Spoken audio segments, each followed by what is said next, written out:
Stuttering, he explained they are just good friends who help each other in the first days or two years. Cutting off his defensive stance, the old man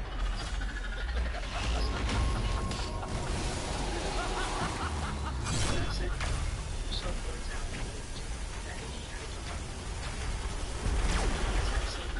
yelling loudly, the girl nearly spits out noise and asks what kind of crazy this is about magic. Red as a pepper, blonde and reddish, saying she told him exchanging noticing the light atmosphere between the teenagers. Embarrassed, the MC doesn't understand the parents author and asks if he says Rita scolds the kid, saying he has a gift for unintentionally dropping romantic bombshells at the worst possible moments. In a nostalgic tone, the mangaka confesses that his daughter grew up too fast, and that the age of playing with dolls suddenly vanished. Sighing, the old man looks up at the ceiling and admits he swore the blonde would be a child forever. In a cute flashback, the father remembers when little Rika would hug her stuffed bunny, swearing eternal love. Remembering the past, the mangaka relives the scene of the little girl shouting to the world that she would marry her dad when she grew up. Suddenly, the old man shifts his focus to Yusuf and says he no longer likes his old comics. Making the perfect move, the author invites his number one fan for a tour of his private studio after dinner. Crying with emotion and a full stomach, the Korean agrees, nodding his head, swearing his life is now his. Walking to the second floor, the MC follows the living art legend, almost tiptoeing with so much happiness. Opening the door to Rika's room, the blonde enters first, showing off and presenting her space to her friend. Surprised, Yusung analyzes the giant shelves and swears that the room looks more like a public library than a girl's bedroom. Announcing she's going to get snacks from the kitchen, the girl leaves the big guy alone there and tells him to wait patiently. Closing the door, the blonde swears she'll kill the Korean if he snoops through her drawers or touches her hidden things. Sitting on the fluffy floor, Yusung sweats bullets, confessing to himself that this is the first time he's ever visited a girl's room.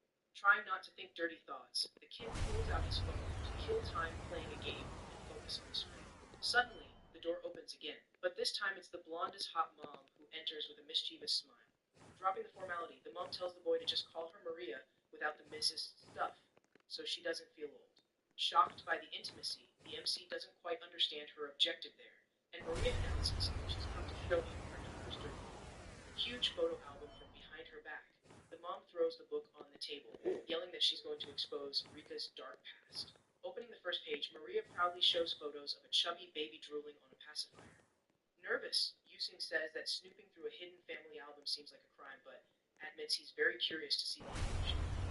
Laughing loudly, the mom pulls out the secret files, saying she used to be a professional cosplayer back in the day, passed the addiction to her daughter. Excited, Maria finds the prize-winning page, revealing that the blonde's true dark side is about to appear. Turning the page, the photo shows Rika dressed in a dark, gothic cosplay full of ruffles and an eye patch, like a cheap and villainous.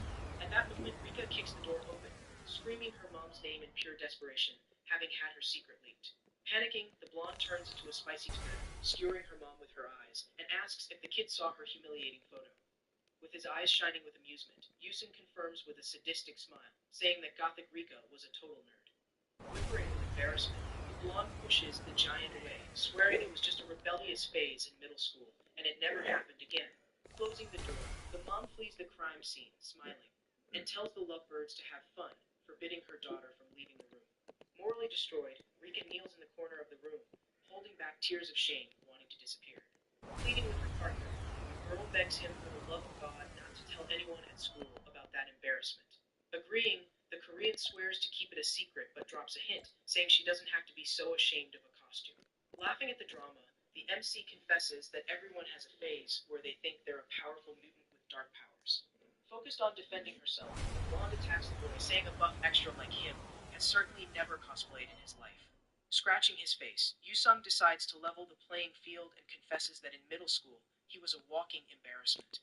Skeptical, Rika doubts his words, and the boy pulls out his own phone, challenging her to see the proof of the crime. Looking for old photos of the body's previous owner, he finds the perfect file to shut the blonde up. Shoving the phone in her face, he tells the girl to judge the photo taken back in 6th grade. Her eyes widening, Rika's jaw drops, not believing what she's seeing on the tiny device screen. On the screen, an old photo displays a skinny, pale kid posing with bandages on his arm, pretending to be a master master of darkness and summoner of the Black Dragon. Told you. The blonde says he was a cute, harmless nerd and doesn't understand how his physique grew in such a short time.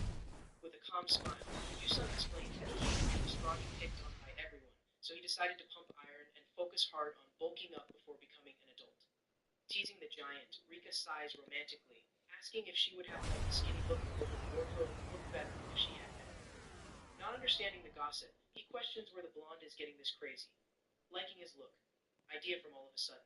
Suddenly covering her mouth, the girl panics, realizing she let the words slip without her embarrassment filter on. Curious, the Korean backs the girl into a wall, demanding an explanation for the phrase she just threw out there. Taking a breath, Rika averts her eyes, trying to correct her slip, up in the middle of a panic attack. Stuttering uncontrollably, she makes a final decision, saying she likes him only as a great friend and partner in everything, period. Falling for the bait, Yusung agrees, relieved, confirming that real friends keep dark childhood secrets without any fuss.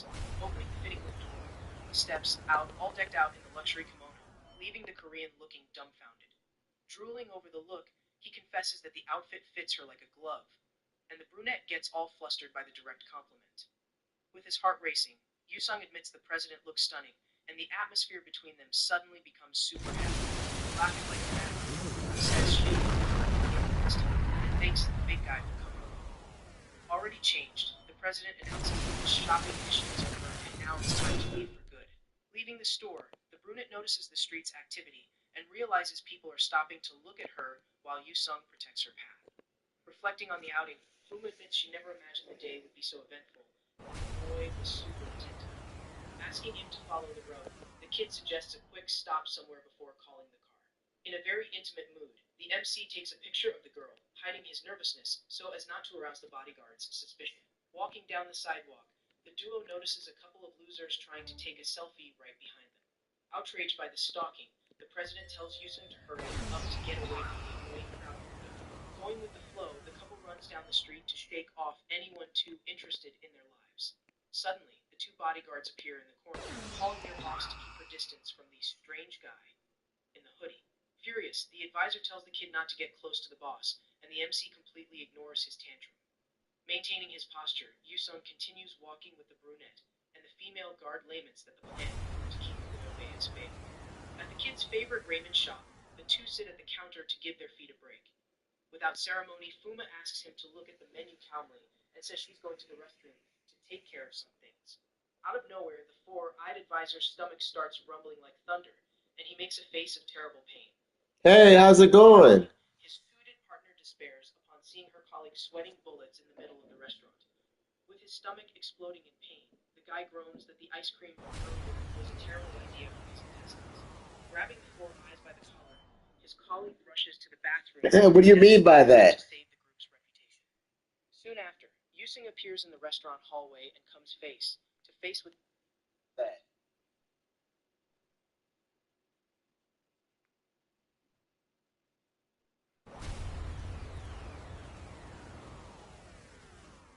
Like I made it to C2, but the problem is I can't really do much damage.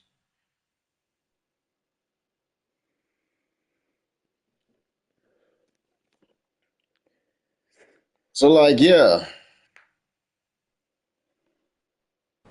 That and I still need to get this freaking room because I can't really AFK this.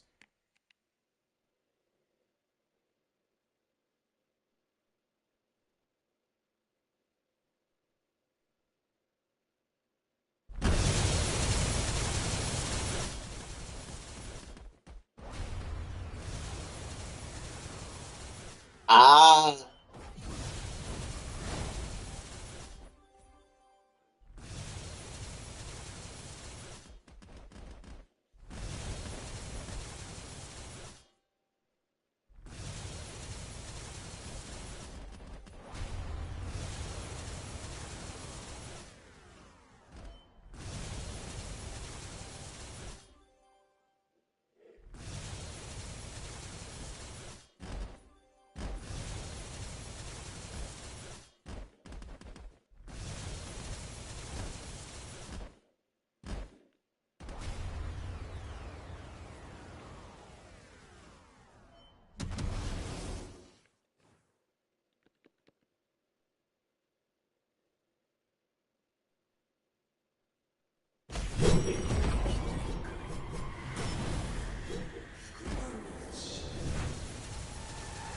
There ain't nothing wrong with that.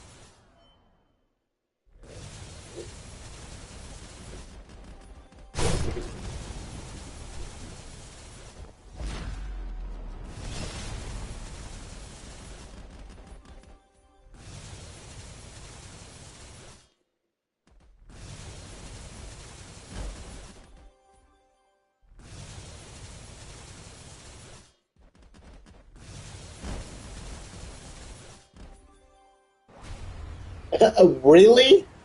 Brother, that's not that hard. For money, all you have to do is just like AFK mobs, really, and get chests.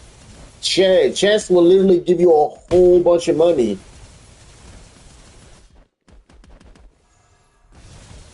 Fuga.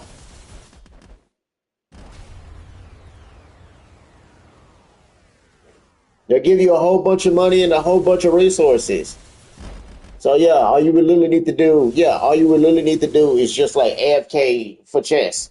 That's why I have so much fucking that's why I have so much freaking chess at the moment.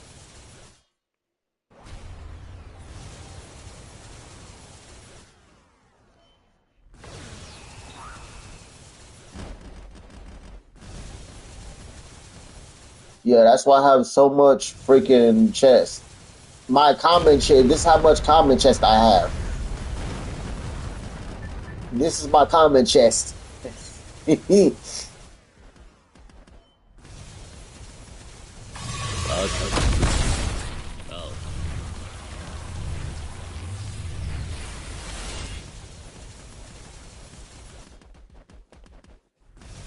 Oh yeah, they're supposed to reset after this.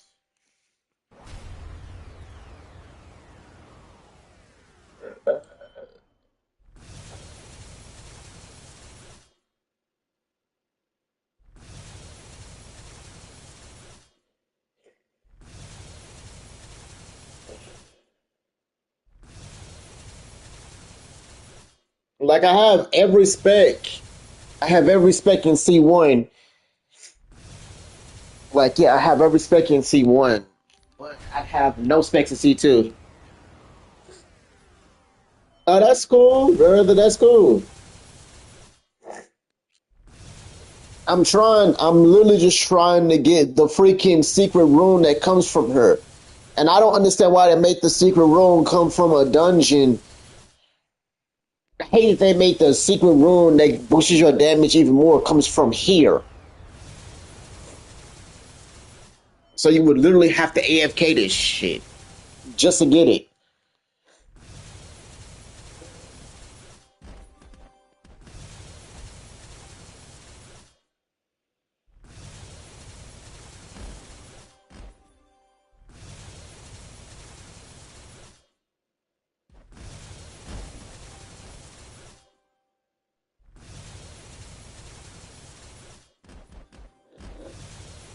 The funniest thing is, I basically got all the stuff to get Dio in C2. The problem is, I still need to get the bloodline and the title. But other than that, I have everything to get Dio.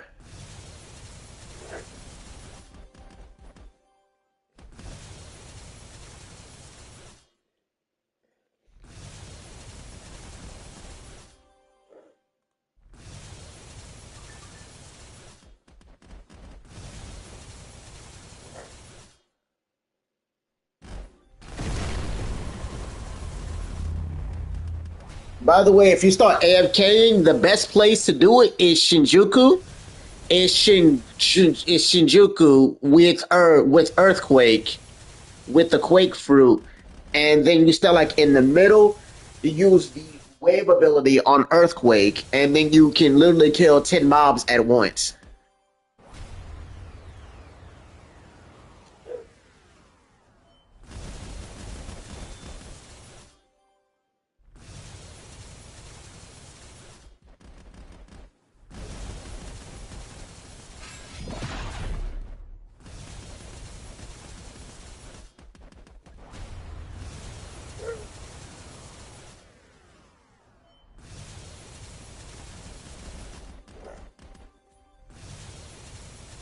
Oh yeah, I'm almost done with Anos. My Anos is almost a 200.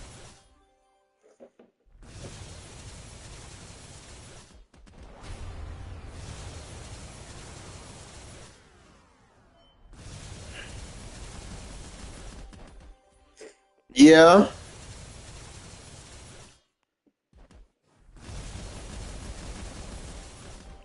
Wait, you're trying to get hockey? Yeah, you're trying to get hockey, right?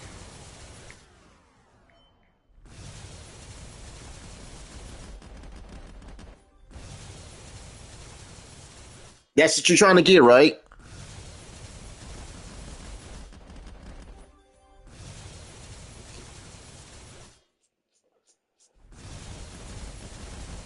Well, if you add me, I should be able to help you.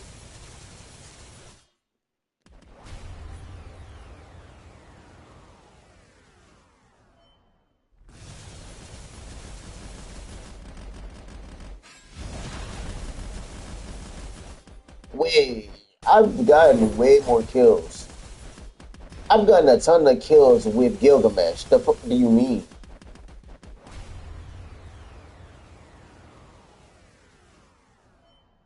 Huh? I got Escanor? Wait, what did I get Escanor again? Wait, what did I get Escanor again? I do not remember. I thought I've only gotten it once.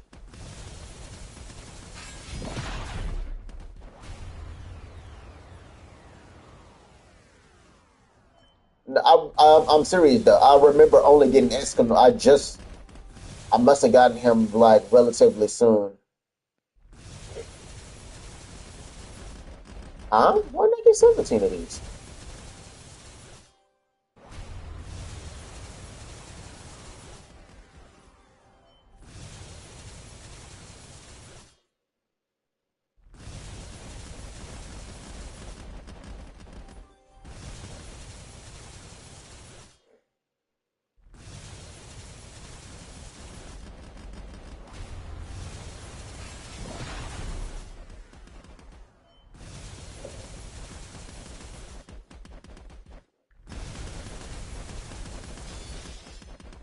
I'm like, yeah, by the way, that's my name. So that's my name on Roblox.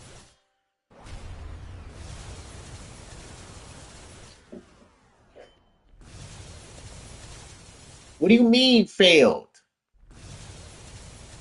I killed him, did I not?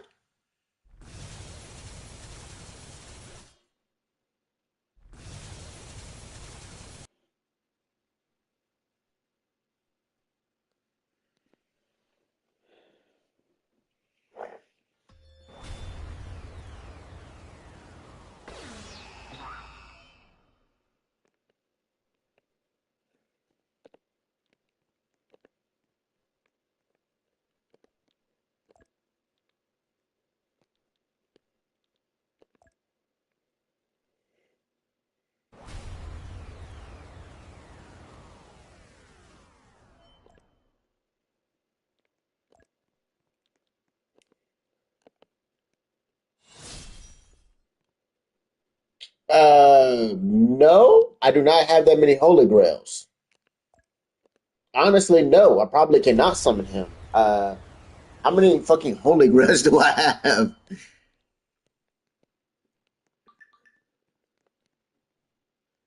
Yeah, still not spawning him. Even if I have a lot of him, I'm still not spawning him.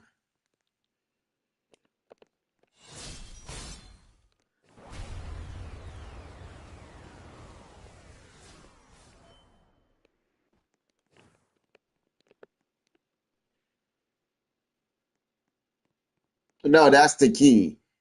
No, I'm like, wait a minute, that's the key.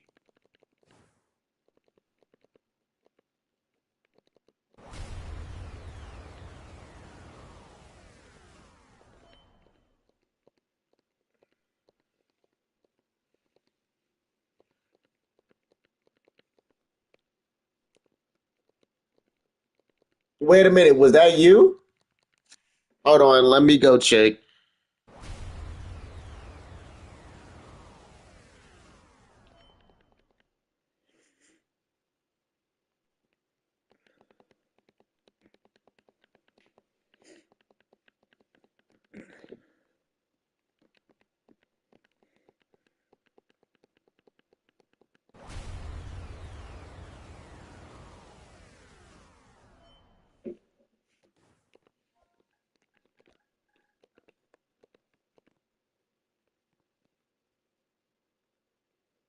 Okay, so basically that maxed out all my grails. How many do I have now?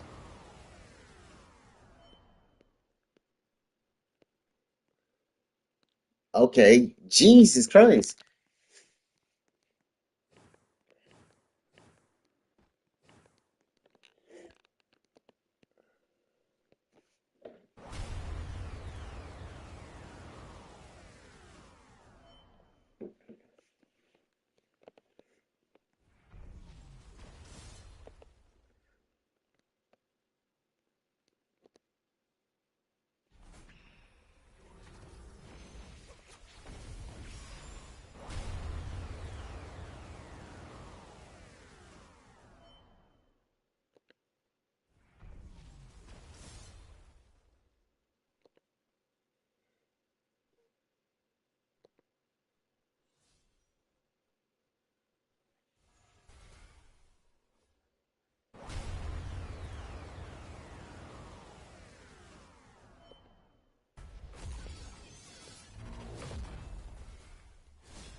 I did already.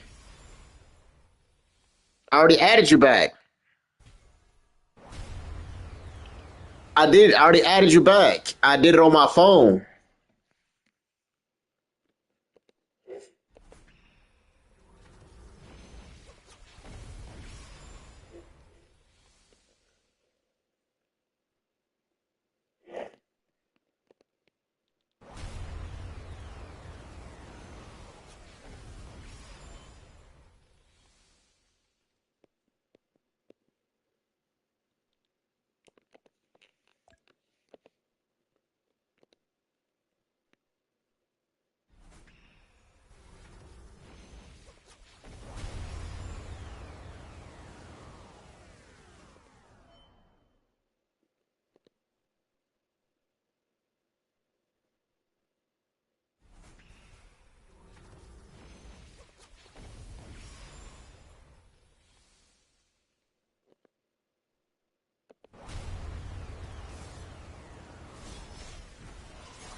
I'm on Boss Island at the moment.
No problem, no problem.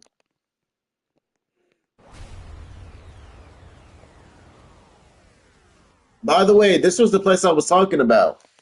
Like to like to AFK grind. This was the place I was talking about. Because there's mobs over here that you can kill, and then there's mobs over there that you can kill. And if you change your loadout, which I'm finna do right quick, you finna see what I mean.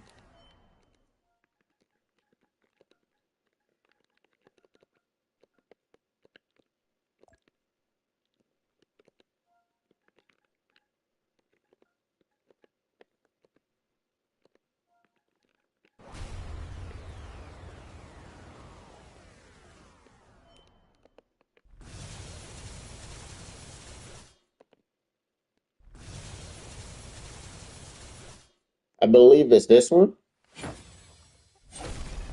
Yep, it's this one. Yep, it's just literally pressing the B? Yeah, B.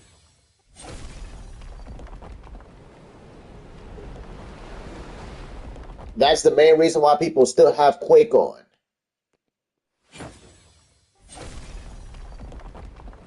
I think you should move a little up more.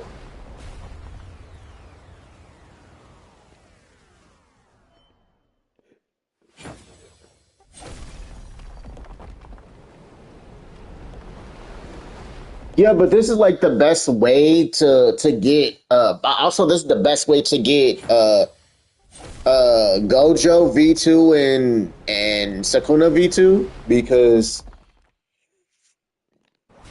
it's supposed to be hitting both of them. Am I hitting both of them?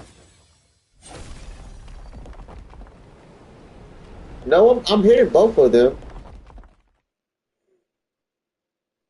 No, I'm pretty sure I'm hitting both of them.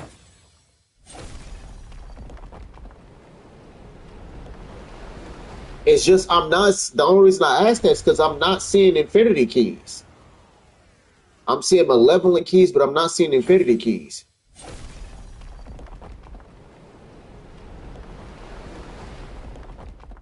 See, I'm seeing Sakuna keys, but I'm not seeing infinity keys.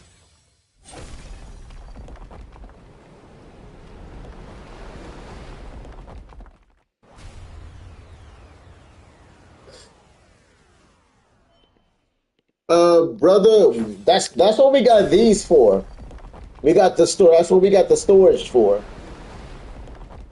That's what we got storage for because we can store multiple races. I have multiple races right here, literally. I have multiple races. Shit. Wait, six? Wait, since when was that six? What the fuck? But I got multiple traits. I got multiple clans. I got multiple bloodlines and sex and powers.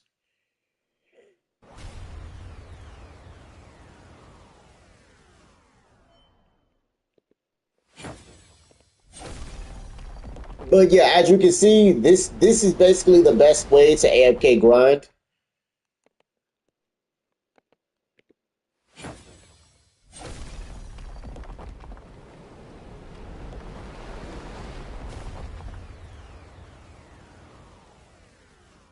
Yeah, that's the best way to AFK grind in C1. C2 has a spot like this too, but you have to be in C2 first.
Oh yeah, this is for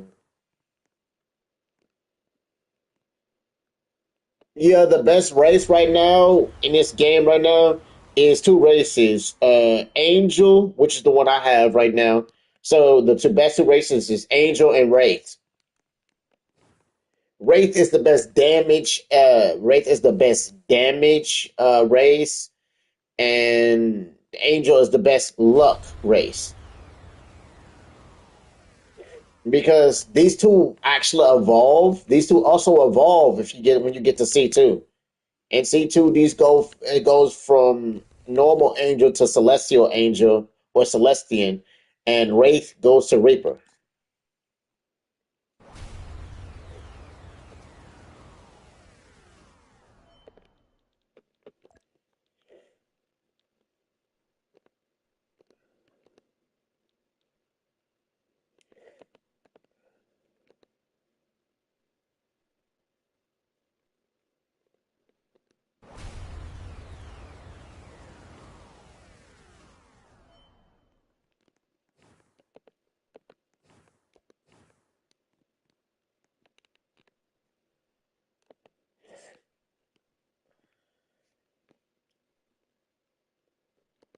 Now that I think about it, let's see. Did I finish this? I need to know if I finished this. Pretty sure I didn't. Damage is almost through though. Oh no, no, the damage is already finished. Now the damage is already finished. So critical chance, HP, yeah, critical chance, HP, and luck. And crit damage is also still not done.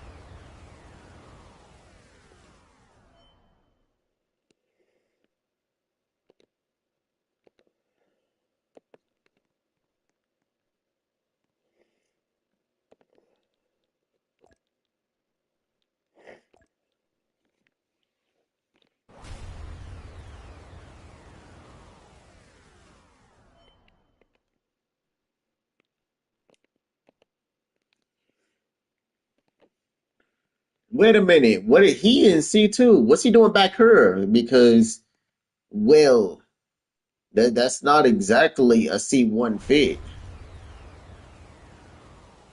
Unless he bought it, but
Why do I keep getting her outfit?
Whatever y'all want, y'all gonna have to show us. Didn't y'all just say that about Black Ops 7? Then what happened? Y'all added Terry Crews, Call of Duty, y'all not fooling anyone. As soon as them sales start dropping, y'all gonna drop some BS. Like Call of Duty, I don't know who's to tell y'all this, but it's too late. The crazy thing is, you actually mess with the Nicki Minaj skins and their cartoonish trash. Now y'all gonna just create division. Y'all already targeted the identity of Call of Duty. It's too late. Y'all not fooling nobody with this. Too tactical telecolor skins. We already know. Call of Duty finally did. They said we got the feedback. No BS. This is all about staying true to modern warfare. Y'all can speak whatever y'all want. You're gonna have to show us. See, y'all just say that about Black Ops 7. Y'all added to Call of Duty. Y'all not fooling anyone. As soon as them sales start dropping, y'all gonna drop some BS. Like Call of Duty. I don't know who needs to tell y'all this. The crazy thing is, you actually mess with the Nicki Minaj skins and their cartoonish trash. Now y'all gonna just create division. Y'all already tarnished the identity of Call of Duty. It's too late. Y'all not fooling nobody. What's I thought the deal was for him? What do you mean was for me? Why is there so many old-ass middle schoolers in this freak-ass anime? Makes me no more unhappy. Who gave this bootleg Tinkerbell ass nigga that omnitrix ass? Make him sit your ass down. Hey, you got your hands. He the king of the fairies? Hands! Did the nigga grab the pillow and it turned into a spear? I swear to God. He pulled up half sleep and deleted my whole team with a drone strike full of daggers. Did you know he could change that pillow into whatever he needed? Yeah. Pillow turned into a bear and ripped when he top half clean up.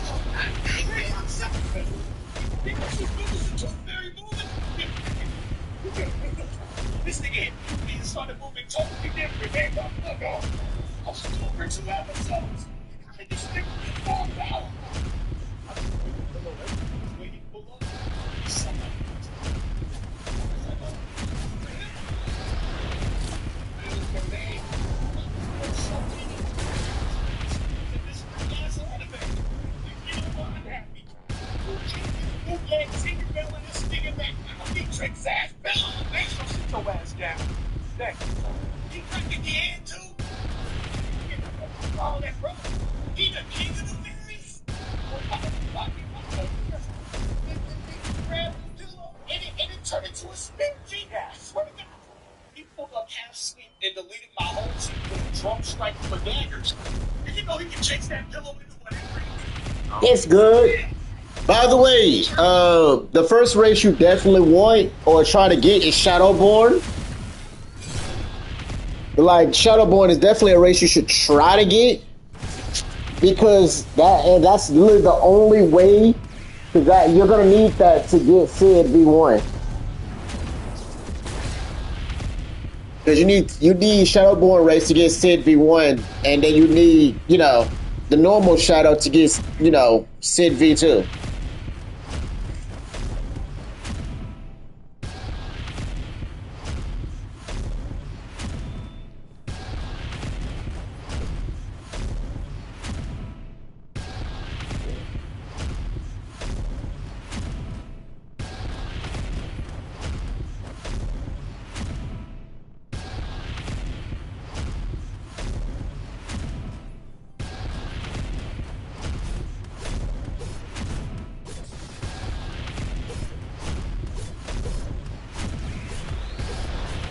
Laser eyes.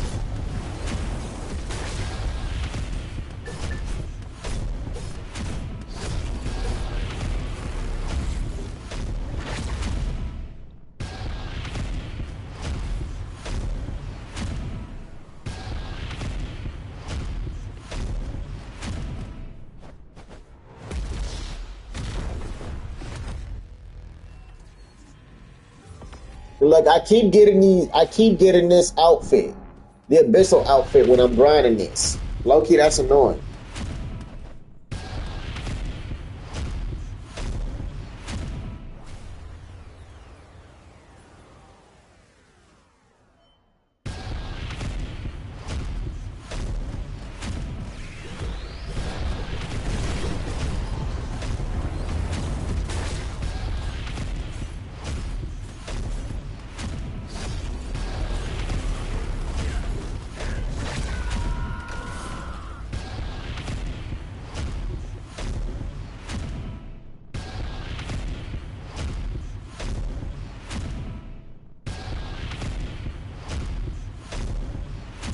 Brother, have you been putting the codes in? Like, there's a whole bunch of codes that have been given, so.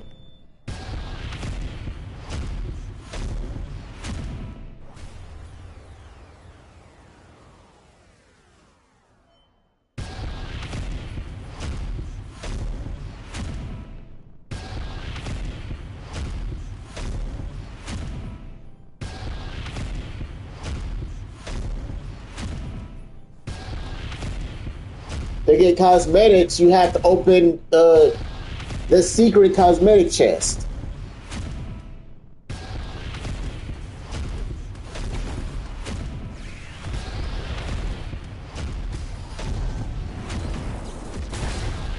Yo, brother, Discord.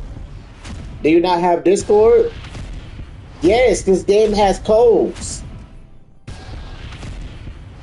Brother, every game in Roblox have codes. You just have to join their Discord. Every game in Roblox have codes. You just have to join their Discord. Because a lot of games, you only getting their codes from Discord.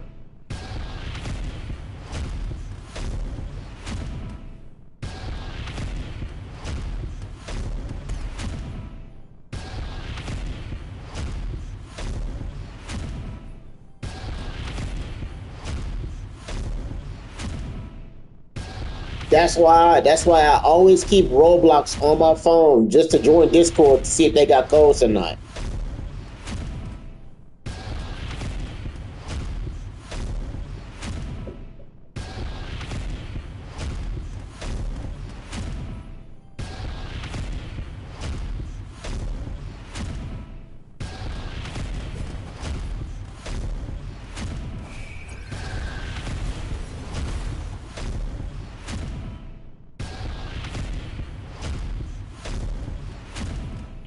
No, brother. I'm on PlayStation 4. I'm on PlayStation 5. I'm a PlayStation 5, so that's why I say that.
Funny thing is, I'm on the very last thing for to get the celestial race. I'm on the very last one to get the celestial race. That's the hilarious thing.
Yeah, I'm gonna have a. I should this tree.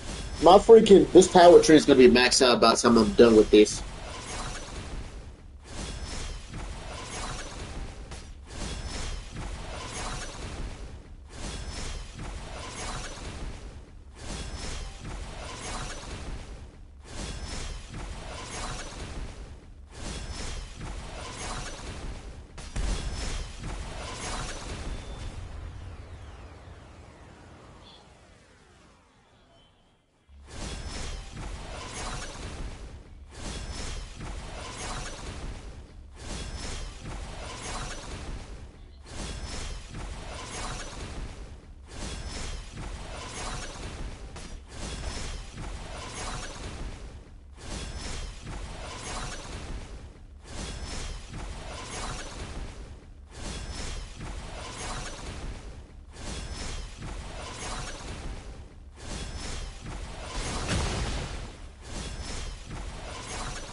some of them. Yes.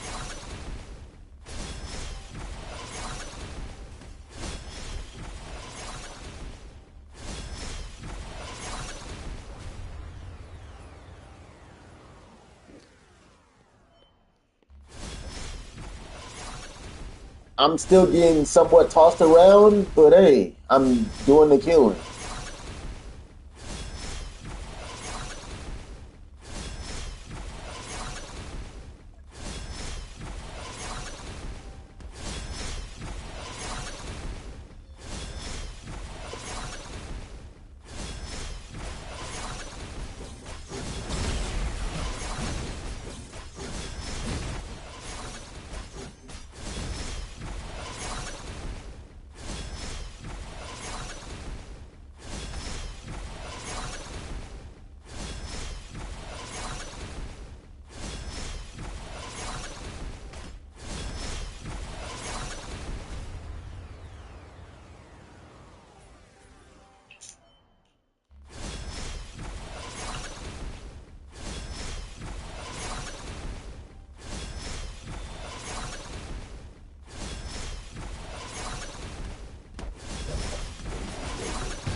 They fucking called it.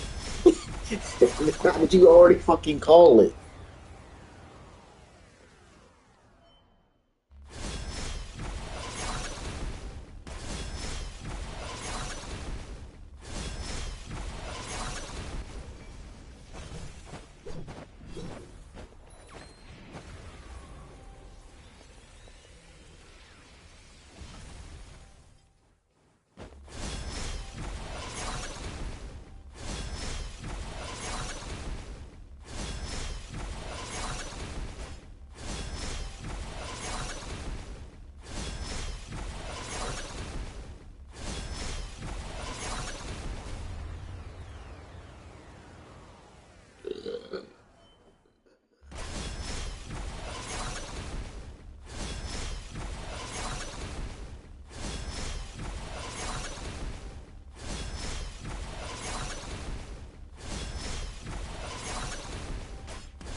Not stay neutral on the. First of all, I stay neutral on those kind of conversations. I'm not doing that. I would have been here too. No, I'm staying neutral on those conversations. You're not gonna get me with that.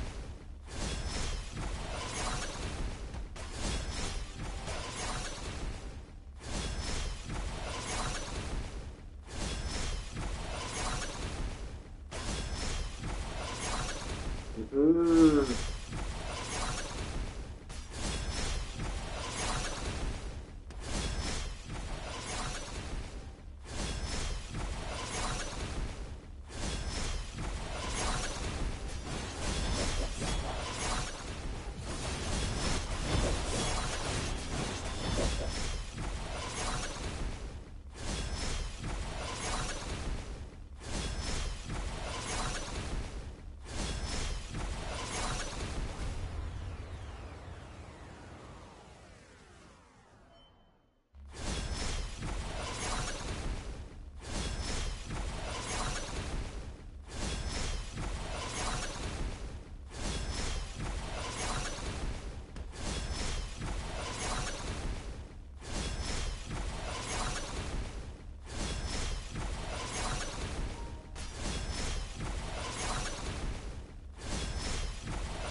She was not joking. Yes.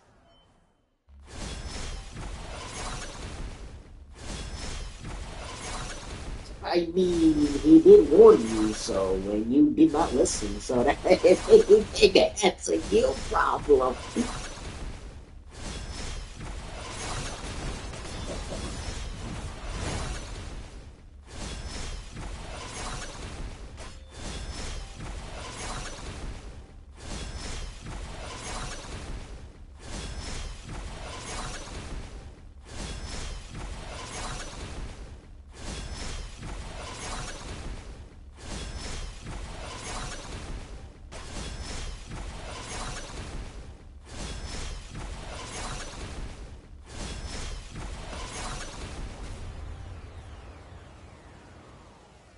Well, when you say it like that, well, shit, you're not wrong.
Well, in a coma he goes.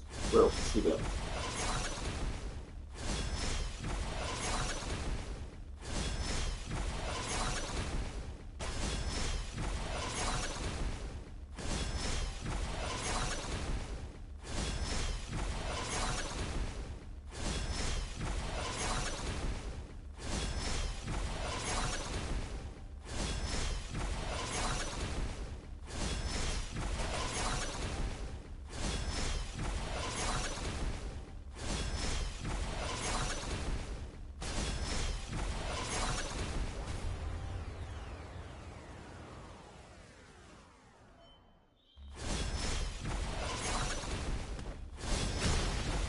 Oh no.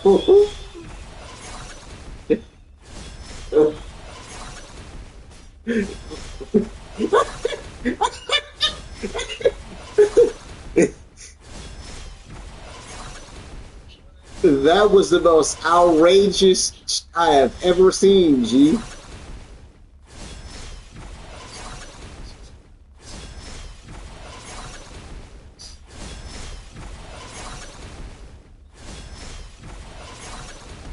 I seen some stuff that was outrageous, but Jesus Christ, that takes a cake for outrageous.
All right. See you later then, brother. See you later.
Bro, is not wrong. Maybe we kind of need to start doing that, huh?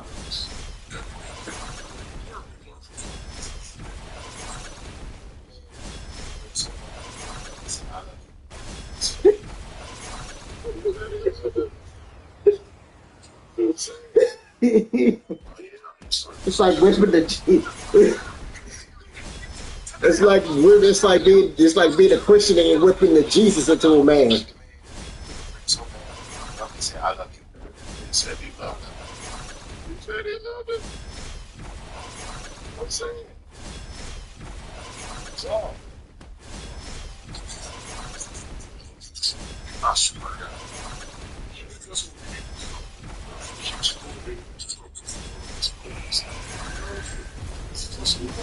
Why does it charge two jobs out of us? Us.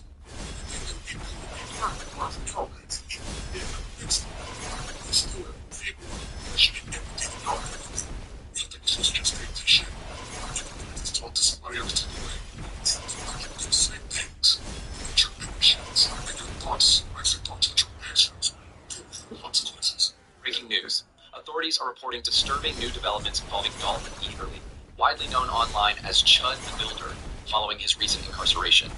Multiple sources close to the facility allege Eatherly has been subjected to ongoing humiliation by fellow inmates, reportedly forcing him to remain on all fours while making pig noises as prisoners chant honk honk and yell, "Look, he's honking out."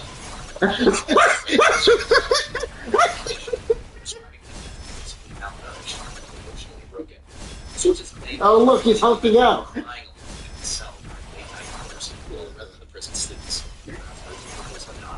Commented on the allegations. More details are expected as this story continues.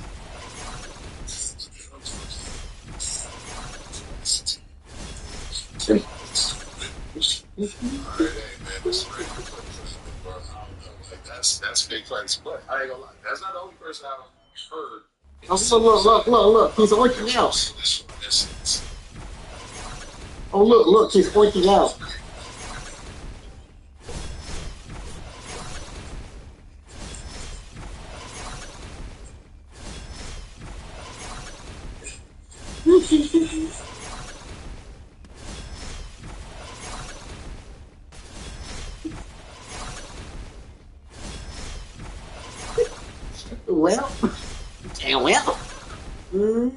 Well.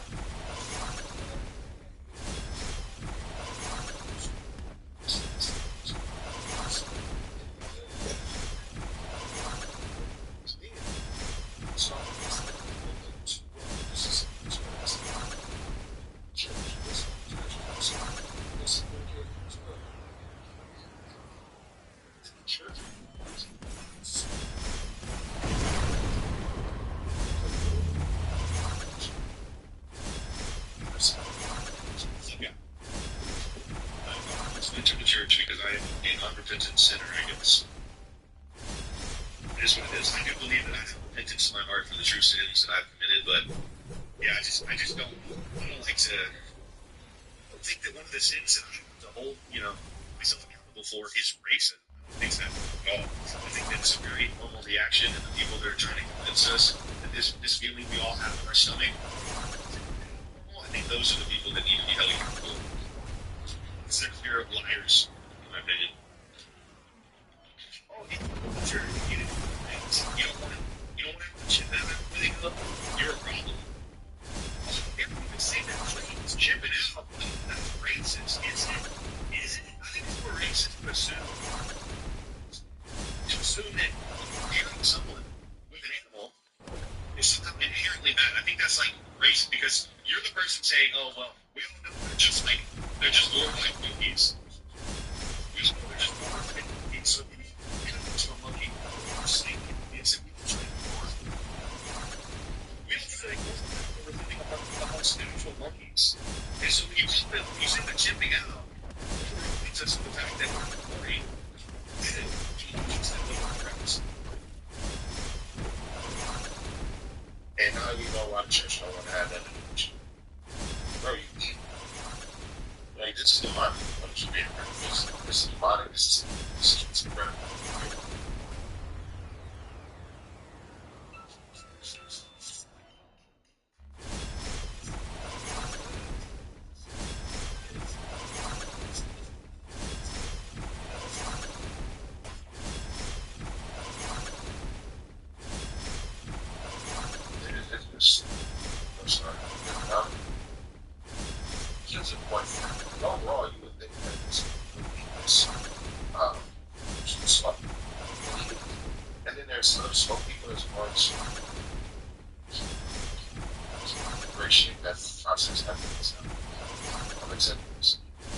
to consume resources who are not able to fight something that's even I know that person said it even if you wouldn't have had that speech, it still doesn't stop it from being premeditated. All the videos, all the other stuff, that all still makes premeditation. It's basically premeditation is strong. So outside of that, man, y'all let me know what y'all think. Y'all find any more hate, y'all need more ammo, y'all think the church is right to hate. We are at Montgomery County Courthouse, where Jake Lang advertised a free Chuck the Builder. Jake Lang the file. Free Chuck the Builder. Here's my AI picture, and there's a bunch of monkeys here. It's great. It all. It's a magic teacher.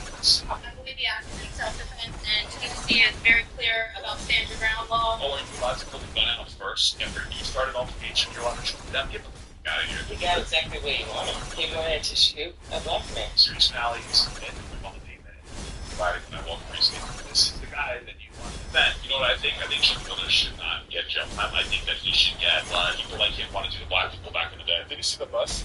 No. Where is it? Well, they came all the way from Florida. What the f is this? It's rented a fucking bus. Gays can pride bus I've seen my entire life. So they can come up and protest for Chud the Builder. That's what America means to these people. No one can love that motherfucker.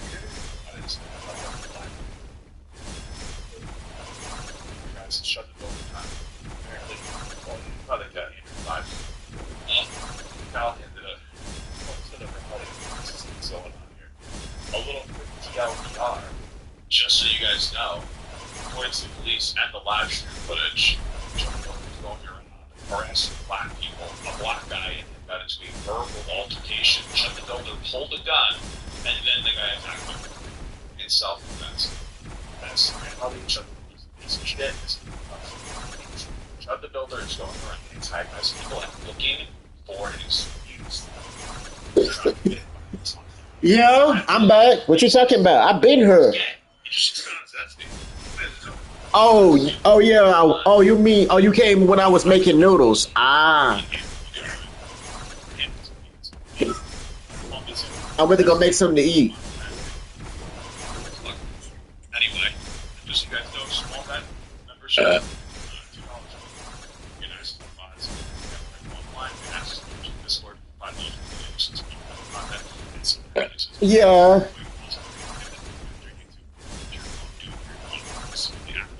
because they charge extra and they just anyway, let's get this party started, baby. I think that people who Is this actually it? Well,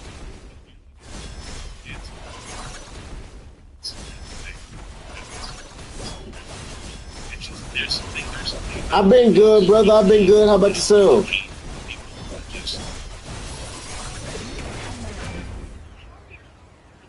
Electricity demand from Green Mountain Energy. You're choosing keep insurance. Green Mountain Energy. Like the future. Decisions technologies.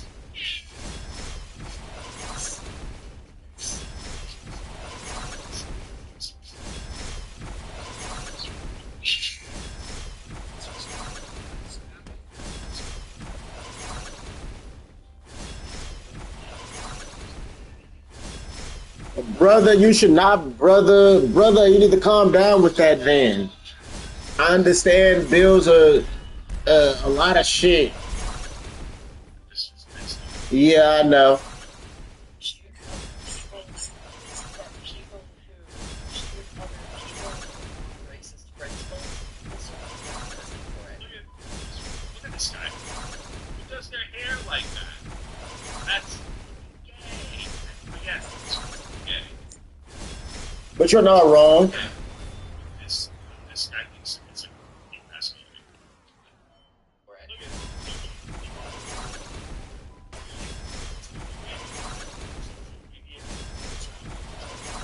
Outfacing that shooting to the outside. crazy shit's black. I don't know. I can see that. Here's my thing. I have a real question. I really think about this. Why doesn't Chuck actually do this? Yeah, I can't even, yeah, I know, I figured. Instead of loving his doesn't love you. And this fact is in the middle. Why would you go around to create violent scenarios where you really need to shoot at any person? You're just evil. You don't care about your kids. You don't. That's it. That's a fact. Yeah, he has kids. And then after this whole situation happened, the mom has changed the last name of the child to so that the kid mom was making face. Why, like, it's just crazy. Take a fraction of your kid. Let's say you're super racist with me. And what she just do, kind of plan meeting, wear the hat, so you are in a job, do your best and for your family. That's what we're doing. Like, yeah, I kind of wish I could just AFK this, because I really can't.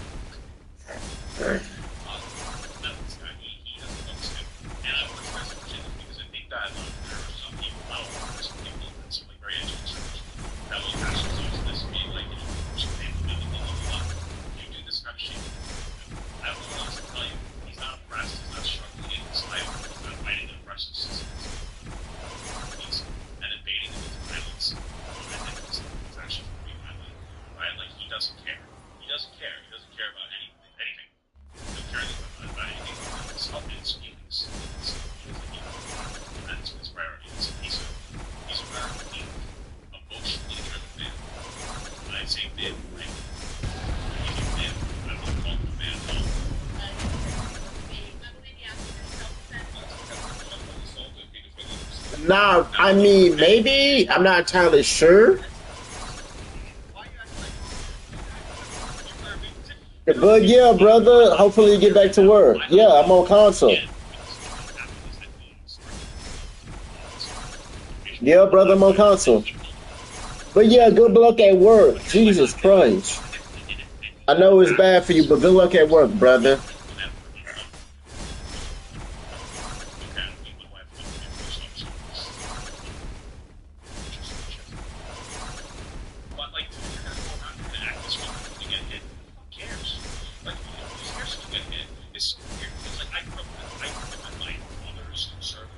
Yeah, just, text me whenever you can. We do have each other added on Discord, so if you got a little problem or you need help with something, let me know.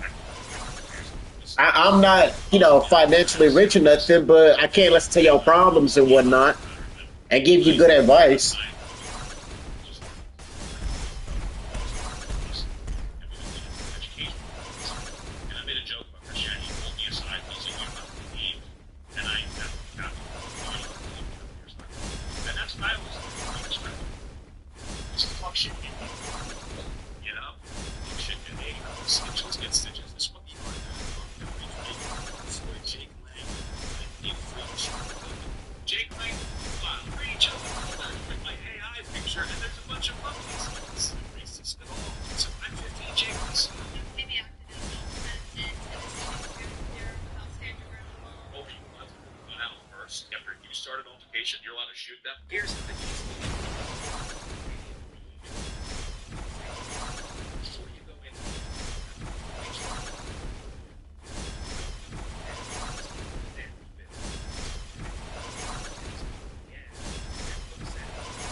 Fuck it, I'll do it to 50 now. Since it's not, I'm not really getting anything at 30. Fuck it, I do it to 50 now.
on racist principles to send her to prison for it. Who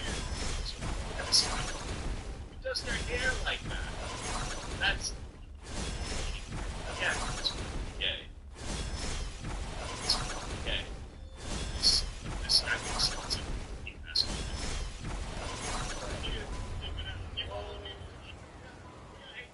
You ain't got nothing else. Social media.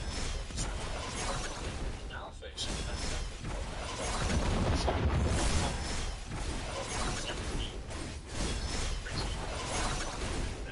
and then brandished a firearm. I have a real question. I really want to this. Why doesn't Chuck Miller actually love his white kids? Why does he hate his white kids? Why does he choose to be a racist piece of shit instead of loving his white? Because he doesn't love his white kids, right? Like this is fact. This is in the family. Why would you go about to create violence there when you feel like you should black any person? You just hate so you're right. Kids. You know, you don't. That's it. That's a fact. Yeah, he has kids. And then after this whole situation happened, the mom wants to change the last name of the child. It's just, okay, the mom she thinks it's based. Like this, it's just, it's crazy. It's like if you actually love your kid, let's say you were super racist and you just do right and meeting, right like that, or in a job, trying to do your best, right for your family. That's what the normal racists do, right? They would just become a fat live stream was the next one. This guy, he doesn't love his kid. And I want you guys to understand that because I think that there are some people, not all, there are some people that seem like very edgy conservatives that will attach themselves to this and be like, you know, oh, they just family, blah, blah, blah, blah, blah. You do this kind of shit, you're dead. I don't know what else to tell you. He's not impressed, he's not struggling in this life, he's not fighting the impressive systems. He's and invading planets. And it's actually going to be a planet, right? Like, he doesn't care. He doesn't care. He doesn't care about anything. He doesn't care anything about anything other than himself. That's his priority. He's a very emotionally driven man. And I'd say man lightly. He's a male, but I wouldn't call him a man at all. I believe he actually self-defense. Insulting people with himself. Now I know what man you are. Why are you acting like Like, you want a hot take here right now? My hot take is, again, what this happened is that he started to develop this whole a black guy, and he told him on the black guy. That's what happened. But here's my hot take. Even if he did it and he got attacked, whatever, I'm not a fucking law person, I don't care. Okay, I don't need my wife enough to be a police officer. Just. But, like, if you're gonna go around, you're gonna act disrespectful, you get hit, who cares? Like, you know, because here's if you get hit, it's so weird, because, like, I grew up, my mother is conservative, my whole family is conservative, and one of the things that they're conservative is foundation. And family values, respect. I remember I was in the Boy Scouts, and I remember I had a scout master, you know, and it was me and everybody making, like, something walks out of Boston, and we don't get into education, history, and I made a joke. Hold me aside. He's like, you don't have to believe me. And I but you don't have to believe me. And that's what I always learned, to be respectful. Just to talk shit, you get hit. You know? Talk shit, get hit. The snitches get stitches. This wasn't a fucking left-leaning idea. This is a very conservative idea of, like, I'm very good respect. And it's like, you're gonna go around looking to get an altercation with somebody. If you get hit back, I don't care. Legally is a different thing. You know, just word, blah, blah, blah, blah, blah, blah. But you're trying to be disrespectful. And so he got the fuck me out of it because he was going around saying racist shit. People he was physically, you know, trying to be violent. I don't care. Because, like, if you're going to do that, you deserve to get hit. Morally. And this is something that conservatives 1,000% I hope still to this day, unless that's changed. It's fine. I mean, I don't even understand. Like, there is like fuck this whole freedom of speech thing. Why, like, you're not in even if you're like, you gotta valid this thing. Yeah, around this thing, the students go out and touch it. And it's like, so what's the end of it? That's what it says. make sure I ask He's pussy. Yeah, I would like both of these. If I could get any one of these, I would get both of these.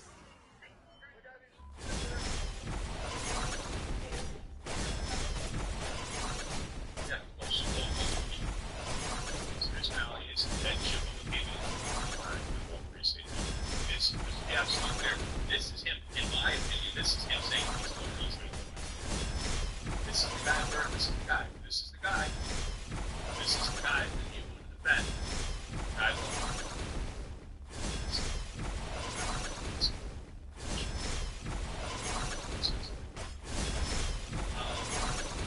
He's looking at what's fucking information. What the fuck is this?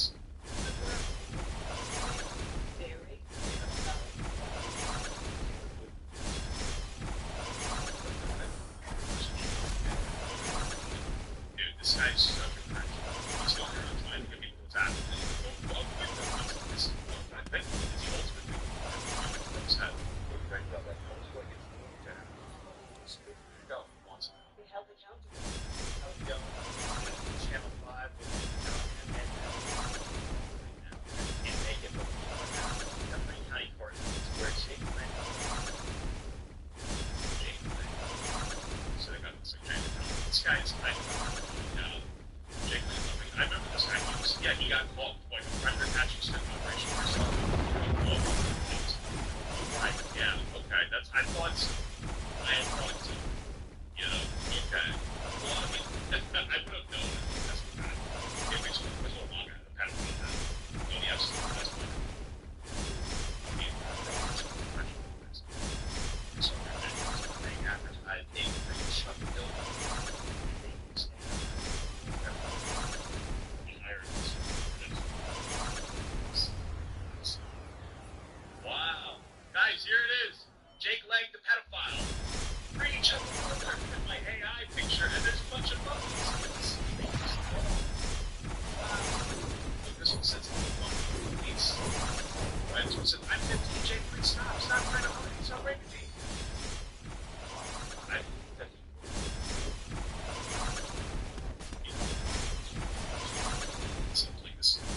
Chud the Builder. That's why she looks like she looks like, you know. No, I didn't think that was gonna come. I drove around with the For Jane Flag, nobody showed up. This town is favoring Chud the Builder. No. It would absolutely be the minority. It's funny, actually, because me and my friends had reached out to the mayor like 6 months ago when this first started happening, saying that I love that. I think even Nick Fuentes is disadvantaged of the Builder, so. this exact thing was going to happen. So, a little disappointed, but at least no one died, I guess. And you know what's funny? Because, like, again, Nick Fuentes did disadvantage of the Builder. The funny thing is, if you look at this from a perspective, from a white supremacist perspective, where you're trying to bring back white supremacy, which I'm not, obviously. If you're doing that, what Chud the Builder is doing is wrong. And it's really dumb. Because, like, Chud the Builder is obviously black people trying to cause violence, etc., etc. So he's going to bring shit weapons, starting Chris Walker, etc. Right? He's going to go to jail for that, and then he's going to be made into, like, a pretty little princess. Have this right. But is that what looks good for white supremacy? Just active racism? Or does it look like the bullshit, the packaging that's really Fuentes trying to say, listen, I don't need black people, but I think we should be separate, which is obviously ridiculous. They're just using that as a Trojan horse to try to, like, fuel more racism and escalate as much as they right? Well, like, what Chud the Builder is doing is hurting the white supremacist narrative because it's too aggressive. It's not selling in the way that people like Nick Fuentes, like Aspengold, want to sell white supremacy, which is just like, you know, facts. Oh, you should over it. You should go somewhere else. I don't hate them at all. Right? Because that is, to an extent, working. We have a racist administration. We have truly all the immigrants that come here, rapists, murderers, thieves, that are going to eat your pets. Right? He's saying that all the different shitballs. He's begging people to come from different white countries to vote all the while we have that, which is ironic. You know? So, it's funny. He's not going to jail. You know, that's the whole thing. True. He's condemned to jail. The police even said that he was the one who physically escalated the altercation. And just so you guys know, it's not just about the fact that this is attempted murder. He also walked out of the bill the night before. So he walked out and didn't pay a bill of like $300 or $400, which is funny because you'd expect Chud the Builder to say that about black people, and they're stupid. But he literally stole the night before like $350 for a steakhouse. So there's a lot of irony that's going on here. I think that even though it seems like it's a super red state, that there's not a lot of people that are actually like standing on it in public, if that makes sense. Like, I walk around with a Fuck Ice pin on my back and no one's ever said anything to me. Have you seen anybody that you think is it? It's funny because I live in New York, Long Island, very conservative. I wear a modest shirt sometimes, make America gay again, and very conservative saying that I can almost support. Well, I like your shirt a lot. You know, just revenue. You know, free Chud the Builder supporter. Here? No, not yet. I'm here in support of Dalton Etherly and an advocate for the First Amendment. I believe. Yeah, you're not an advocate. The First Amendment has now become a dogmas of reasons. And that's sort of, you know, Maybe active in self-defense. even you're wrong. Even the police, the police were trying to hold the gun first before anything got visible, and then he was attacked in self-defense by a black guy. So you're seeing is wrong. So how is something from the police until a fucking priest is put in jail for trying to murder or January 6th, I forgot. Holy fuck. And Tennessee is very clear about stand your ground law, and I don't think. Oh, are you allowed to pull the gun out first? Fucking moron. Are you allowed to go and threaten altercation, you stupid fucking. And then when you're brandish a firearm because you're threatening to shoot somebody after you start an altercation, you're allowed to shoot them? Get the fuck out of here. That he did anything unlawful. It's not attempted murder. He was attempting to prevent his own murder. He has a right to defend his life, his liberty, and the pursuit of happiness. You know what I think? I think Chud the Builder should not get jail time. I think that he should get blood. People that get money to black people back today. I think that there should be legally. I think legally, should get why not? It would be ironic because it's what he's asking for. That's what he wants to do to black people. He's going around trying to fucking kill black people. You know, sorry. But, you know, this is the fucking gruesome reality that these people are right now. These worthless pieces of shit, so. The reality is, this is America. We have rights and liberties that we must exercise and maintain. Can't go into those liberties. People are Trump supporters. They do not give a fuck about freedom of speech. They don't give a fuck about anything that they're talking about. They don't give a fuck about Trump like some fucking comedians. They don't give a fuck about Trump portraying January 6th. They don't give a fuck about any of that shit. They don't give a fuck about how Trump is threatening to take away military centers, military veterans, Mark Kelly, teach public officers. They don't have to follow liberty. They can teach all violations. People don't care about freedom of speech. Stop falling for the freedom of speech argument with these people. They don't care. Chuck Filner was an fully not afraid. This blacker radio location. Don't listen to these people. They don't care about freedom of speech. They don't care about the laws. See, people that justify mistakes, they don't give a fuck. They do not care. They don't care. I believe in freedom of speech. People should have freedom of speech. These people don't. It is now freedom of speech has become a dog whistle to communicate that people deserve to be as racist as possible and still maintain their jobs. None of these motherfuckers were saying anything about people making shitty jokes about Charlie Kirk being killed as freedom of speech. They weren't striking violence. No, they didn't care about freedom of speech. They hate black people. Anybody who supports Trump is racist. And they deserve what they're supporting. Whatever that means. I don't know what to tell you. So they deserve it. They're going to come for the Second Amendment. And we need the Second Amendment to defend the First Amendment. Dude, shut the fuck up. Dude, read the Second Amendment. The Second Amendment's so hard. The Second Amendment exists when a government goes so far that they threaten the agency and autonomy of their own citizens. Trump does that every single fucking day, and you absolute fucking cucks don't do a goddamn thing about it. You guys didn't care that ICE was keeping people in the streets, that Trump was going after people for freedom of speech, that Trump hit a fucking point where he enriched himself by $3 billion while he allowed the top 25 donors and purchasers of that to go and have one-on-ones with him so that he can change the laws to benefit them. Nobody gives a fuck that he invested in NVIDIA and started selling AI chips, or then let NVIDIA started selling AI chips to China, which is a threat to national security. That is what that is, because he wants to make money. You guys don't care about the Second Amendment. You guys are fucking pussies. That's what he's talking about. You guys don't care. You guys don't give a shit. The only person that was arguably exercising their Second Amendment right because of an oppressive governmental structure was the guy from the Mario movie. His brother Luigi.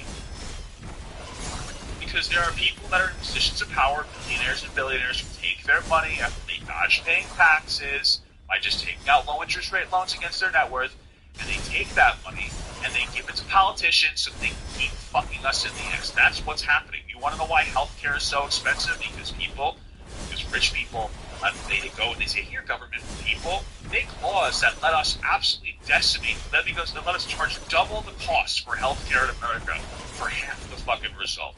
Don't do that. Don't do that.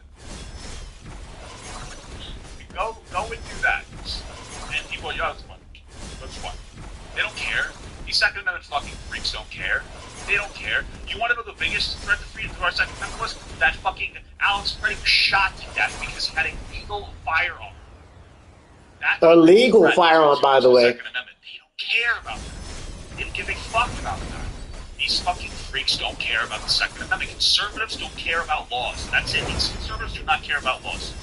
These fucking freaks don't care about laws. This guy assaulted Chud and Chud went to defend himself, and now he has a freak going at him. Chud had every right to self-defense. Yes, he was a provocative person, and there was premeditation in that provocation. But what he was trying to exemplify is that he hates black people. We have the ability and the freedoms in America to exercise our liberties to the full extent. And that's what the message you think he was doing? You think his message was he was trying to say that we have...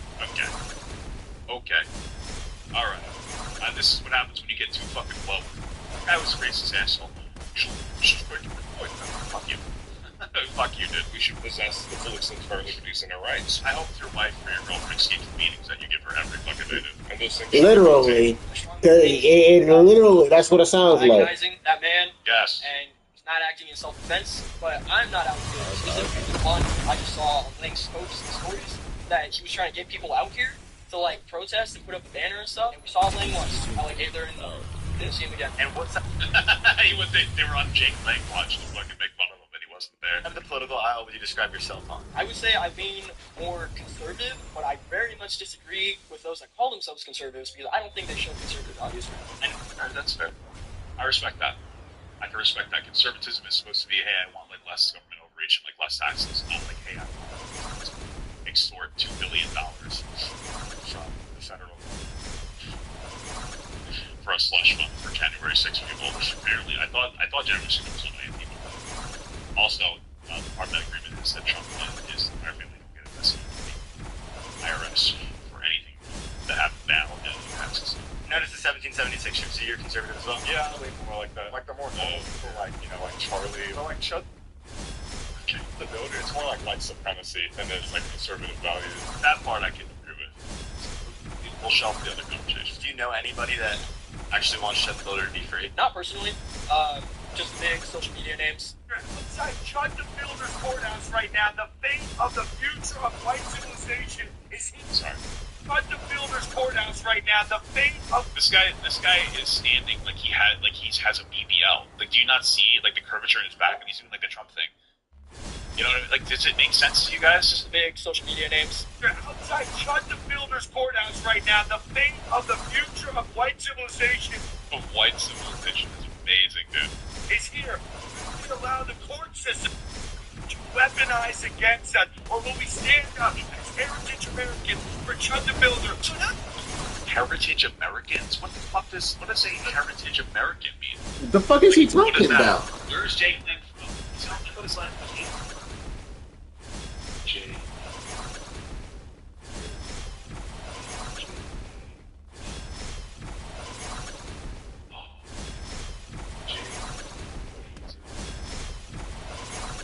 Listen, I love all people. I love black people and white people, all people. And you want to know what? I love all the whites. I love the Italians, the Polish, German, the Jews. They're also white, Joe. They are but opposite people, but Nazis. They're not white. John Gilbert wins. The Jews are white. Okay. Jew in me, man. He's a Nazi. Fuck. What against this? He's the Nazi. He's dirty. Okay, but yeah. It's real. They actually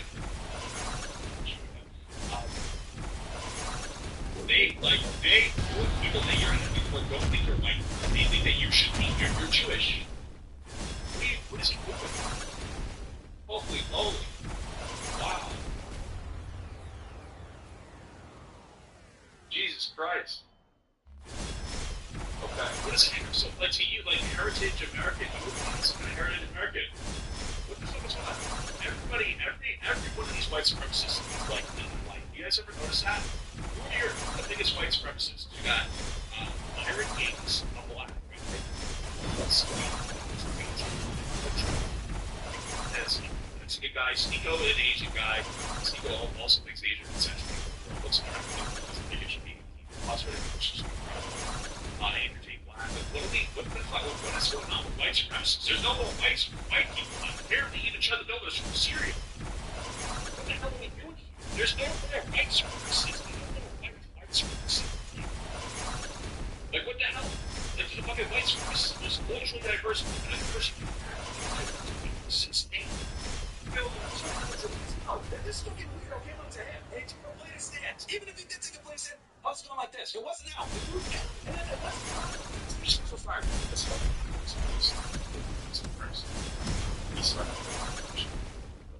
I mean, it does sound like some self-defense. What yeah, it doesn't sound like that. We shut the fuck up. We're both in Florida. You know what I mean? We gotta stand your ground law. It's hard to know what that on the back. I don't know about premeditating a confrontation. Like what? You know what? I'll beg. She looks like she would make an amazing movie for these. Very, very good movie. Name something in Israel or the West. But I let her on accident. I think I got it wrong. But you know what? I would buy her OF. Not gonna lie to you. I'd purchase it. You know, $17.76. What the hell? Immediately, that's the charge. respectful or respectful doesn't negate the fact that you have the right to express yourself in this country. Saying something like that out loud to somebody like that, man, sounds true. Which I wouldn't surprise me. I don't agree with it at all. And if you don't like that, right, go to fucking Canada with... Is it your friend? That's crazy. I'm assuming that they're just there to talk. They're waiting respectfully. Where they don't have free speech laws. With that being said, though, what did we learn in, like, what, elementary school? Sticks and stones may break my bones, but words can never hurt me, right? So I think at the same time, to play devil's advocate, no matter what you call somebody, a grown-ass man should be like, okay, cool, walk away, right? To go and fight each other over it is kind of crazy to me, on both sides. That's true. I can't. It's such a woman thing to say. Sorry, I'm gonna be a little aggressive here. What? Stones and will break my bones, but words will never hurt me. It's such a woman's thing to say. Okay, and I'm gonna stoop down to level these fucking white supremacists because they think that they're the masculine men. It's about respect. It's about principle and it's about respect. And if you're going around antagonizing people verbally and someone hits you, it sucks to suck. Don't be a fucking loser pussy. I don't know what else to tell you. That's just like a reality of the world that we live in. You just don't do that. It's a matter of respect. If someone was walking around yelling at your fucking, like, 3-year-old was an ugly fucking bitch, would you hit him? Pussy? Of course you would. You shouldn't have, of course. That's the answer. Of course you would. But no, it's different. It's different if it's a racial slur, I guess. What the fuck? These people are fucking freaks. Put it on instead. Put the shoe on the other foot. You're a black man. You're calling me a cracker. If I was going to assault you, you're just exercising your freedom of speech. And I wouldn't care. So first of all, we already know that the word cracker isn't anywhere near as powerful as the N for us to even say the N. No, it's not. Okay, well, also the N word. That is diminishing them based on the fact that they are black solely.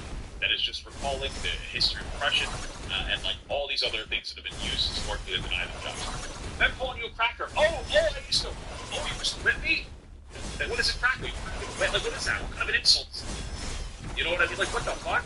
Doesn't even make sense. But you want to know what? If some fucking black guy was in your face yelling at you and calling you, like, trying to be racist towards you and you hit him, I wouldn't give a fuck. I wouldn't care. I wouldn't be sitting here doing this shit. I'd be like, you shouldn't have been trying to be disrespectful. You shouldn't be a provocateur. Ooh, that's a good point. Yeah, if you provoke confrontation, then stand your ground doesn't actually apply. So, and we don't have words in this country that are illegal to say. If you're not threatened, yeah, see, that's what I'm talking about. These people are so dumb. Yes, if I say I'm going to fucking murder you, those are words that are threatening. It's illegal to say that. They don't know anything. They don't know anything. They don't know a single thing that they're saying. They don't understand anything. They just say things. They just talk. They just talk. Oh, stand your ground while it's in the sea. They just talk. It's not. You can't provoke a confrontation. Oh, there's no words that are illegal. Yes, there are. There are words that are illegal. There are chains of words that are illegal. Yes, there is. Yes, there are. What are you talking about? People are so fucking stupid. That's kind of funny that you mentioned that, like, these people want the world to be like Twitter. X. I guess it's the new pronoun for Twitter. They like, and they want words to not matter. Like, that's not what Twitter is. Like, Twitter is a far-right think tank, right? It's a safe space for freaks like this to be a racist fucking moron chud. So that's what they want the world to be, a think tank for racist moron chuds. But the second that you say anything back to them, they will have a fucking meltdown. Freedom of speech for them means go around and harass black people and trying to get them to attack them so you can pepper spray them or shoot them. But if you say something like, hey, I don't know if God is real, they will have a meltdown and they will shit all over themselves and they will tell you that we need to include children in schools by teaching them forcefully Christianity and that you don't get a choice. They don't want you to have a choice in any of that shit. So I don't know what, like, these people are fucking freaks. It's all, you have to understand, conservatism is all feelings-based right now. MAGA conservatives are all feelings-based. There are no facts. The country is worse off. These people are racist. They're dumb as shit. So, like, it doesn't exist. They're not the facts over feelings. By the way, the facts over feelings, guys, the first fact that they want to throw at you is that, like, fucking, we should believe in a fucking Jewish wizard born to a virgin. It's never been about facts. Sorry.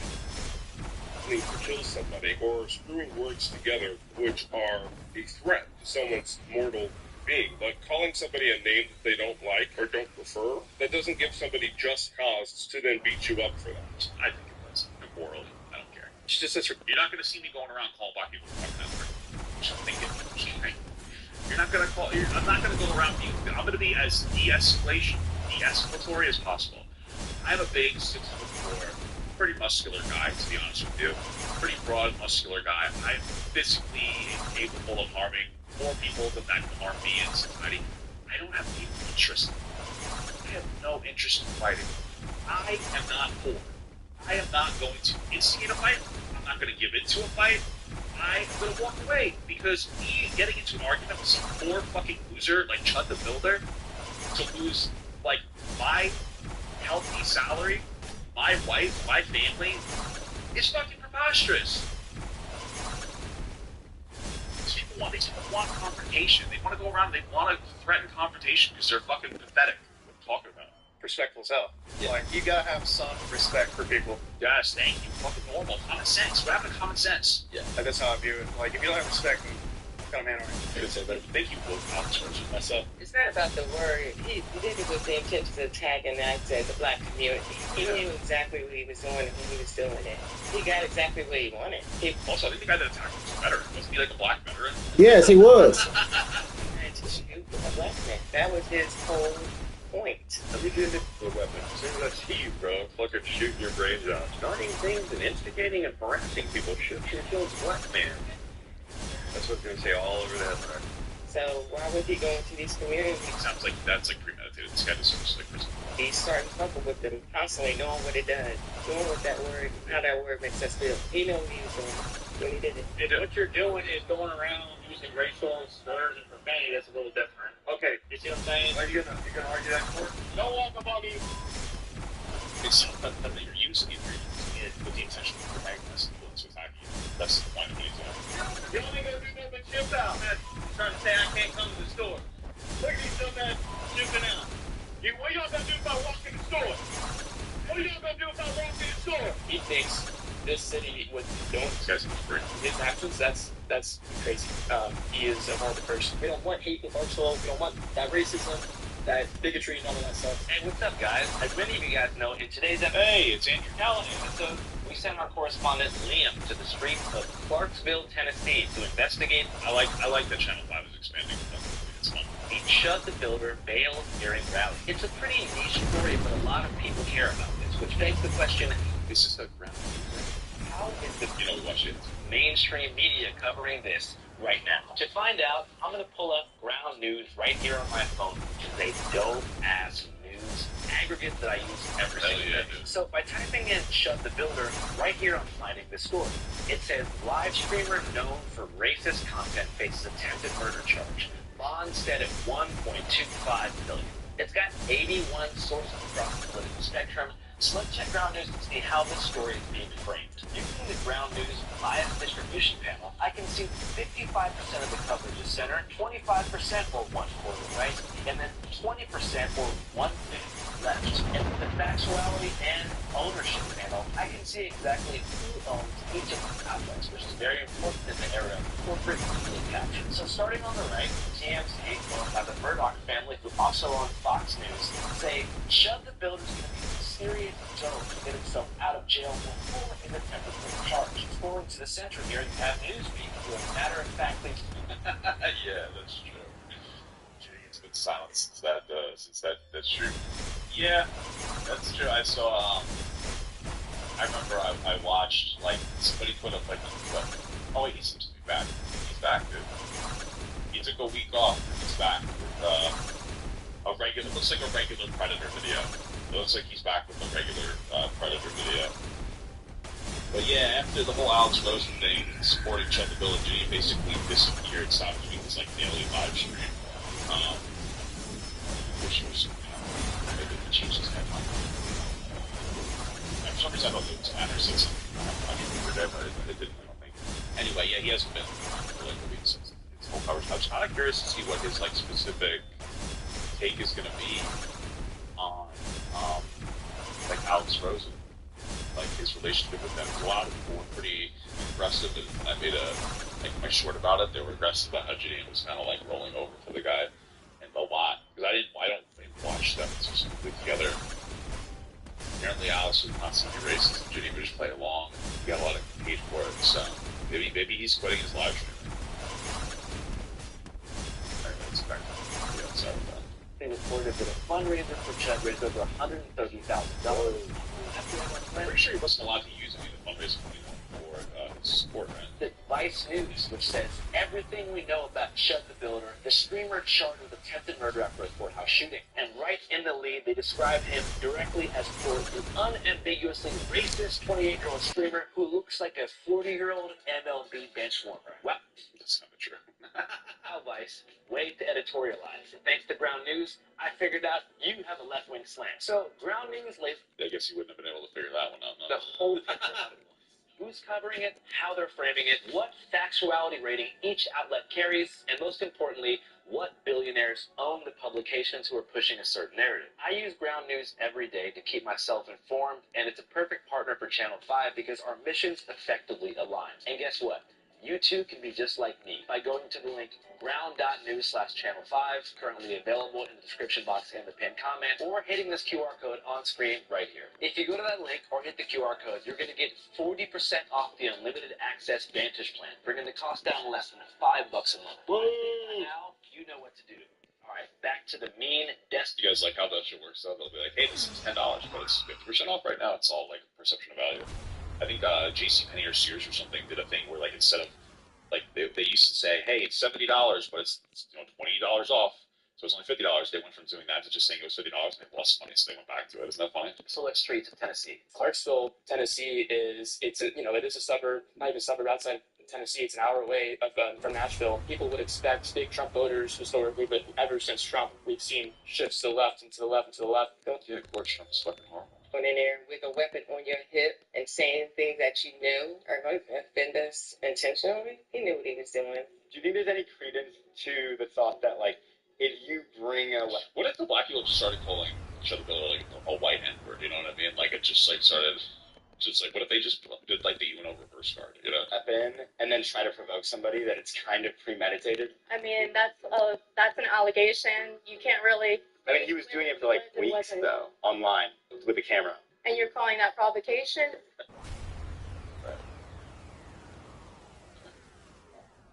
It's Wicked Witch of the South on that one. Like, it's an allegation. Oh, it's a provocation to go around. Yeah, man, what's wrong with you? Every time you see dirty trash. You know what I'm saying? Bitch ass. You go in with a gun, I think you know what to expect. We've seen both sides kind of talk about this with Kyle Rittenhouse on one side, and then Republicans talking about Alex kind of saying how up in Minnesota. Both sides are saying, but when you have a gun, you're bringing to a group. I mean, you don't expect anything good to come out of that. And so, I guess this whole case, I think $1.25 million bond says a lot.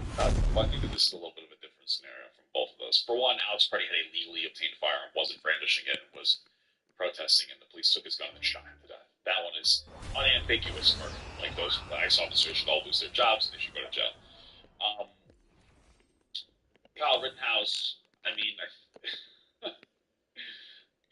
don't think he had his gun legally. He was a fucking kid, and he went to some place because it was close to where his dad worked, and he wanted to, like, do an anti-protest or whatever, and then, some pedophile attacked him, and he shot him, right? I think that's the story. And then other people thought that he was convinced, they went after him, and then he ended up shooting himself. So that's a fucking mess of a story.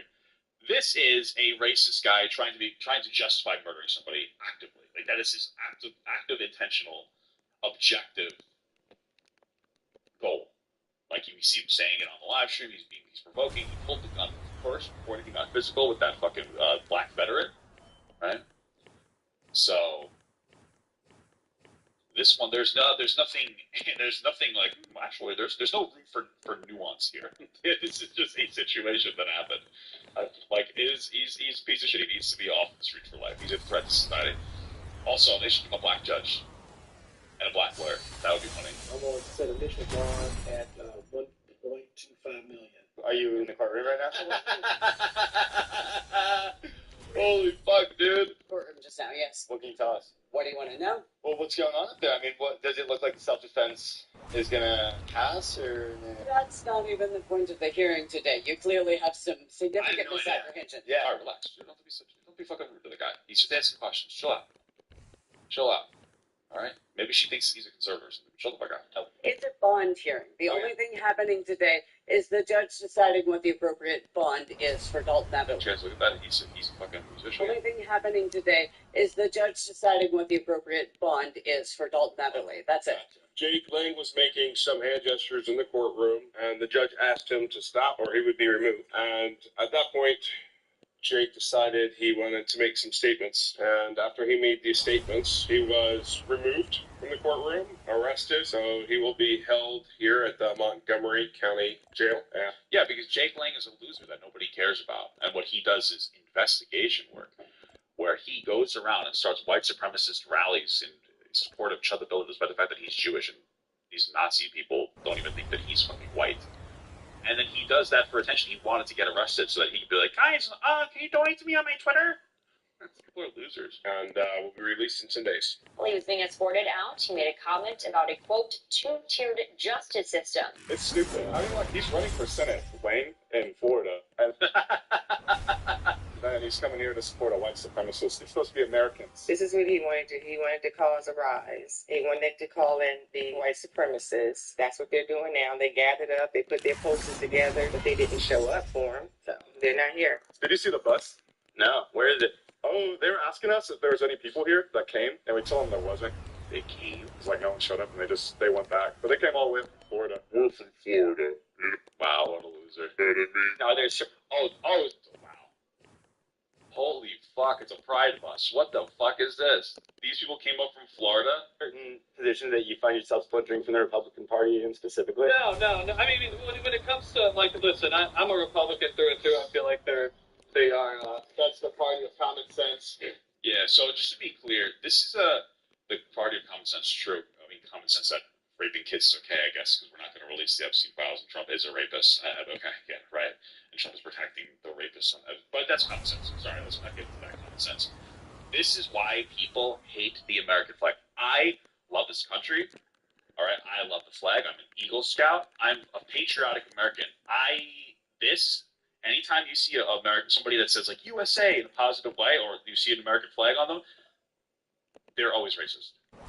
It's so important. They're always racist. This is why people hate it. Well, why don't you like the country? Because you are why. You guys are deeply un-American. These guys rented a fucking bus that looks like the gayest fucking pride bus I've ever seen in my entire life, so that they could come up here and protest for Chud the Builder, the guy who was going around provoking black people, and then pulled a gun on the black guy, which is what started the physical altercation.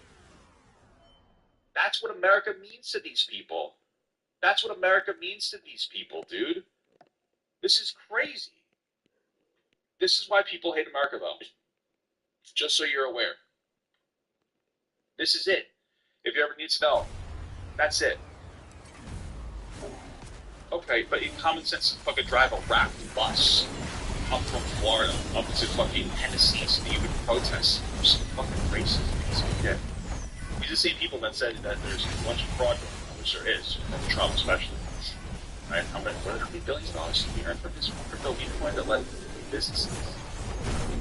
Like different countries, foreign countries. I have a one-on-one with them.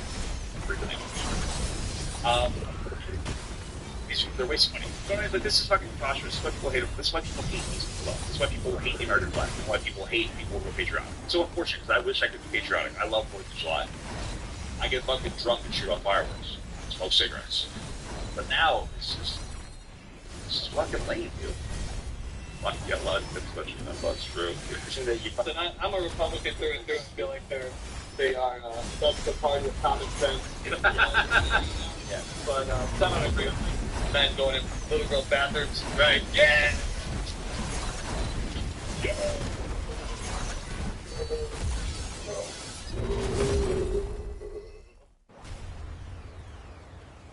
Trump is raping the country harder than he raped kids on the Epstein Island. But they can't shut the fuck up about trans people. Holy fuck. Dude, it's impressive. It's impressive, the fucking trans delusion that these people have. The trans fucking delusion that these people have. Everything is worse off under Trump objectively. We went to war for Israel in Iran. Like, I don't know what the fuck else do I have to tell you? Everything is worse. We are no safer. Americans are getting shot in the street. Trump is Like, he's just cashing out billions of dollars in fucking crypto in-coin fraud, where he lets businesses have one-on-ones with him privately. He's investing tons of money, more than any other president, into individual stocks, because those presidents wouldn't do that, right? So that and then he's putting through laws that allow them to do fucked up shit, like invest in NVIDIA, and now they're allowed to sell to China, even though that's national security issue. All the time, everything. He won't release the Epstein files. He says it's because there's people at Mar-a-Lago that he wants to protect. I mean, like, I don't know what else to tell you. He's pardoning people that are murderers. He's doing a $2 billion slush fund for fucking January 6ers, even though I thought Antifa started it. Like, there's no place where Trump is succeeding in any capacity, ever. And the response from these people are trans people are bad. That's it. Yeah, Trump is even going after fucking E. Jean Carroll because he raped her. He lost, and now he's trying to weaponize the justice system against her. These people are fucking freaks. They're incredibly stupid freaks. They have trans fucking derangement syndrome. That's what they really have. Everyone's like, oh, you have Trump derangement syndrome because you don't think that little girl should get raped. These people have trans derangement syndrome. They can't stop fucking... This guy can't stop chipping out. Every single time. The world is fucking on fire, and they're like, there's a trans person over there. What's in their pants? I want to suck it. I have to understand how much these people are freaks. These people are trans-obsessed freaks. Dude, shut the fuck about trans people. It's insane. These people talk about trans people more than fucking trans people talk about trans people. It's fucking insane to me. It's actually an obsession. It's fucking insane. Holy fuck. Dressing up and pretending to be women is... That's what you sound like, dude. Like, the trans people don't talk about sports. It's like such a non-issue. It's like such a real non-issue. Kind of crazy to me. So it's not crazy to me. I believe in a fucking Jewish wizard. Okay, cool, man. Love it. I believe in Born a Virgin, Magic Apple Course. I love that. I love metaphorically cannibalizing the body of the blood of Jesus Christ every week. That makes so much sense to me. They used to be immortal until the women ruined it. They ate an apple. These fucking people feel like they're born in the wrong body. That's just, I can't wrap my head around that. I can believe in mythical wizards and dragons, but I just can't believe there's a fucking person who feels like they're born in the wrong body. Fuck. I just can't wrap my fucking head around it, dude. It's insane. So, you want me to expand it real quick? Yeah, that'd be awesome. Yeah. Expand. Inflatable gas. Huh? MAGA Mobile Command is the buzz. Me, I'm MAGA Junk Mobile on all platforms pretty much. Fuck, dude. Holy fuck. If you're concerned about that, no problem going to your establishment. If you're MAGA, I will never go to your establishment. It's a magnet for sure, man. You just park and people come up to you and they talk to you, and you can find out what the temperature is in the area, how the people are really feeling. Because like people are itching for stuff like this patriotic thing. Yeah, I think everybody thought that this is where Jake Lang. This isn't patriotic. You guys aren't patriotic. You guys hate America. You hate everything about America. The Trump administration is about trying to make it white America. That's why they label fucking immigrants, illegal or legal immigrants. It's just trying to rape and fucking eat your cats. Like, what are you talking about? You guys are deeply un-American. They're trying to cut off all access to anything.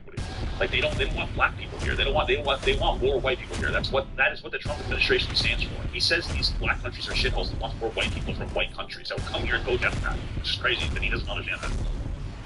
English. No. Okay. Yeah. No. I know Jake Lang. Yeah. I do know him. But yeah. So this like somebody campaign hats and everything. And then for MAGA Mobile Command, we have these hats. I am Charlie. What the fuck? It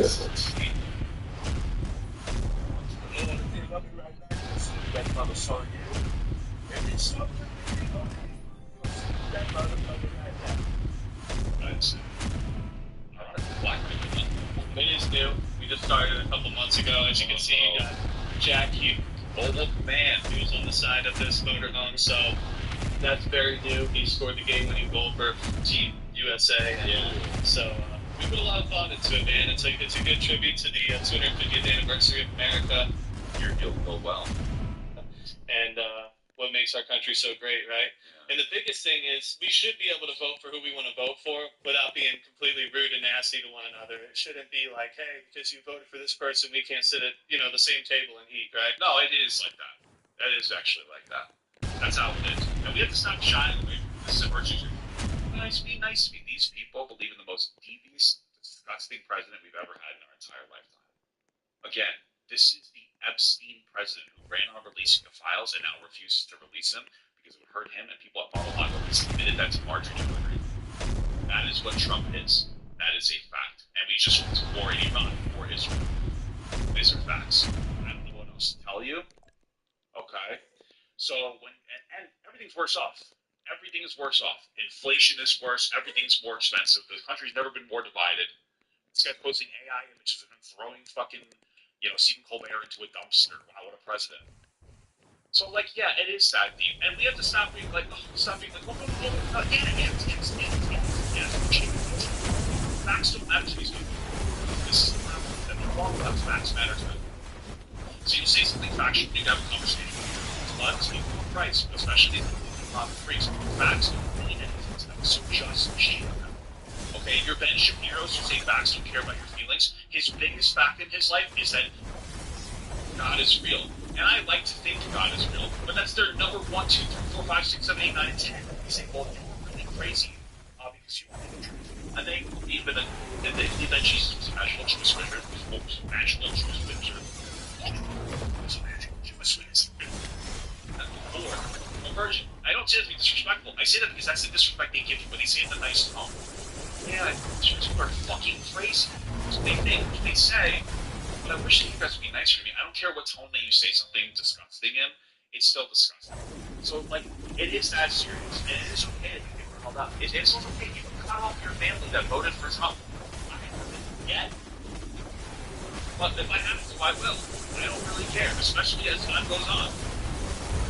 And as I have my own family, I don't want fucking morons to be fighting my kid. I'm not calling my family morons, but at this point, you're still with Trump, you have an intellectual disability, and you belong in some kind of a group home.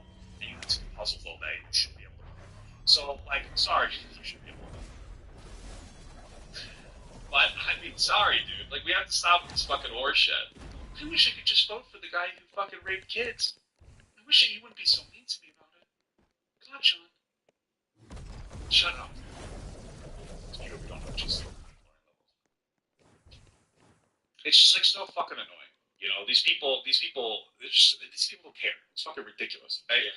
That's what I think is kind of crazy at this day and age. I don't care. Fuck off. Fuck yourself. We notice it. This thing kind of brings demons out of people. Because you're a demon. And it's not intentional at all. You are a demon. Trump just calls all Democrats demons. So why the fuck would we care? What are you talking about? We're here to make, just spread love and the word. You know what I mean? What's your last name? Kozak. Kozak. Is your family Ukrainian?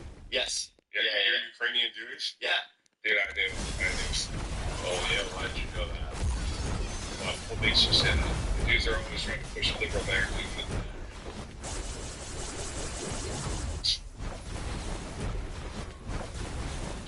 There we go. Incredible. This country. You think so? Oh, absolutely. Absolutely. Behind every left-wing radical organization, they're funders of the BLM, they're funders of every Marxist movement. For Charlie Kirk for 2 years. There you go. He's the guy right before he was killed. One of the reasons that got him killed, started to expose AIPAC, started to expose Zionism, started to expose... Charlie Kirk might have been the biggest Israel protest of the It's a huge small thing. This is in Minnesota. Are you Christian or are you practicing? There we go. That is every single chunk of the defender that exists. There you go. That's all it is. It's incredible. Okay. Wow. I'm neither. I think I'm Judaism in my family. So you're an atheist too? Yes. You're a Bolshevik.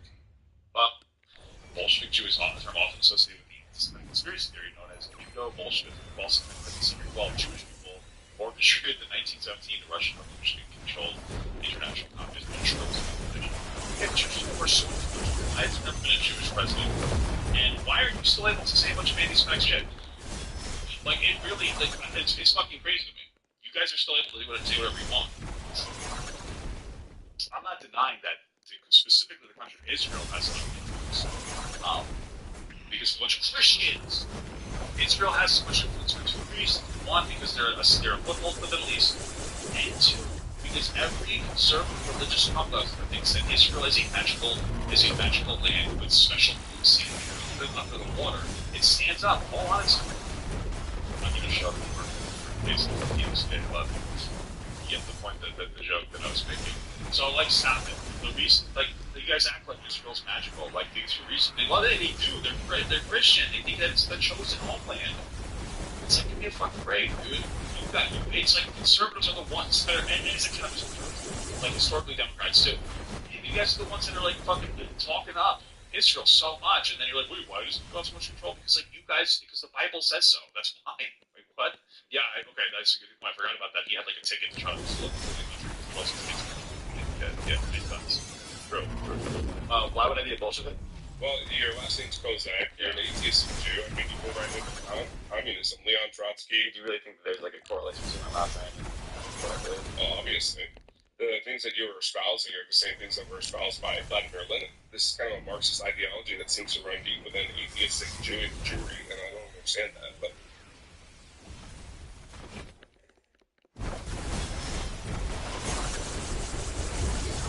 It's funny that there's two factions. There's the one that are racist against everybody, and the ones that are racist against everybody but the Jews. It's fucking incredible. Why have you come to the value system that you have come to? Was that the university that you went to? Your family just shares the same ideals? Where this guy's okay with kids getting raped, by the way. I just need you guys, it needs to be stated that like this guy factually doesn't care about the Epstein client list. So like when a MAGA conservative tries to sit here and they try to virtue signal to you, don't care. How did you come to your logical? Well, you have a pedophile rapist president. So, like, you stand on that first, and you address that, and then we can talk about where I came from with my shit. We don't need to even engage with these people. Don't give them. I don't care. People are fucking morons. What do you think my value system is? Just clarify. Well, right now you're saying people should be arrested for saying words, and no, it's not. Nobody said that. You know since 1970. Oh no! I'm saying attempted murder. It should be. That was, yeah, I know, but you didn't argue that point. That's actually the only point I argued. You didn't argue debate that point. So no, that's that point. You did argue that it was premeditated. It was. That's a fact. It's undebatable fact. Yeah. So I'll give you that. But oh wow, great moron. So it's in your ground law doesn't apply. Your argument was very good. Well, you know his argument. So this what you just heard was this guy debate him. He's like, I know you made an argument and it was a good argument, but you didn't make it very well. I want you to know that I also hate the state of Israel. I actually just came back from Palestine, where I was staying in refugee camps. This guy hates Palestinians too. Just to be clear, this guy just hates Israel more than Palestine. Just to be absolutely clear. Yeah, this guy. Yeah. I like this guy. See, that's what I'm saying, man. My last name. Don't let my last name off you. I'm still not letting you off. Still let people listen. Why do you I'm true. It's rise agitators. See that they're specifically agitators. Well, I like that question. It's a great question. Why do you think that this rise agitators? See that they're specifically agitators.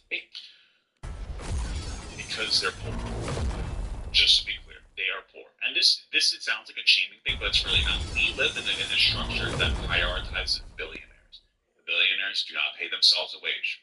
They take that money and they invest it back into their own company.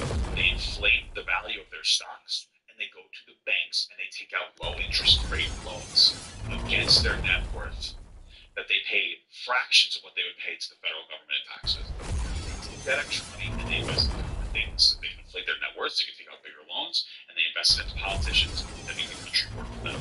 And it was virtually unheard of mass layoffs back before like the 1980s. Now, every other year, there's a mass layoff for AI, for this, for that. Not because the companies aren't profitable, but just because they're not as profitable as they want it to be. Right? You should be able to do that in America. Right?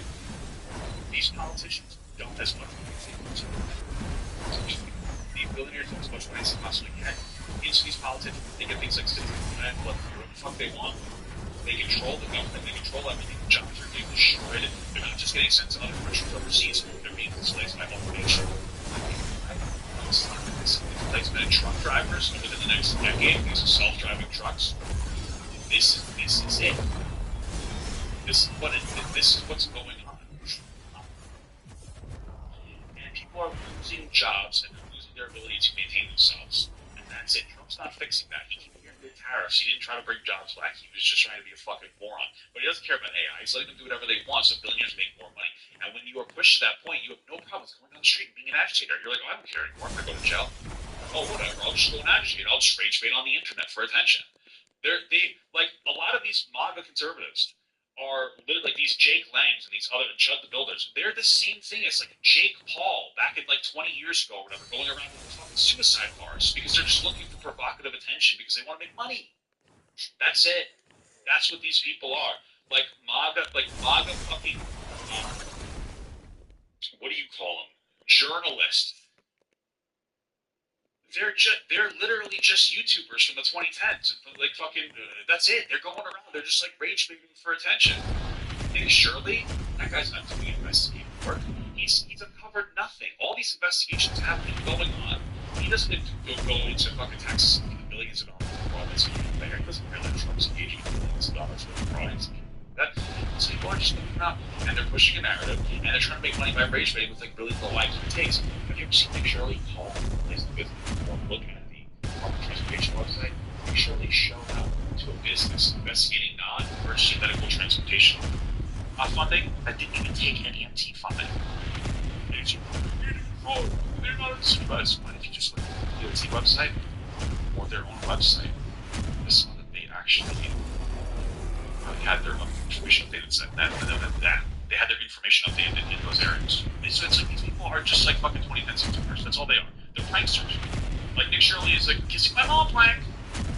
You know? Except he can't actually say it. It's fucking shit. Speech impediment. I don't know what to tell you. He probably does kiss his mom.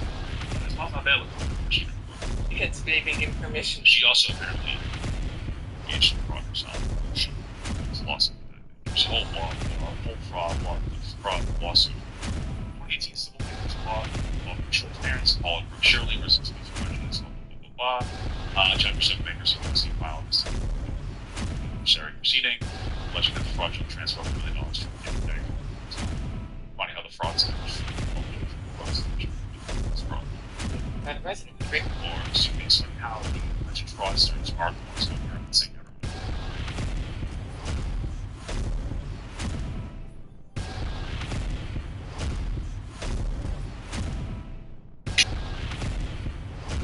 Hey, there you go. There's more racism. And to add the way that they want to now. It's an openness. It's open.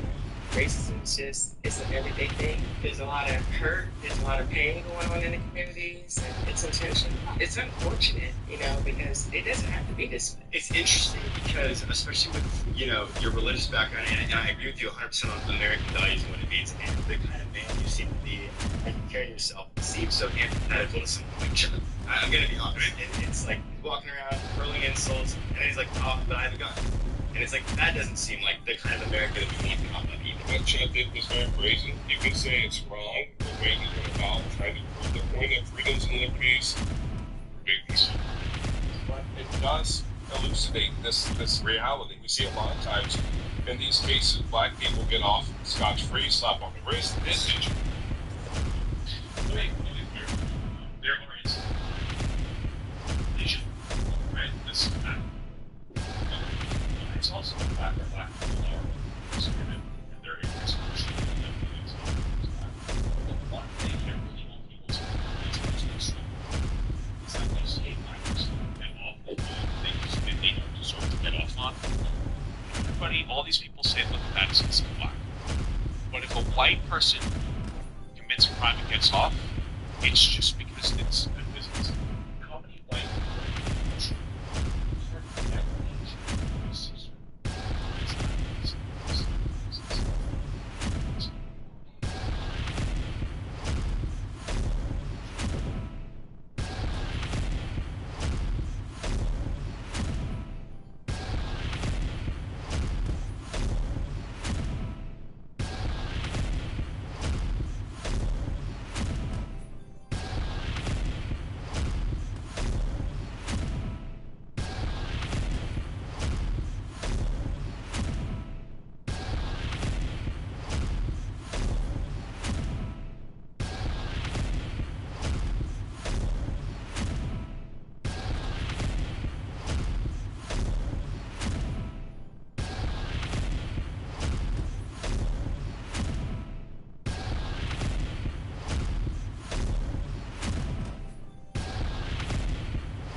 Jesus Christ. Hold on. I'm back. I'm back.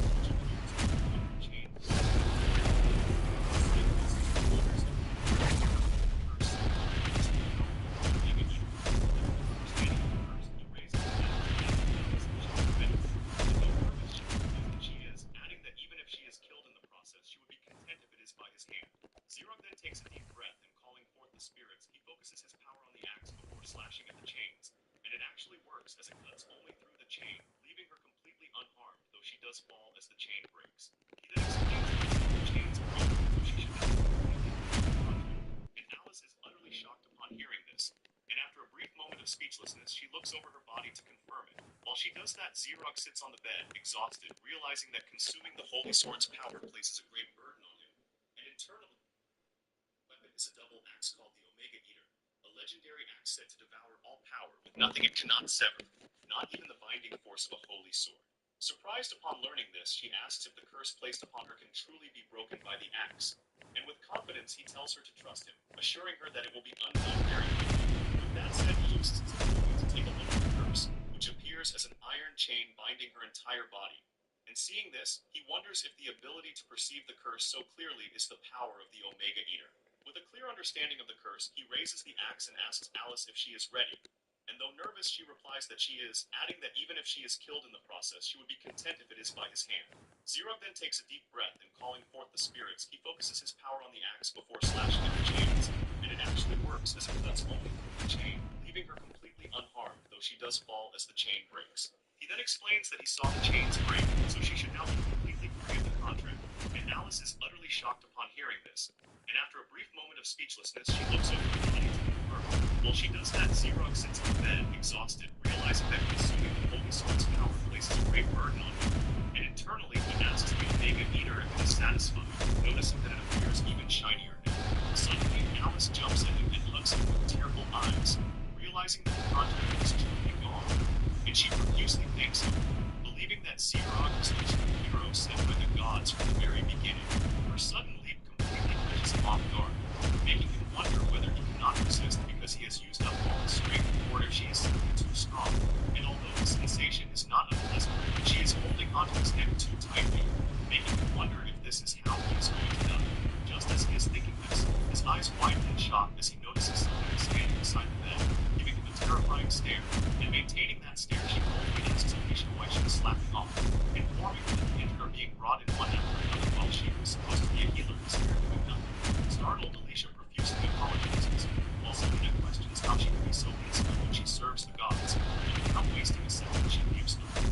As Alicia lets go of Xerox's neck, he starts coughing, relieved that he is safe, but he quickly realizes that the worst is yet to come as he tries to explain to Selena what was going on, only for her to interrupt him, saying that it is fine because she understands, which shocks Xero. She explains that even with her power, she could not stop Alicia, who was fully resolved in her mission, and yet Xerox managed to stop her with ease, adding that she finds it remarkable that he went so far as to manipulate her, which confuses him. However, before he can explain that he was not trying to manipulate her at all, Selena leaves the room, and after a brief moment of silence, he realizes that there seems to be some kind of misunderstanding. However, he decides not to dwell on it, thinking that perhaps this is what he should do.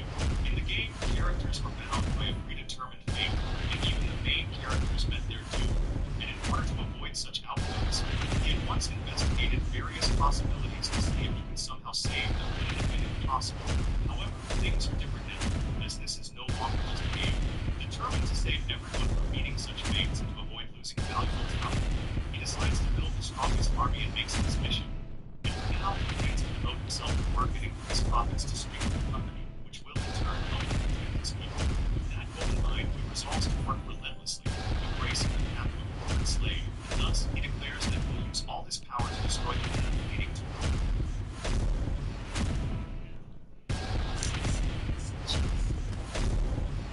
Steak. It's a three-course meal called the Aussie with soup or salad. Your choice of select entrees and cheesecake for dessert. Three courses starting at $14.99 at Outback for a limited time. To ruin. Meanwhile, in the mountains, it turns out that Hero Rio and the Sage Schubert have actually survived, though they are severely injured. As they camp in the mountains, Rio, while eating some meat, asks Schubert if he can use healing magic, and Schubert explains that he prioritized learning attack magic, so he can only manage low-level healing at best. Rio admits that he never expected to be injured this badly, which Schubert agrees is unfortunate, but Rio finds it degrading that he, the hero, is forced to camp outside just to recover his stamina. Setting that aside, since the dragon caused quite a commotion, Rio believes that it must have given Alicia a chance to use self-destruction magic. And with that, he becomes certain that Xerog's defeat must have been a success, asking for Schubert's opinion. After a brief pause, Schubert informs him that he has just received a message, and thrilled to hear this, Rio asks why he did not say it sooner, assuming it could be a report of their success. However, judging from Schubert's troubled expression, that does not seem to be the case, yet Rio still snatches it from him to read. It turns out that the letter is from Alicia, who reports that thanks to Xerog, she has escaped his control and will never return again, making this a farewell letter. And she adds that she never liked Rio's egotistical and selfish personality and in fact hated him. She further explains that she did not use any self-sacrificing magic and has instead become loyal to Xerog, to whom she now intends to dedicate both her body and soul. After finishing the letter, Rio remains silent as a cold wind passes through them, while Schubert waits for his inevitable outburst, and he does not have to wait long, as after that brief silence, Rio angrily rips the paper apart, demanding how Alicia dared to betray him, and declaring that he will never forgive her. He rants that she was such a cute and obedient girl, yet she still did this, which enrages him further as he questions how she could act this way. And in his fury with his ugly ass, Hey, crazy. he declares that he will kill both Alicia and Xerog. As he says this, a shock bursts through his body. Hey, my guy, how you doing?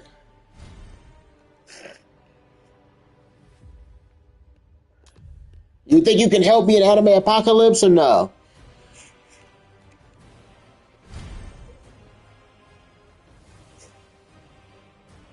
Okay, wait a minute, because this is Dragon, but which part of the Dragon is this one? This is the lowest one, isn't it? Yes, brother, I still remember you. Of course I still remember you, brother. I have you as a friend.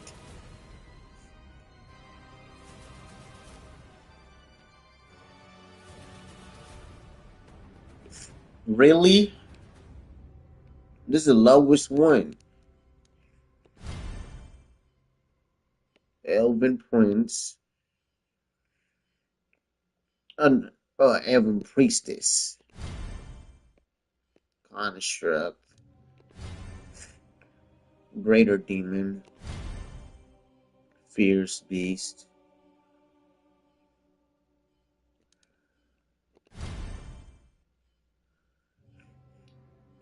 Dwarf King. Oh shit. Well, that is literally the hardest one to get, so I guess I'm gonna keep it. Yeah, that is literally the hardest one to get, so I guess I'm gonna keep it.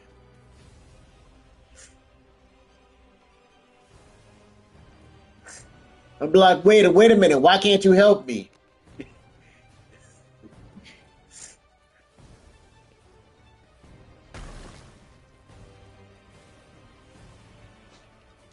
Or it's not, or is it because you don't play it?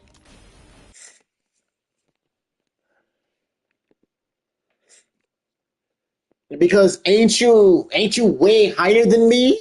All I'm trying to do is get to 50 first. Huh? I swear I seen you. Brother, ain't your name like Crazy BR, right? And Roblox, right? Because I did see you play it before. Unless somebody was playing on your account and played it. Because I swear I seen you play it. Your name is Crazy, right? On Roblox? Or is that another person?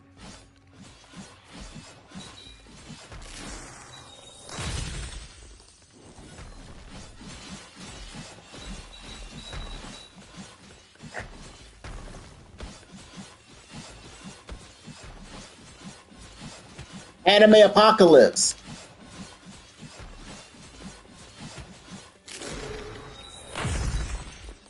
Anime Apocalypse. Because I'm trying to reach max level because I'm like at 30 something.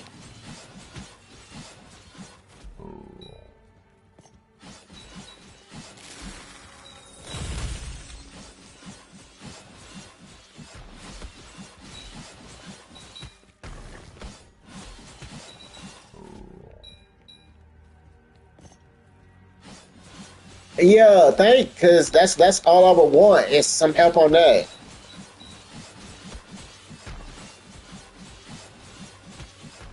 Because I was close. The funniest thing is I was close to getting what's his name? Fuck. The Steel Ball Run character. Gyro? Yeah.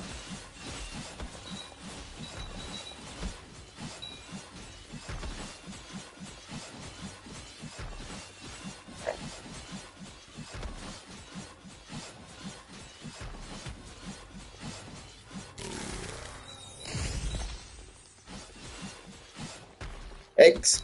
Oh yeah, I forgot it was wings. I thought it was.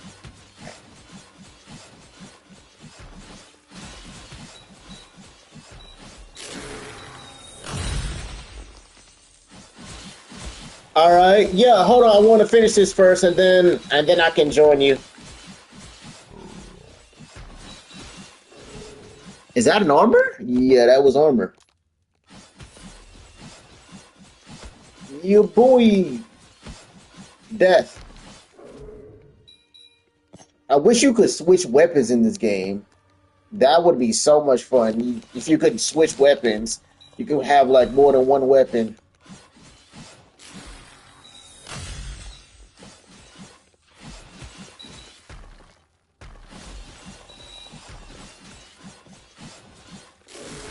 Yeah.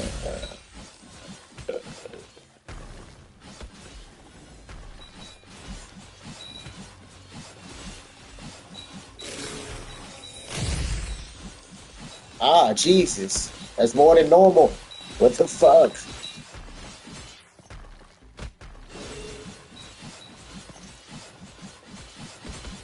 Jesus Christ, forgot there's a lot of.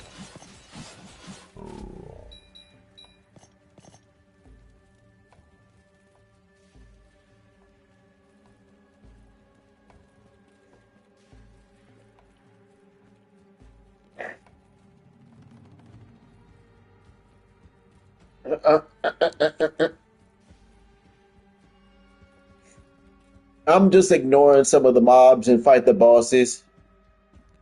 Because there's a boss right here.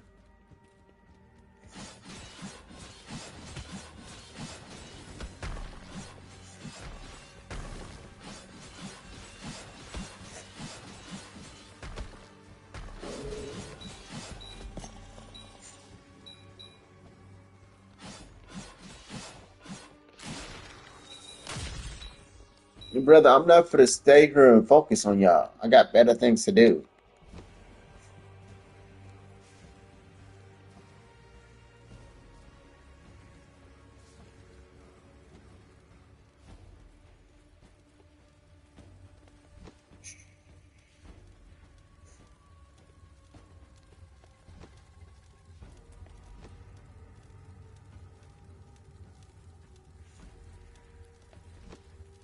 So yeah, I'm gonna just literally focus on fighting the bosses and just leave.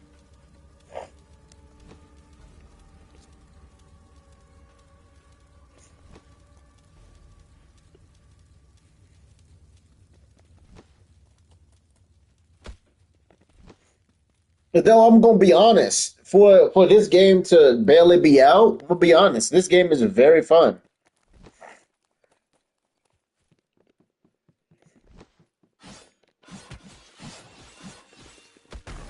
Is it me or do they match my level? Yeah, they match my level. So yeah, these guys they match my level.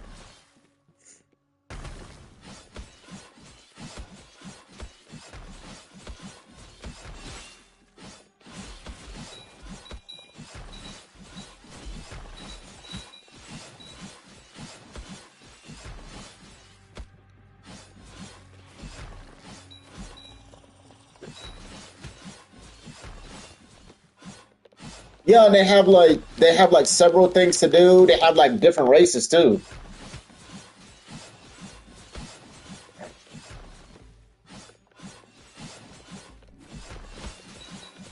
Because as you see, I was pulling for a race and I got Dwarf King, which is like the best race, which is like the best freaking race for the dwarf. I wanted to try to get the king one.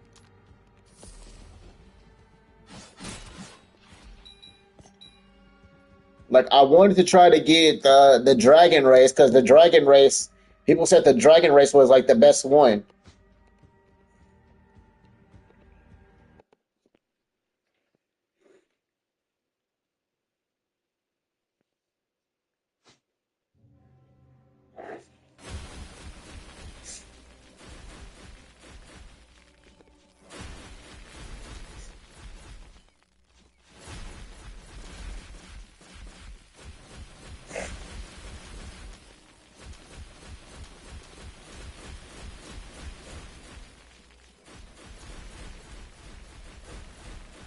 All right, I'm done.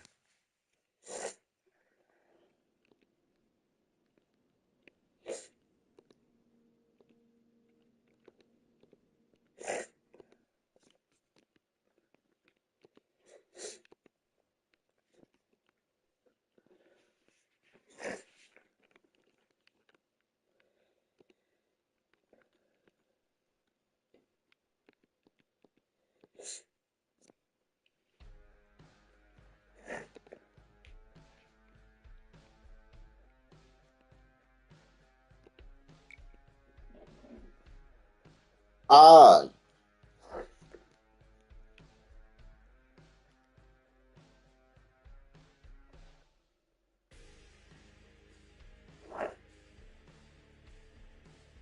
wait a minute. Your friend Speedy is gonna be carrying us for a little. That's what you're saying?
That's fine. That's fine. I'm just trying to level up quickly first. That's fine. That's fine. I'm just trying to. Whoa.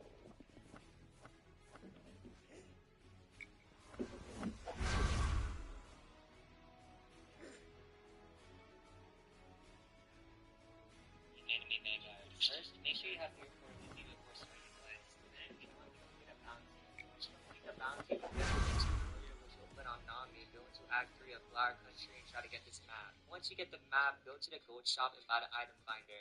Then, go into Act 4 of Sand Village and follow a marker that I'll point you to dig up the left half of the sun. Now go into the new game of Pirate Dynasty and dig gear for a rupee. Play the game like usual, then make sure you got a Kaido. If you done it right, you'll get an item called Drumsticks again.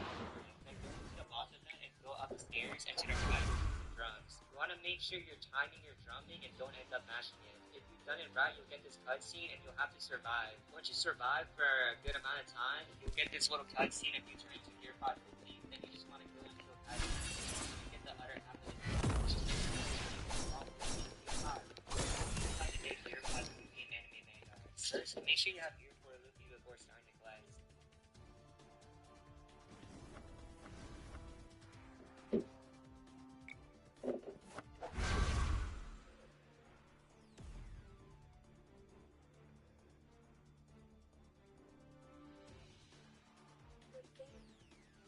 Kiss my hand, if you please. May this day bring us peace, safety.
I just gotta be honest.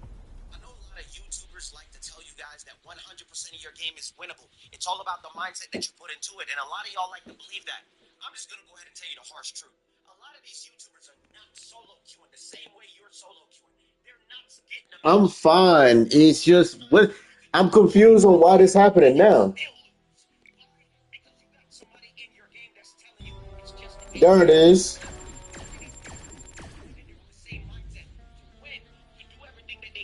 That was weird because, like, I didn't. It did this. Which is why whenever they get any sign of adversity, any sign of a pushback, they throw a surrender button after surrender button. You are not getting the same like-minded individual people that Guang Guang likes to tell you. Don't let these YouTubers gas you up and make you feel like it's 100% your fault. Sometimes it's all about the roll of the dice. You just need to get fortunate up with a teammate that wants to win or want to do everything that they can. It's not all about winning. But I sure don't want to get rolled every game, nigga. That's what I'm telling you. Community is the Okay.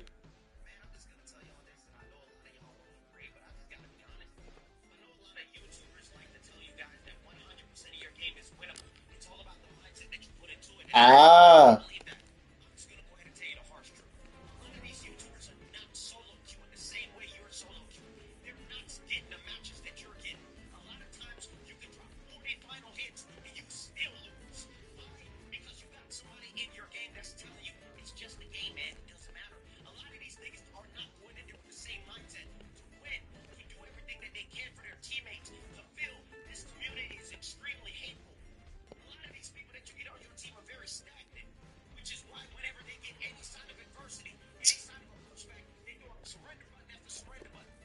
Whichever one you think is best, to be honest.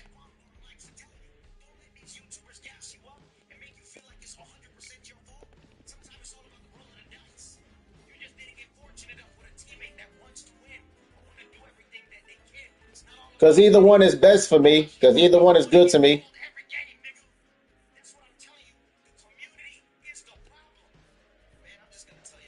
Yeah, I know. It's like Infinite. I seen it. I seen the gameplay for it, I think.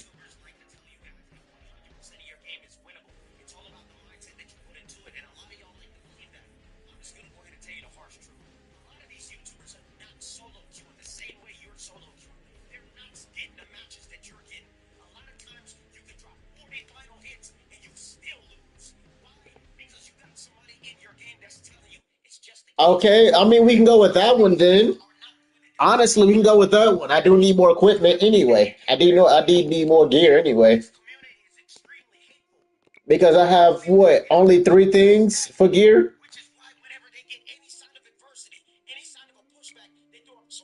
Yeah, because I only have Golden Racer. I have Golden Racer and I have Nesco Box. Yes, I do.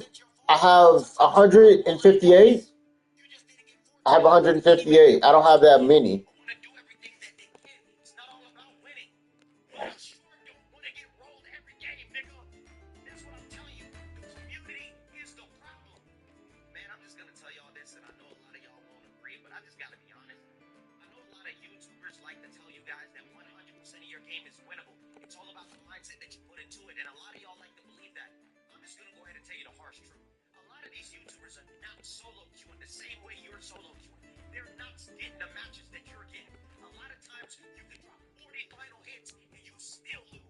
Okay.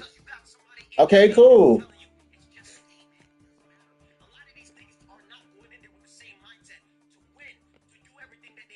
Honestly, yeah, cool. If we get it, hey, if I get him, that'll be good.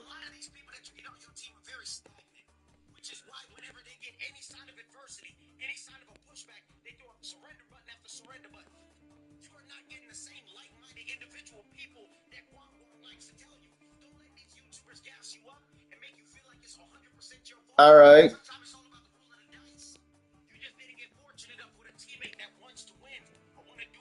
Like I'm getting there. I'm getting there to get Eisen. So I'm getting there to get Eisen. Time out to the Bat Family, we're actually meeting Spider-Man again. Okay, I almost have him. Please hurry up. I don't want to die. Come on, Sam. Hurry up. Hurry up. Come on. This guy. And got him. Jason, I swear, by everything good on this earth, it was an accident. You pressed the button. It was an accident. Oh, that's Batman. I met him already. Why is he here? When we sent you to that one universe, what was going on there, by the way? I was at a pizza place. I had a tablet. There was an annoying guy on the cell phone, and a bear chased me. So I drop kicked it through a table. Did you say you drop kicked a bear through a table? Well, like it started chasing me, and the battering wasn't effective, so I just, you know. Okay. Anyway, well, now that you're back, you replaced me. Certainly, I swear, I don't even know how I got here. Okay, that Tim guy over there, he doesn't know how to work a microwave. Leave me alone. Relax, B. He's cool. We like him. You said the same thing about the guy who turned out to be Clayface. Yeah, but this one cracks jokes instead of just bones. Well, I can do both reasonably. Yeah, no, let's not start a sentence off with that. Young, enhanced strength, non-lethal restraint system? They're actually webs. How do they work? Well, they dissolve after an hour. I have a GED and also anxiety, so I gotta make sure that they don't counteract sometimes. Talk a lot when you're nervous. All right. Noted. Hypothetically, how was that pizza place again? Well, there were robots that hunted me and tried to kill me, but then it turned out that they were children, and then there was this guy who was wearing purple. I drop kicked him through a table as well. Wow, I'm sorry. I mean, you're not the one who sent me there. It was an accident. That's good because the guild would have destroyed me, so I apologize. You stayed though. They wouldn't let me leave.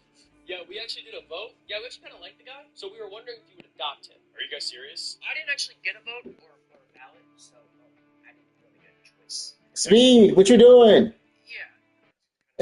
Wait, what was he doing? It's the nicest thing anyone in Batsuit has said to me. And you'd be the first, so. I guess he wasn't joining us.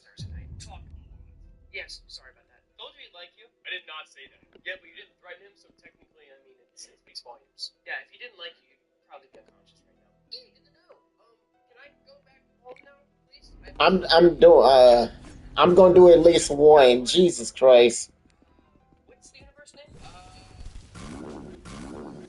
616. You're not know where you're from. Spider-Man again. Okay, I almost have it. Please hurry up. I don't want to die. Come on, Tim. Hurry up. And got it. Jason, I swear, by everything, it was an accident. You pressed the button again. It's an accident. Why is he here? When we sent you. I was at a pizza place. I had a tablet. Well, I'm dead. So I dropped it. You just see you drop kicked a bear through a table? Well, like it started chasing me and the battering was effective, so I just did it. Okay. Anyway, wait. Seriously, I swear, I don't even know what I got here. Okay. That Tim guy there, he just wanted to like Plum?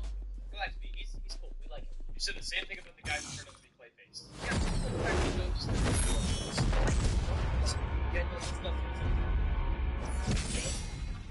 And strength. Nothing.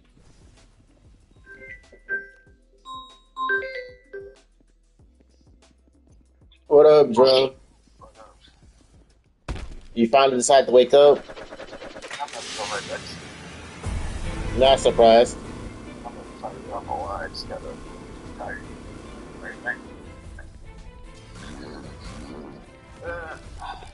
I was gonna play, but like, nah. Nobody.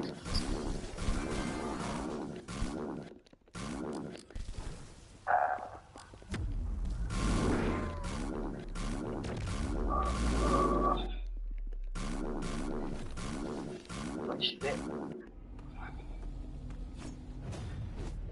Starting to realize, fucking leg hurt so fucking bad. Yeah, oh, they starting to catch up with you? Sound like it. Yeah, because now I'm starting to see my veins pop out a lot. Yeah, now I'm believing this. We cannot do this. I'm getting tired, man. Yeah, brother, that's because you're overworking yourself, Dro. That's because you're kind of overworking yourself, Dro. Yeah, no, if I'm pushing dirty. Oh, welcome back, Crazy. Welcome back. Brother, we're not that old. Brother, 30 is not old. We got to remember that. Yeah, but you know, younger people will be like, "Oh, you're old." Oh, you're unk. I'm like, first of all, 30 is not old. Because if 30 is old, that means y'all are still children. If we don't go on that logic. They call us unk and old and shit. Like we fucking ancient. Like, yeah, calling us unk. What, like, nigga, what? Brother, if 30 is, because that is true, nigga, if 30 is old, then that means you are still a child. Yeah, they still act like it anyway. Think about it. They call you unk. They act childish, so they're child anyway. Well, you know, wrong there. Yeah, all I'm doing right now is just washing these clothes. I gotta wash the clothes and then it'll take me like 10 minutes. Brother still wants to take a nap. I can't even blame him.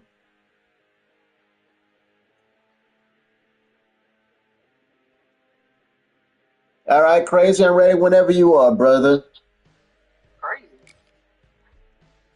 Yeah, brother, that's the name of one of my... I'm live streaming, brother. It's the name of one of my homeboys that I play games with. Crazy. The one you talked to. Huh? I thought you were talking about the other Crazy. No. Oh, you don't have any. Ah, that makes sense now. Well, Goofy, if you want to play later on tonight, I don't work tomorrow. You want to play later on tonight, like around, what time is it? No, shit, probably tomorrow. Well, you 9 out of 10, you finna go back to sleep, aren't you? Yeah, that's what I'm gonna do. My body's telling me to go back to sleep. Same stuff, right? You say you finna do what now?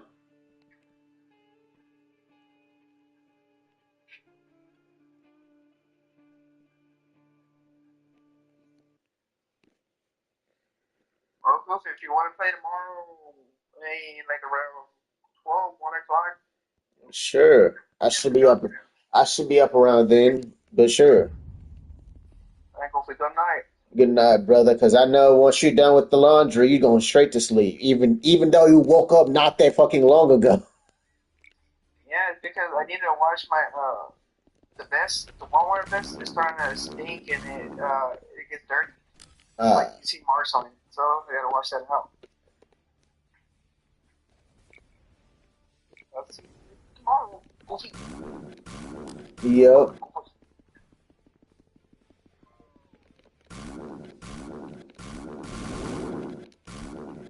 Young, enhanced strength, non-lethal restraint system. Suspended for 20 minutes. They don't counteract sometimes. Talk about medically, how does that work? Well, like robots, but then they turn into their children. And then there was this guy, turned purple. I drop kicked him through a table as well. Oh, wow, I'm sorry. I mean, you're not the one who sent me though. It was an accident. That's good because the girl was. So you see. Yo, we actually did a vote. Yo, we don't like the guy. We're gonna bring us. Why did you actually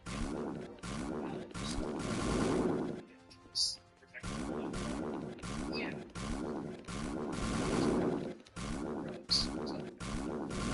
It's nice to think of that as expensive. In first. Talk. Yes. Don't we like you? I did not say that. Yeah, but you didn't write him, so technically, I mean, it speaks volumes. Yeah, if he didn't like you,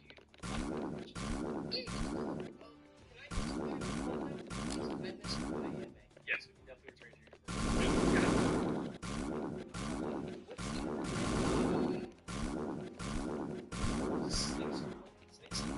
Do you not know where you're from? Time after that family were actually meeting Spider-Man again. Brother said, do you not know where you're from? New York? I mean... Brother, he knows you're from New York. He means what dimension you're from.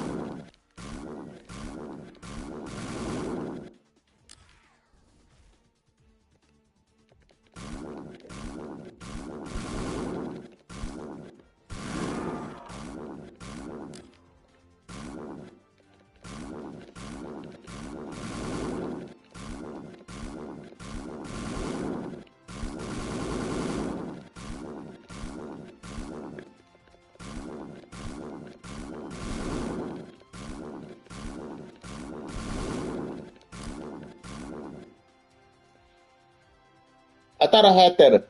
Do I have that?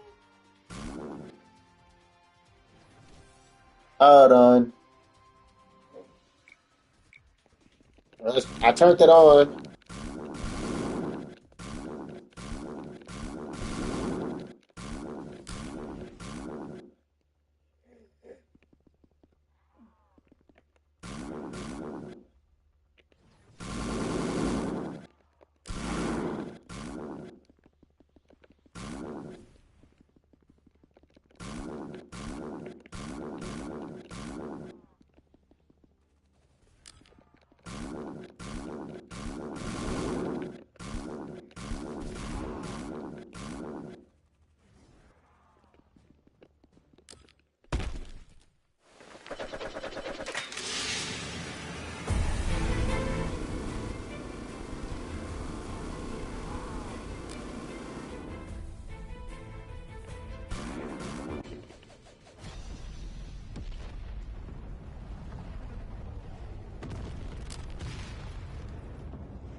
I mean, the only reason why I haven't is because people have already been buying buffs.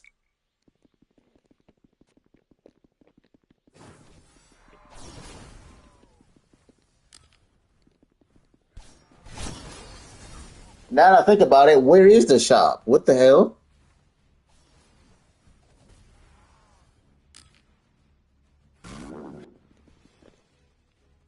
Oh.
honestly, I have not really been getting that many levels. I've been getting XP, but I haven't really been getting levels like that.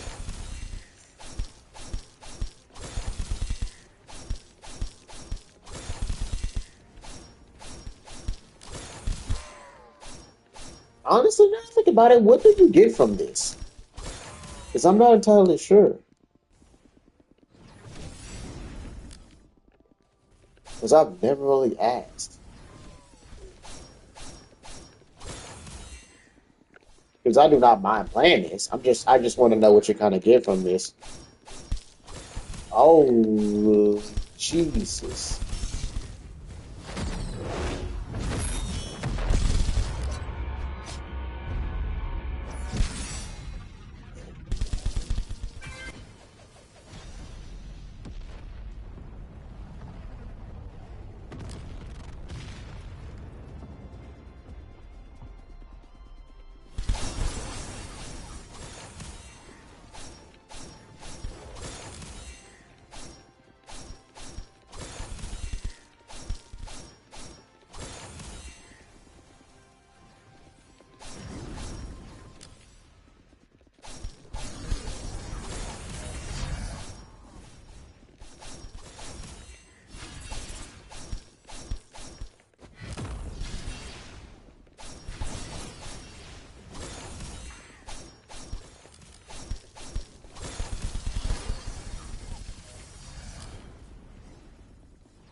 Well, brother, what you talking about?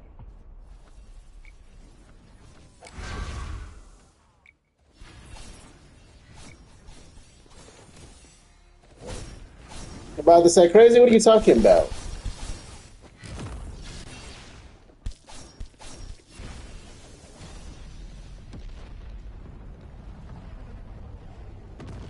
Is that Sid? Jesus Christ.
what the hell?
and I know a lot of y'all won't agree, but I just gotta be honest.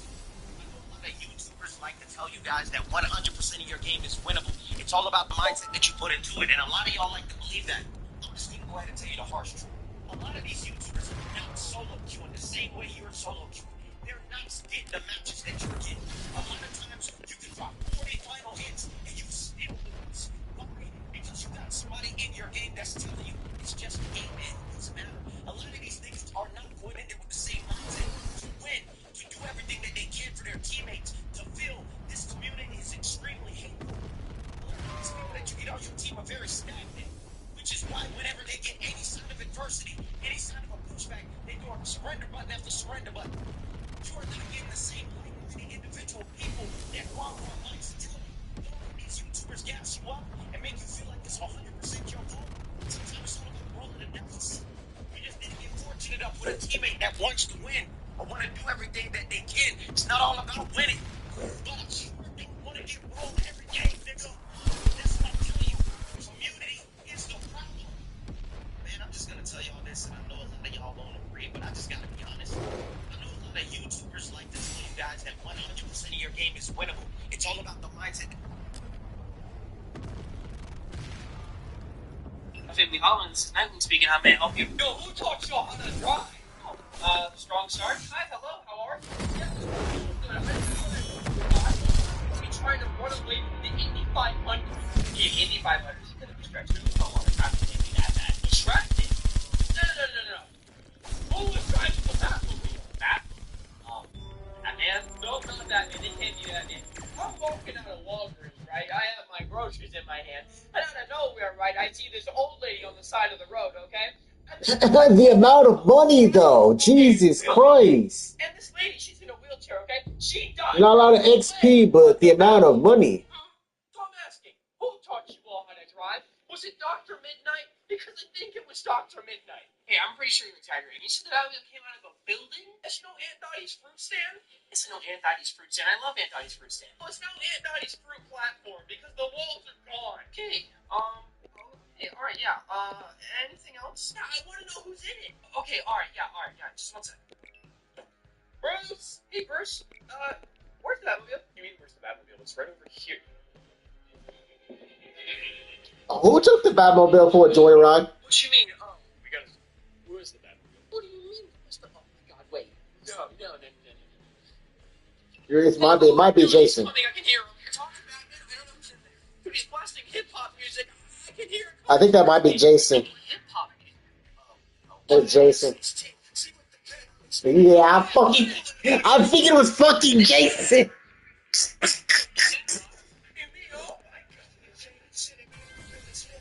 I figured it was that nigga Jason driving, because there's no way. There's nobody, there's nowhere else that is anybody but Jason driving crazy as fuck. Family Hollins, Nightwing speaking. How may I help you? Yo, who taught you how to drive? Strong Start. Hi, hello. How are you? Yeah, I'm doing good. I know when I moved to Gotham, I would be trying to run away from the Indy 500. Okay, the Indy 500 is a bit of a stretch. I mean, come on, the traffic can't be that bad. Distracting? No.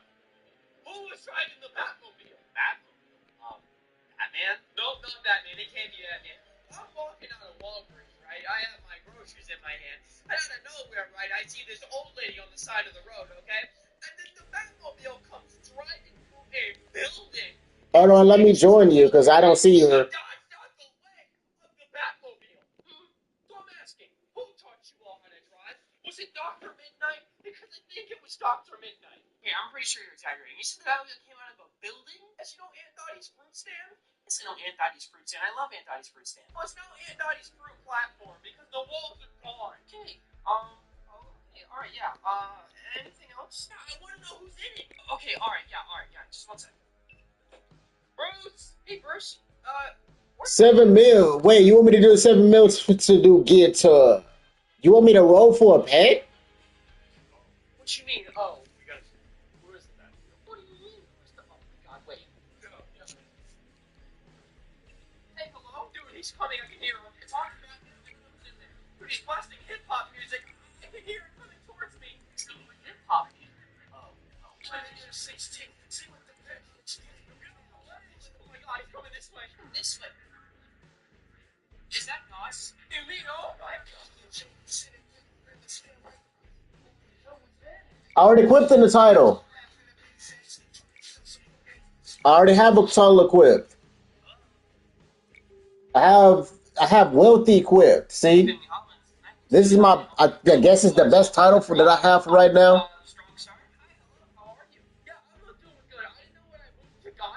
Yeah, that's the best title for right now for XP and coins and whatnot. And I do already have pets. And I already have pets equipped. Batman? No, not Batman. It can't be Batman. I'm walking out of Walgreens, right? I have my groceries in my hand. And out of nowhere, right, I see this old lady on the side of the road, okay? Okay, so you want me to try to get Egress? I should try to get Kurama and Egress. Okay, so I got Kurama, but I need to get to get Egress. Okay, never mind. Got him on the second try. I love Aunt Dottie's fruit stand. Well, it's now Aunt Dottie's fruit platform because the walls are gone. Okay, okay, alright, yeah. Anything else? I want to know who's in it. Okay, alright, yeah. Just one second. Bruce! Hey, Bruce. Where's the Batmobile? What do you mean, where's the Batmobile? It's right over here. What the? Oh. What you mean? Oh, we gotta. Where's the Batmobile? What do you mean? Where's the? Oh my God! Wait. No. Hey, hello, dude. He's coming. I can hear him. It's on Batman. I don't know who's in there. Dude, he's blasting hip hop music. All right, I got both of them. Jesus, that was quick. Oh my God! He's coming this way. This way. Is that Nos? You me? Oh my God!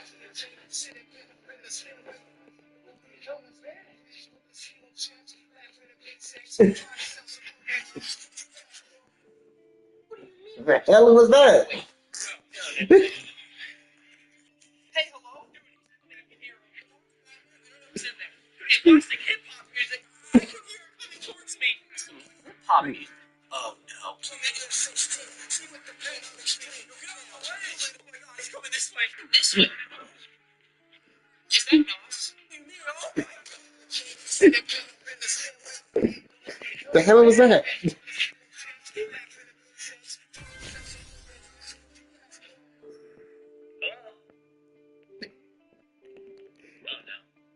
Family Hollins, and Nightwing speaking. How may I help you? Who taught you how to drive? The strong side. Brother said he thought it was Damien. Hell no, brother. Even at least Damien know how to drive. Serious felony. He is sitting in the county jail in Tennessee right now, and he's facing about 80 years in prison. And I told y'all that it's just a matter of time until this dude calls the wrong dude the N-word, and then says that he's tripping out, and then the dude comes at him and he tries to pull out his pistol, and things escalate, and this dude ends up in prison. And to make things even more embarrassing, not only did this dude shoot the other guy, but he shutterbombed himself in the arm too. And a whole lot of people who don't understand how self-defense laws work are saying,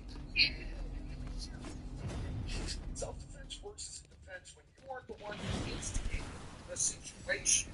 Don't mention the fact that this dude was out on bond for a bunch of other charges, and he can't even be carrying legally on bond in Tennessee. Oh nah, they just dropping meteors now. This is not even. Damn, bro, don't even stand a chance. He getting dropped by meteors. There might be consequences. This whole thing was so entirely avoidable. Anyone with half a brain saw this coming from a mile away. This is exactly why. Well, that means I don't have to do nothing really. All I have to do is stand aside. Including putting themselves in prison for 80 years just to get some clicks and views. Judd the Builder has been charged with attempted murder, as well as several other very serious felonies. He is sitting in the county jail in Tennessee right now, and he's facing about 80 years in prison. And I told y'all that it's just a matter of time until this dude calls the wrong dude the N-word, and then says that he's tripping out, and then the dude comes at him, and he tries to pull out his pistol, and things escalate. Okay. And this dude ends up in prison. Hopefully I'm not close. Hopefully I wasn't too close to him for that, because I hate doing that shit. Where is he? And a whole lot of people who don't understand how self-defense laws work are saying, self-defense works as a defense when you are the one who instigated the situation. Not to mention the fact that this dude was out on bond for a bunch of other charges, and he can't even be carrying while you're out on bond in Tennessee. That's when Jay Nomo wants to take this case from you. Who that you'll be when Jay Nomo won't even take your case. This is 100% an advocate for free speech. Say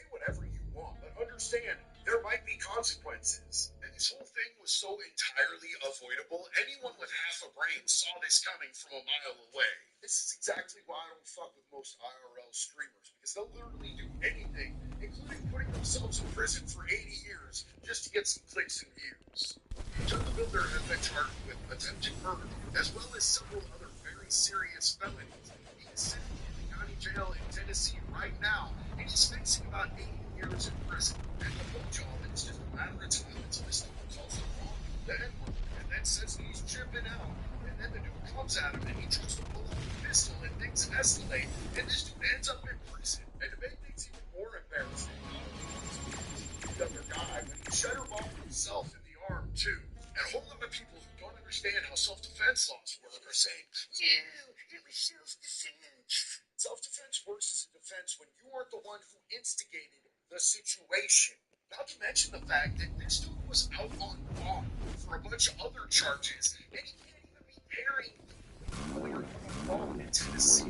That's what Jane Momoa won't take this case, bro. You know that you're beat, but Jane Momoa won't even take your case. Listen, I'm 100% say whatever you want. Understand, there might be consequences. And this whole thing was so entirely avoidable. Anyone with half a brain saw this coming from a mile away. This is exactly why I don't fuck with those people. Don't literally do anything, including putting them. Jesus Christ, it just keeps getting faster. He literally just keeps getting faster. Attempted murder, as well as several other very serious felonies. He is sitting in the county jail in Tennessee right now, and he's facing about 80 years in prison. And I told y'all that it's just a matter of time until this dude comes along, the N-word, and then says that he's tripping out.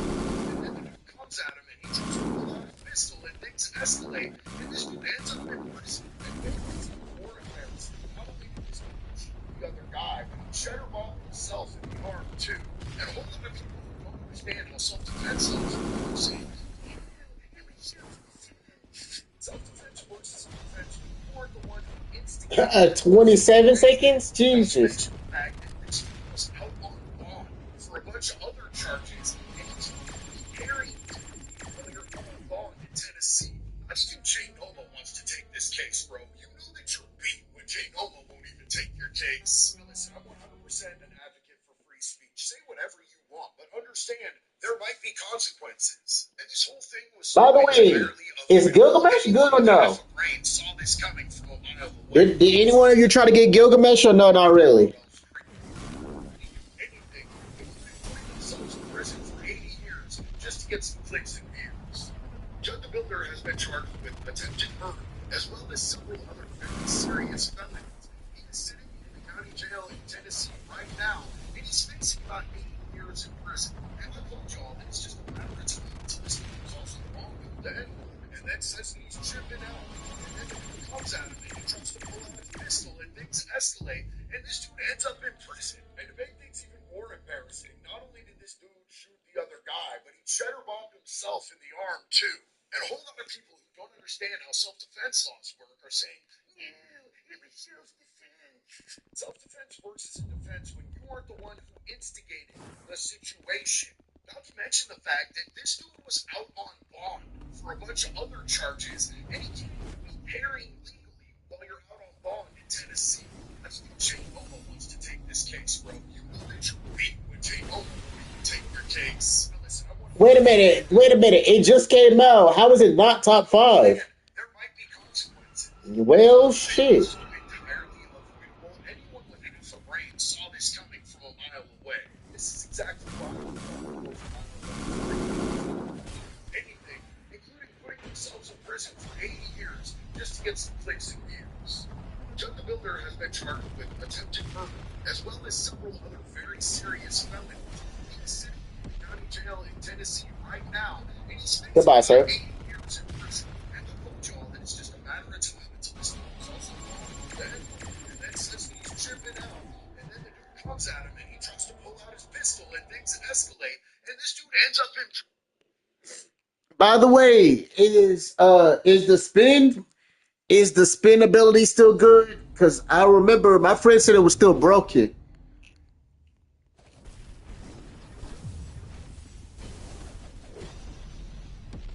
Because I want to know if that's still in the top 5 or not.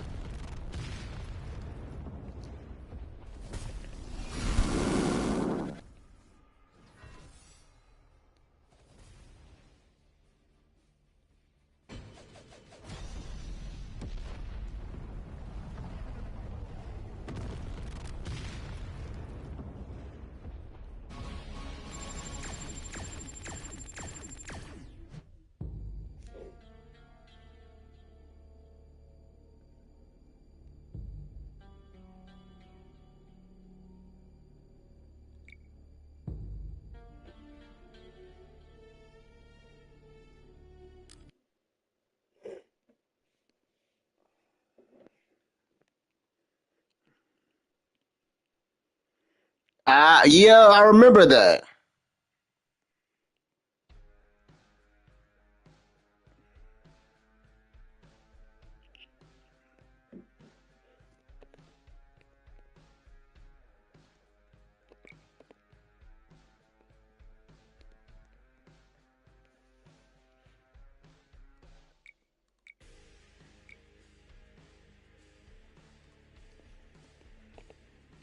But like, yeah, as you see, I was pretty close to getting it.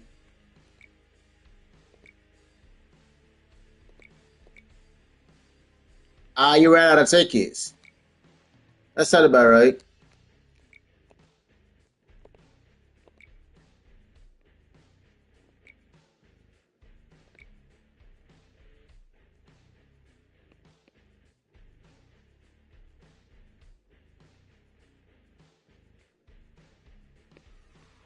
No, it's fine.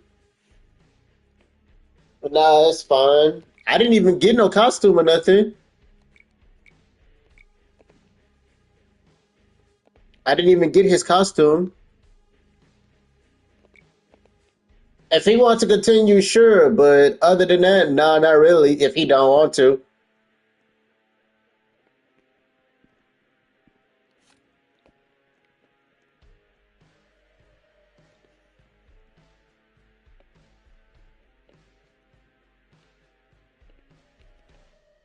because I'm down to save my raid tickets.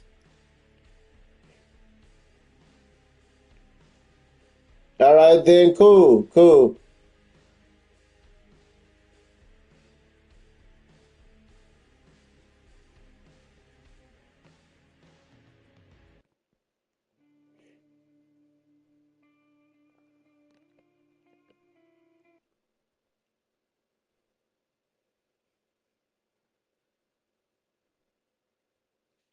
Because yeah, all I'm really trying to do is max out for my first time, and then leveling up will be easy. Because after you prestige the number they said, my friend said after you prestige once, it just becomes incredibly easy to max out again.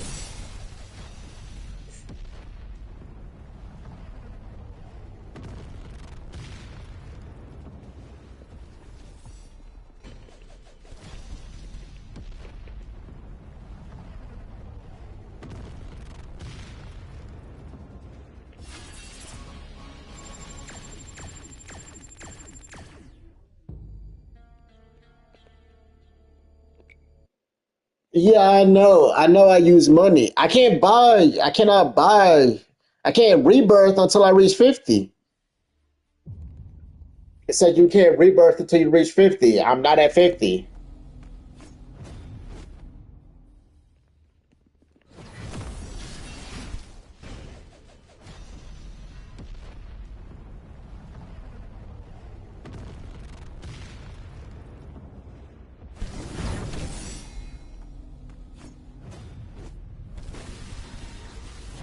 Well, I'm dead. I just got back alive. Damn it.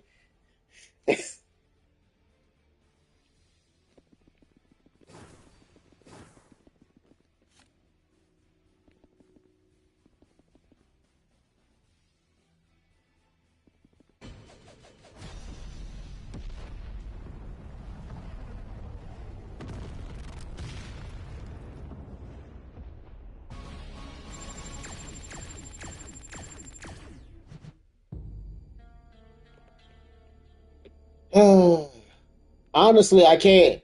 The funny thing is, I don't think I have enough damage to do like the highest difficulty solo. I don't think I have enough damage to do like the highest difficulty solo.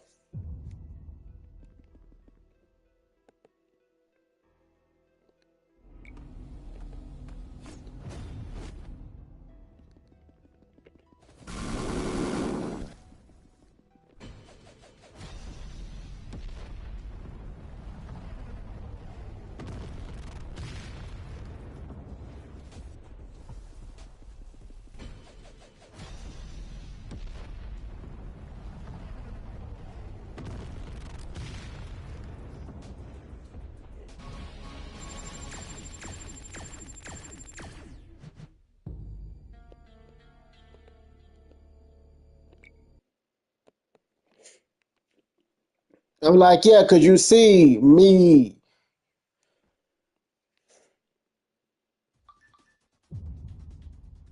Okay, so the problem would be doing the rebirth. So getting the Kokushiba outfit, because I haven't gotten the outfit yet. I know the outfit will make it a lot easier for me, but it's gonna be the rebirth that's gonna be the problem.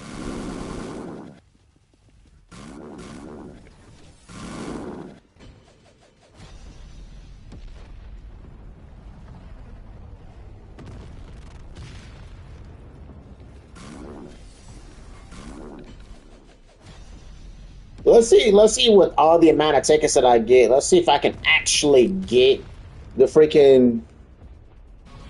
Oh, I got the outfit. I got the outfit, so that didn't take long. Last one. But did he run out?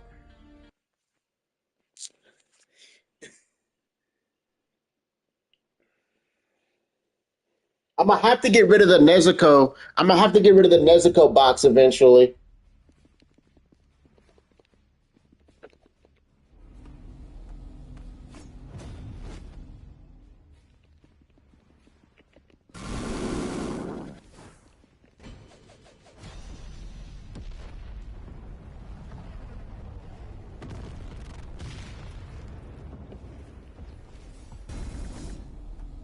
Uh-oh. I think I accidentally went in the range. Yeah, I accidentally went in the range. I didn't know it was his ultimate.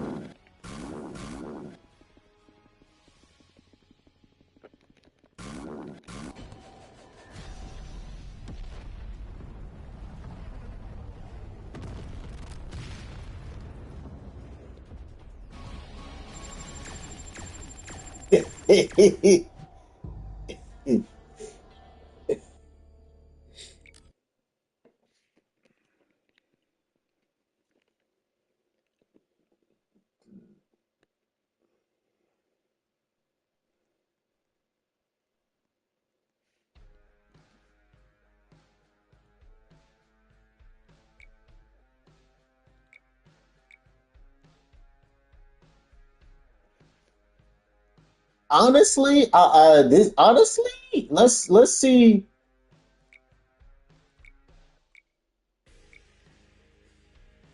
Honestly, let's see if I can with this. Let's see if I can actually do it with this. Nah, let's just do nightmare.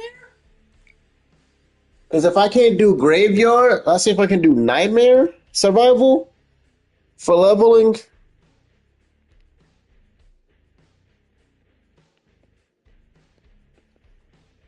Uh, I forgot to put it on solo.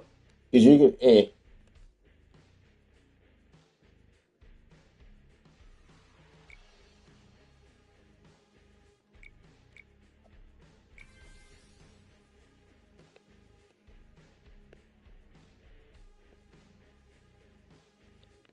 Because this is the one I need to be doing, right? Crazy.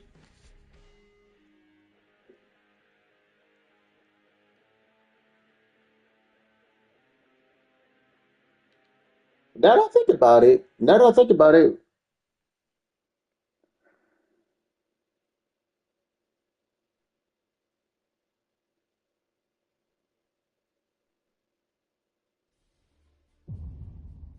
the way, thank you. By the way, Speed, thank you for subbing to me.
hate these samurai ones. They're the most annoying.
That's only one level.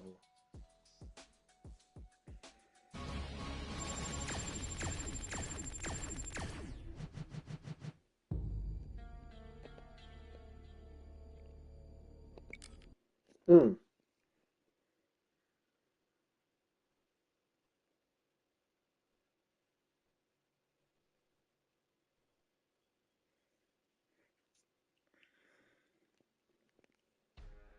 So yeah, no, I did get a level from that.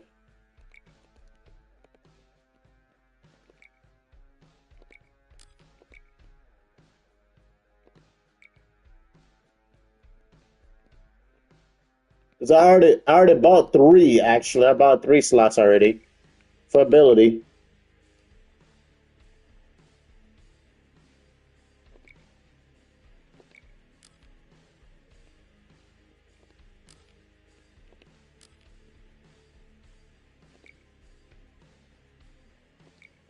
No, I want to change this one, not this one.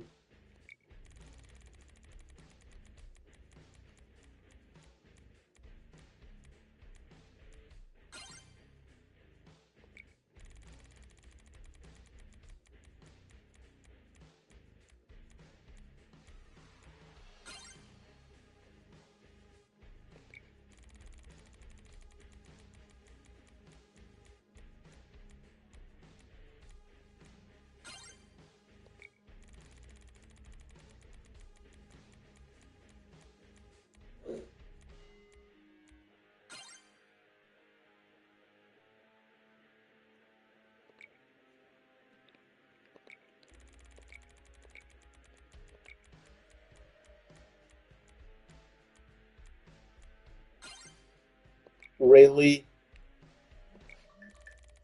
It was so close to time stop until then it changed its freaking mind.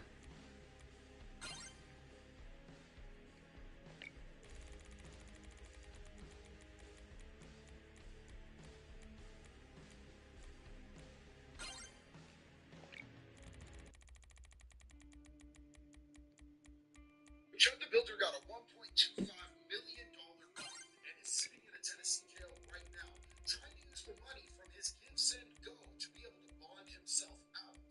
But the district attorney is trying to block Chud from being able to use that money to be able to go towards his bond. So usually you can get a bail bondsman to bond you out if you have 10% of the bond up front to be able to pay them. So that would be $125K. Wait, who got the hallway light on? I turned that's not on.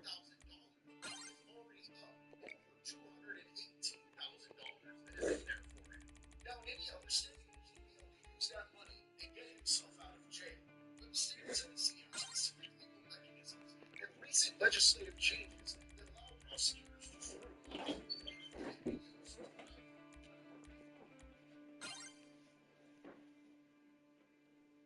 I did not have that on. For something else because he started this Give, Send, Go long before he got these charges. In his Give, Send, Go, it says nothing about using any of that money that people donated towards paying a bond. So by the letter of the law, he very well might be cooked. But in the end, it's all going to be up to a judge. What do y'all think about this? Let me know down in the comments. Chud the Builder got a 1 point.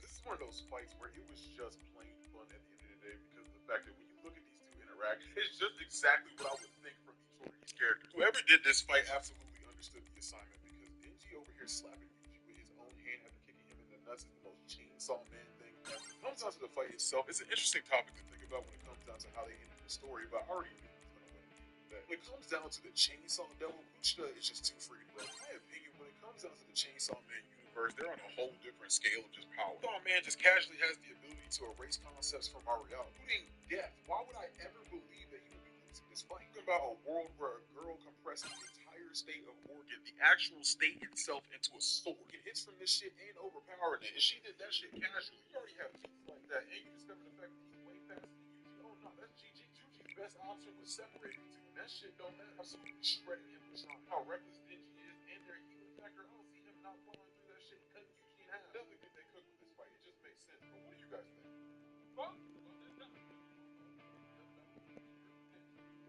This is one of those fights where it was just plain fun at the end of the day because of the fact that when you look at these two interact, it's just exactly what I would think from each one of these characters. Whoever did this fight absolutely understood the assignment because Denji over here slapping Yuji with his own hand after kicking him in the nuts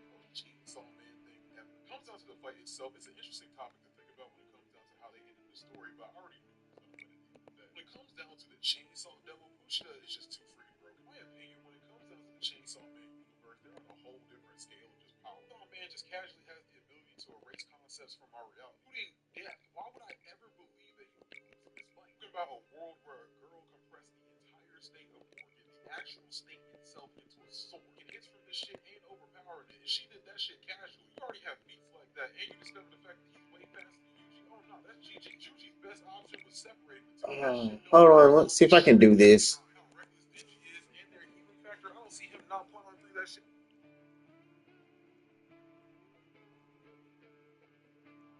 My soul floated out of the basement. The electric door was shoved open. My brother Scott barged in, scoffing when he didn't see me. Aren't you? Body. His aura of fighting spirit surging outward and surprising Schubert, who finds Ryo's ability to unleash such power through pure anger to be truly impressive, believing that with this display of the hero's true power, they will surely surpass Xerox. After a brief pause, Ryo, now smiling, decides to head to the fortress once more, but Schubert advises him to remain composed, stating that now is the time to restore his energy. Ryo explains that he no longer cares about Alicia, but instead has something else he needs to confirm, which is the contract those bound by him, and therefore it should not be possible for anyone to defy such a power. And Alicia has clearly changed her mind, leading to the Sword's power significantly diminished. Thus, for now, there's no way he becomes investigating why the contract is no longer functioning. Schubert raises him, station headquarters. These with Schubert Ryo decides that they should set out. However, then they hear the sound of something approaching, and as Ryo asks what the noise is, he passes the G-Force carriage. The carriage does not even slow down, and as Ryo and Schubert go crashing to the ground, the man inside the carriage they ran over, which another person implies that it was probably just a woman. The next morning, Selena tells Xerox to open his mouth holding a fork in her hand, while Alicia finds it unfair that Selena is getting ahead and accuses her of cheating. Then tells Xerox to open his mouth and speak. He with a straight face, wondering what kind of situation this is. Selena then explains that she has prepared an 8-week monster. Wait, what? Hearing this, Alicia protests that she has worked hard too, as she has made an exquisite stew using fresh vegetables kindly provided by the local farmers, and she believes that Xerox will surely. So yeah, no, I definitely can't do Gravy War. And that she would never let her lord eat commoners' vegetables. However, Alicia argues that it is not good for Xerox's health, while Selena counters that eating unpleasant food is not good for mental health. As Alicia insists that her food is not unpleasant, Xerox wonders if he is just imagining things, because as the two of them argue, he can clearly see sparks like lightning flashing between them. Thanks to his special training, they have both been able to improve their cooking skills rapidly. However, he does not expect their rivalry to become this intense, but since there is no downside to the food being delicious, he decides to allow it. Setting that aside, it is quite unexpected for him that Selena, who was so confident.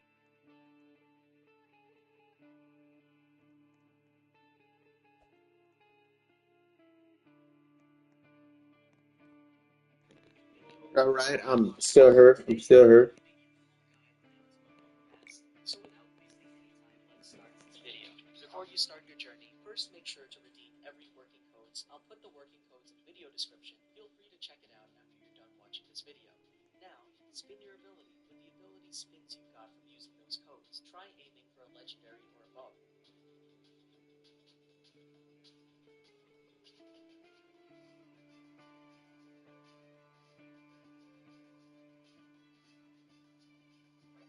Okay, so we just got a mythic ability. This helps a lot as a new player. And with these lucky spins, you should be able to get at least legendary ability as well. Also, don't forget to spin for a good gadget as well. For starters, just get Rage Gadget. Even though its rarity is epic, but it works like a mythic item, it's that good. So for starters, try to get Rage Gadget. Lastly, attach a trait to your ability. After this, we are ready to grind for our levels.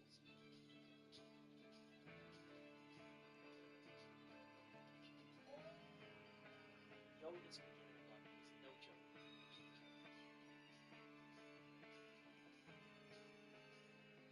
Now, to level up fast, first grind Infinity game mode. This game mode is the best way to level up as a beginner. This game mode is the best way to level up as a beginner.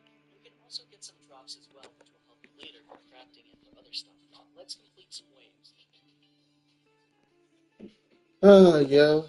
Let's just do that one.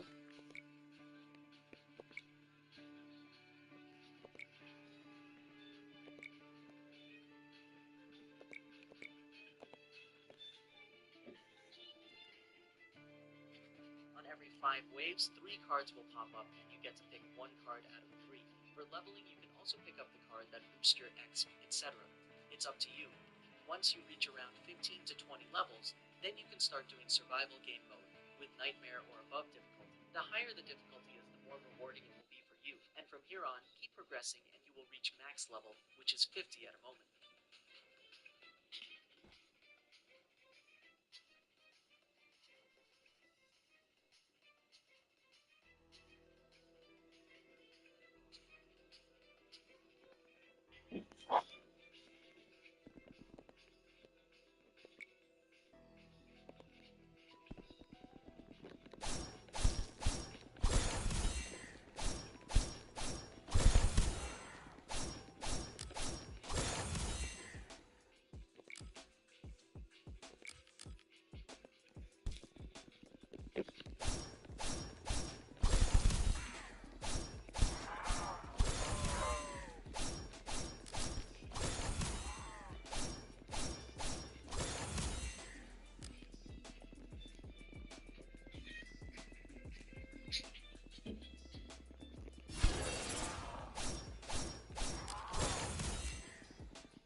Video, I spent 24 hours grinding for max level inside of Anime Apocalypse.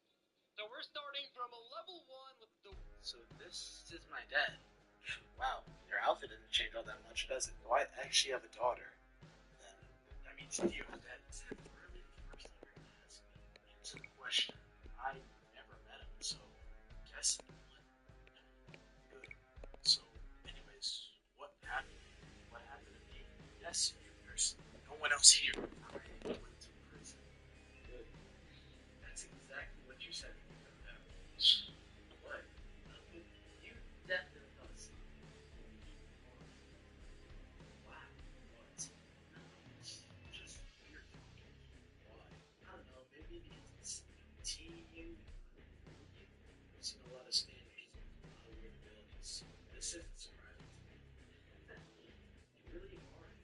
What's that supposed to be? Oh, it's nothing. It's nothing. But, you know, growing up, I really hated you. Good. That's it. So, I don't know. Excuse me? You were never around. You pushed everyone away. For a long time, I just thought you didn't even care. Now I think I know why. Well, really, you were trying to protect us. Believe it or not. You're not denying it. So No. He's never going to deny it because he's taking the truth. Which, like, in my head, right, seemed a little bit excessive for a Tuesday. Your life sounds so exhausting. Thank you. Who's the new guy? Sorry, you're talking about me? Don't worry about it. What do you want? Batman wanted me to tell you that if anybody touches his button machine again, he's going to install retinal scanners. I would have been Jason. One off. Second off, I'm really thirsty. Why don't you drink coffee if you're thirsty? Why are you a spider? So what do you do? Why are you a spider? Logo, dude. I'm awesome. Okay, so Magic Lightning guy. What's your deal? My deal? Again, awesome. I'm certified awesomeness. How old is this dude? Well, you see, that's the funny part. You know, let's talk to him. Magic, curse, alien? What's going on here? All of the above and none of the above all at the same time. You're all. Alright. You ever fought magic before, dude? Buddy, I live in New York. I saw questioning magic today that a guy made of sand threw me through a Dairy Queen. That's fair. Yeah, that's fair. We're really chill. Yeah, and you're really loud. Also, yeah. He says he accuses Bruce of chopping Daydream again. Boom. So wait, like, do you walk around like this? Like, is this you? Like, you just, you know? Oh no, yeah, no. It's Magic Lightning, super cool thing. I say a word and then I go back to normal. Yeah, it's pretty cool. You want to see it? Yeah, sure. Do that. Oh, okay. Where'd he go? I'm down here. Oh my god. What's up, dude? Where did the big guy go with the lightning bolt from his chest? That would be me. I'm him. Oh, no, you're not. You're not him. He was way cool. First of all, I'm extremely cool. Second off, yes, I am him. Watch. Just oh, wow. Oh, yeah. Wow. Bruce? Yes, Peter. Why do you keep hiring children? A child. He's clearly a man. Bruce, he's turned into a child. So that makes him a child. He's not a man. He's a child. Bruce, it's a child endangerment. Actually, you're both helping me out. Hey, stop. How old are you? Actually, 15. 15? God, Bruce. The funny part is, too, he's one of the more responsible ones. How many kids do you have on your team? He volunteered. Bruce, he still has homework to do. Yeah, they'll finish when they get home. Oh. What? Why does Spider-Man look disturbed? Because I am disturbed. This is how I imagine. First of all, Spidey, don't act like you're not a teenager and you're doing this, because, bro, when you started a Spider-Man, P, you was not a full-grown adult. We'll let you know that one right now. You was making your way up there to being a full-grown adult when you started off as Spider-Man, but you were not a full-grown adult Spider-Man.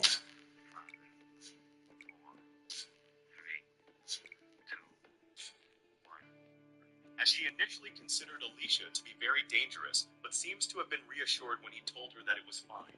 This makes him believe that Selina must trust his judgment that much, which reminds him of his days as a corporate slave, when there were employees who believed him without a trace of doubt, to the point where he had to explain to them that regular working hours meant midnight. Recalling this, he is also reminded of how scary excessive trust can be, but he decides to leave it for now, as those who believe shall be put to work, which is the way of the corporate slave. Just as he is thinking that, Selina shoves a spoonful of meat into his cheeks, asking what he is so dazed about, and then Alicia also pushes a spoonful of soup toward him, urging him to devour it. Though this is how things are around him and he feels uneasy, he still finds it useful, which is mostly thanks to the heroes who solve having been repelled every one of his things. Not only that, but in the mixing of the castle, he restarts troop training and does not neglect strengthening himself either, all of which is made possible by Alicia's magic, as it allows the soldiers to train continuously, making that her primary focus. However, this also has its drawbacks, as this method completely occupies her with the task. Yet Alicia handles it all without a single complaint, making her extremely capable as a corporate slave. Selina admits that Zerog is right to trust her, and decides to adopt anything that proves useful to him without prejudice. And with that said, she slightly blushes as she calls him a truly wonderful person. Zerog turns away, giving her passionate gaze, but more importantly, he cannot relax just yet. As in the game, the villain general's downfall has numerous causes, not just the hero, and one of those reasons has already reached him the other day, as according to the officer is scheduled to conduct an inspection of the castle in 2 days. In his past life as a corporate slave, he has faced similar situations, constantly dealing with complaints from superiors, and thus he wants to be in the best possible condition to welcome them, although he believes it would be convenient if the officer turns out to be easy to please regardless. He does not plan to let his guard down. Just as he is thinking that, the ground suddenly shakes with a loud noise, startling all of them. And since the shop is quite large, he quickly rushes outside, furiously asking if another dragon has attacked or something. However, when he gets outside, he is stunned by the scene before him. It turns out that the shock comes from a horse crashing into the castle walls, with its body stuck inside. And the sight is so absurd that for a moment he even wonders end of the horse's head growing out of the wall. But he quickly regains his composure and realizes that the horse's head has smashed into the fortress wall. Even with that understanding, he is still shocked, as the horse is far too large to be normal. Just then, a person steps out from the carriage tied to the horse and, grabbing it, remarks that it's still terrible at turning as usual. And after saying that, Ashmore pulls the horse out of the wall and lifts it high into the air. As he holds the horse up, he notices Zerog and instantly recognizes him, remarking that it's been a while. Zerog is truly shocked, though not because a man is carrying a horse, but because he does not expect this man to arrive as the inspector. This man is the Imperial School general known as Walter the Fiendish General, a guardian with a remarkably resilient body despite his old age. In fact, the final obstacle standing in the player's way before defeating the final boss. Zerog quickly composes himself and greets Walter, saying that he's glad to see that he is doing well. But before he can even finish speaking, Walter slaps him on the back and complains that his voice is trembling, which brings shame to a soldier of the Emperor. Zerog is once again reminded of how utterly fearless and cold-blooded Walter is, as even in scenes where he kills people, he laughs like a psychopath. And in his past life as a corporate slave, he had also been chewed out by superiors like Walter. However, he believes that Walter does not hold any particular feelings toward him, considering how he reacted when Zerog died, calling him pathetic for dying so easily. And because of this, along with his experiences with real-world superiors, he feels fear toward Walter rather than anger at the game. What frustrates him even more is that, unlike enemies, he cannot defeat allies, which makes Walter even more troublesome to him. Just then, Selena arrives at the scene and warmly welcomes Walter, saying that he must be tired from the journey, which makes him genuinely happy, as Selena is actually his grandmother. Delighted to see how much she has grown, he eagerly moves to pick her up, but she quickly declines, and annoyed, Walter asks how she could refuse when she used to love being picked up by him, which Selena calmly asks what he's talking about and tells him to compose himself in front of the soldiers. Zerog has completely forgotten that General Walter is Selena's grandfather, and he finds it even more frustrating considering that Walter is someone he should have been wary of, yet he overlooked him. But more than that, Walter's doting side towards Selena is quite unexpected to him. Since that is the case, he plans to take advantage of it and asks Selena to properly entertain Walter, believing that this will make the inspection much more fun. However, with a smile, Selena tells him not to worry about such things and instead suggests that he simply show Walter what he is truly like. And upon hearing this, he asks if that will really work, as he is unsure and somewhat nervous, but Selena insists that he do it. Walter welcomes him after his long journey and suggests that he relax and have something to eat. He responds with a strict thumb, but then a voice from behind him says that she would like to help as well. The person turns out to be a paid painter.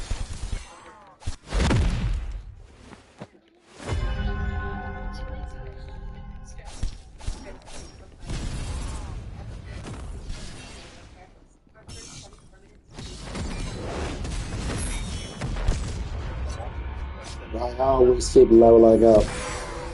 Also, Walter's close aide, an instructor for Land who specializes in combat and stealth. She also has a homely side, which has been fairly popular among players. Setting that aside, when Alicia asks for his opinion, Zerog replies that he does not mind and instructs him to prepare an apron for Mia as well. Later, as Mia Zerog suspects that her involvement is probably part of the inspection too. Walter, who watches the entire thing, points out that they should serve people instead of some fancy, just because they think it is too food. Selena assures him not to worry, explaining that the food stored in the fortress consists of ordinary ingredients gathered from the surrounding area. That clears Walter's doubts, and he says that he is looking forward to it, though he wonders aloud just how terrible the food will turn out to be. However, once he begins eating, he cannot help but shout about how tasty the food is. While devouring the meal, he asks aloud what in the world this delicious meat is, and praises how even the vegetables taste good. It is a kind of meal he never imagined he'd get to eat on a battlefield like this. Because of that, he once again asks whether this was really made from regular rations, and also calls out to Mia. She replies that although she helped in cooking, she used nothing but ordinary ingredients. Walter still finds it difficult to believe, but since she has confirmed it, he has no choice but to admit it. With that, he happily calls out to Alicia and praises her cooking, to which she replies that his words are too generous. Watching the entire exchange unfold, Zerog is glad that all of the cooking training had really come in handy, especially for Alicia. While continuing her training, she had become completely obsessed with culinary recipes, and it had become hard to see her spending most of her time in the kitchen. This made her extremely popular among the soldiers, to the point that they called her the goddess of the kitchen hall, which is amusing considering that only a few days earlier she had been more like a god of destruction. Moving on, Selena then asks Walter what he thinks of the fortress cafeteria now.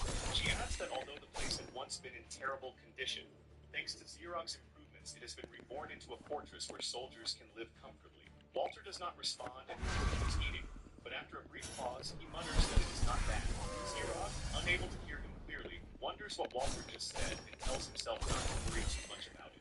After finishing the meal, Walter continues his inspection and comments that the staff must have paid a great deal of attention to cleaning, since even the floors look polished. Hearing this, Selena giggles and says that it is too soon for him to be this surprised, because there are still more things left for him to see. Right after saying that, Selena brings Walter to the fortress toilet. The sight instantly shocks him. The place is so spotless that the floors practically shine under the light, leaving Walter staring in disbelief as though he cannot trust his own eyes. He immediately points out that everyone knows toilets inside a fortress are supposed to be unbearably filthy places filled with horrible smells and stains that never disappear. Completely confused, he asks what the hell is going on there. Selena proudly explains that this is also one of Xerog's improvements. According to her, Xerog somehow managed to make the slimes clean the bathrooms, and they have been doing it non-stop ever since. Xerog can accomplish this by taking advantage of the slimes' natural habit of eating almost anything they come across. More importantly, although he originally used his intimidation skill, the creatures seem to have grown genuinely attached to him to the point where the skill is no longer even necessary. Not only do they never attempt to escape from the fortress, but as they continue multiplying on their own, they also help maintain the cleanliness of the entire stronghold. Setting that aside, despite being visibly surprised by how much better the fortress has become, Walter once again utters that it is no good. Xerog cannot properly hear what he says, but hearing that dissatisfied tone once more causes a bad feeling to slowly rise inside him. Later, Walter is brought to the soldiers' training grounds, where the troops train diligently under strict supervision. Xerog observes with satisfaction that their progress has been proceeding extremely smooth. Not only have their bodies been forged into something entirely different from before, but their proficiency with weapons continues improving steadily with every passing day. Much of that success comes from Selena, who had personally taken charge of the soldiers' training, although Xerog was the one who pushed forward with the reforms. When a subordinate takes initiative out of a sense of responsibility as vice commander, it naturally drives everyone else to push themselves to their absolute limits. Xerog strongly reminds him of the mentality of a corpus in his previous life. Walter then comments that the soldiers' training is being conducted, and even notices that the spear techniques they are practicing had once been praised as the techniques of a war god. He asks Xerog if he learned the Miyamoto text, and Xerog confirms that he did. In the game, the Miyamoto book of tactics is a skill learning item available from levels 1 to 10. Xerog believes giving it to Selena had been an excellent decision, as it significantly strengthened the troops to the point where even the Ashen Beast could now be defeated by only a handful of soldiers. After showing him all these improvements, Selena confidently asks Walter what he thinks of the greatness of the fortress now. She even requests that he include a gold star in the audit documents, along with plenty of praise for Xerog. However, Walter immediately No! the fortress is far from deserving a gold star and instead deserves a failing grade, emphasizing a massive red L. Selena freezes in visible shock upon hearing those words, but Xerog remains calm because he had never expected things to proceed so smoothly in the first place. In his previous life as a corporate civilian, even after preparing perfectly for inspections aimed at absolute perfection, he still received... I literally got stuck in the wall. The f you expect me to do? This is the 2026 Nissan Frontier.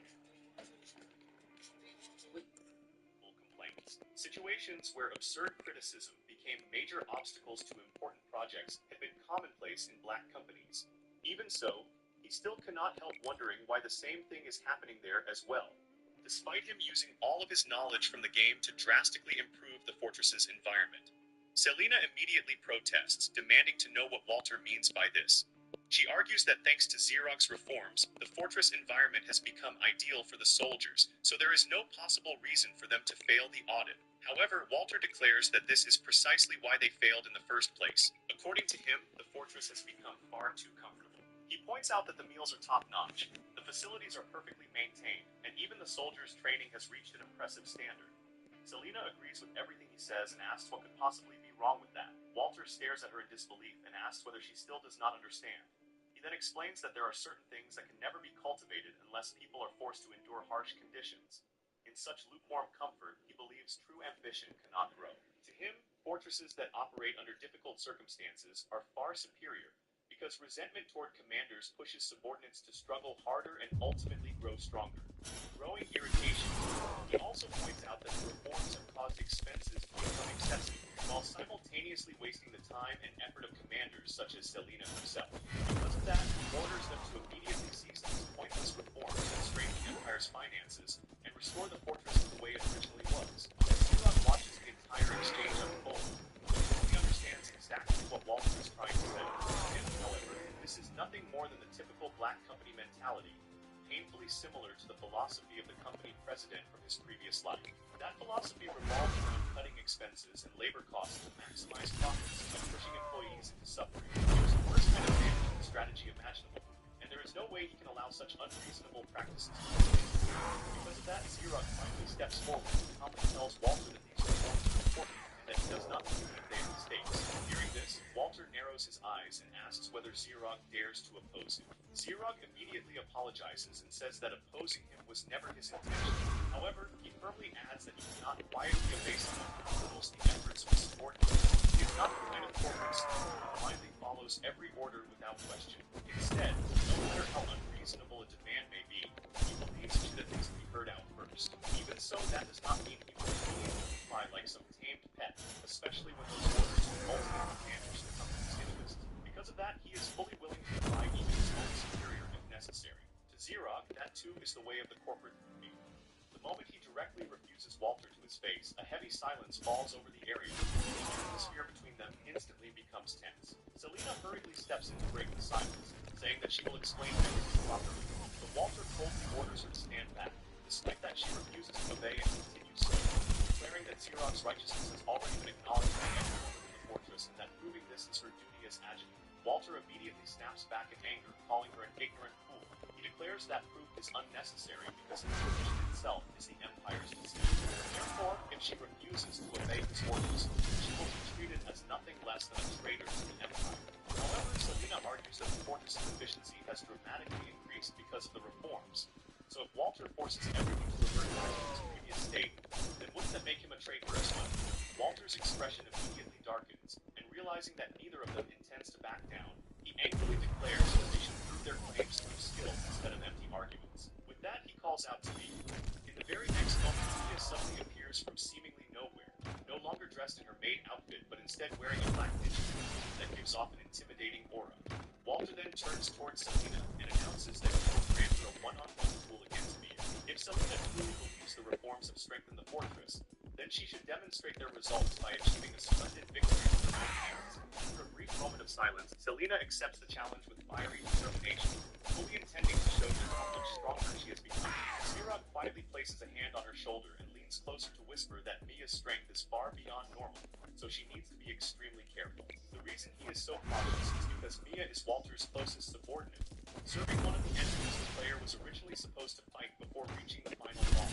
That alone makes her one of the strongest characters in the entire game, which makes Xerox wonder just how powerful she is in reality. At the very least, he suspects she is even stronger than he himself had been when he first arrived in this world. Selena replies that she understands, but even if Walter is her grandfather, she cannot forgive anyone who opposes Xerox. Xerox can clearly feel just how furious she is, but at the same time he understands that there is currently no realistic way for them to stand directly against Walter. The difference in authority alone makes the situation not only outrageous but unreasonable. Even so, Xerox also knows that understanding the feelings of one's subordinates is part of a supervisory role. In his previous life, employees often accepted impossible assignments, yet rather than rejecting them outright, he always did everything he could to support them. At the same time, he also taught them about the risks involved, and how to somehow meet impossible deadlines in the true spirit of corporate speed. Because of that, Xerox ultimately agrees to Walter's proposal as well, though he adds one condition. The duel must take place 3 days from now. Walter immediately replies that he does not care when it happens because all he wants to see are the results. Once Walter accepts the condition, Xerox begins thinking desperately about what he can possibly do within those 3 days. Even so, despite not yet having a clear answer, he becomes absolutely certain of one thing. No matter what it takes, he will make this work somehow.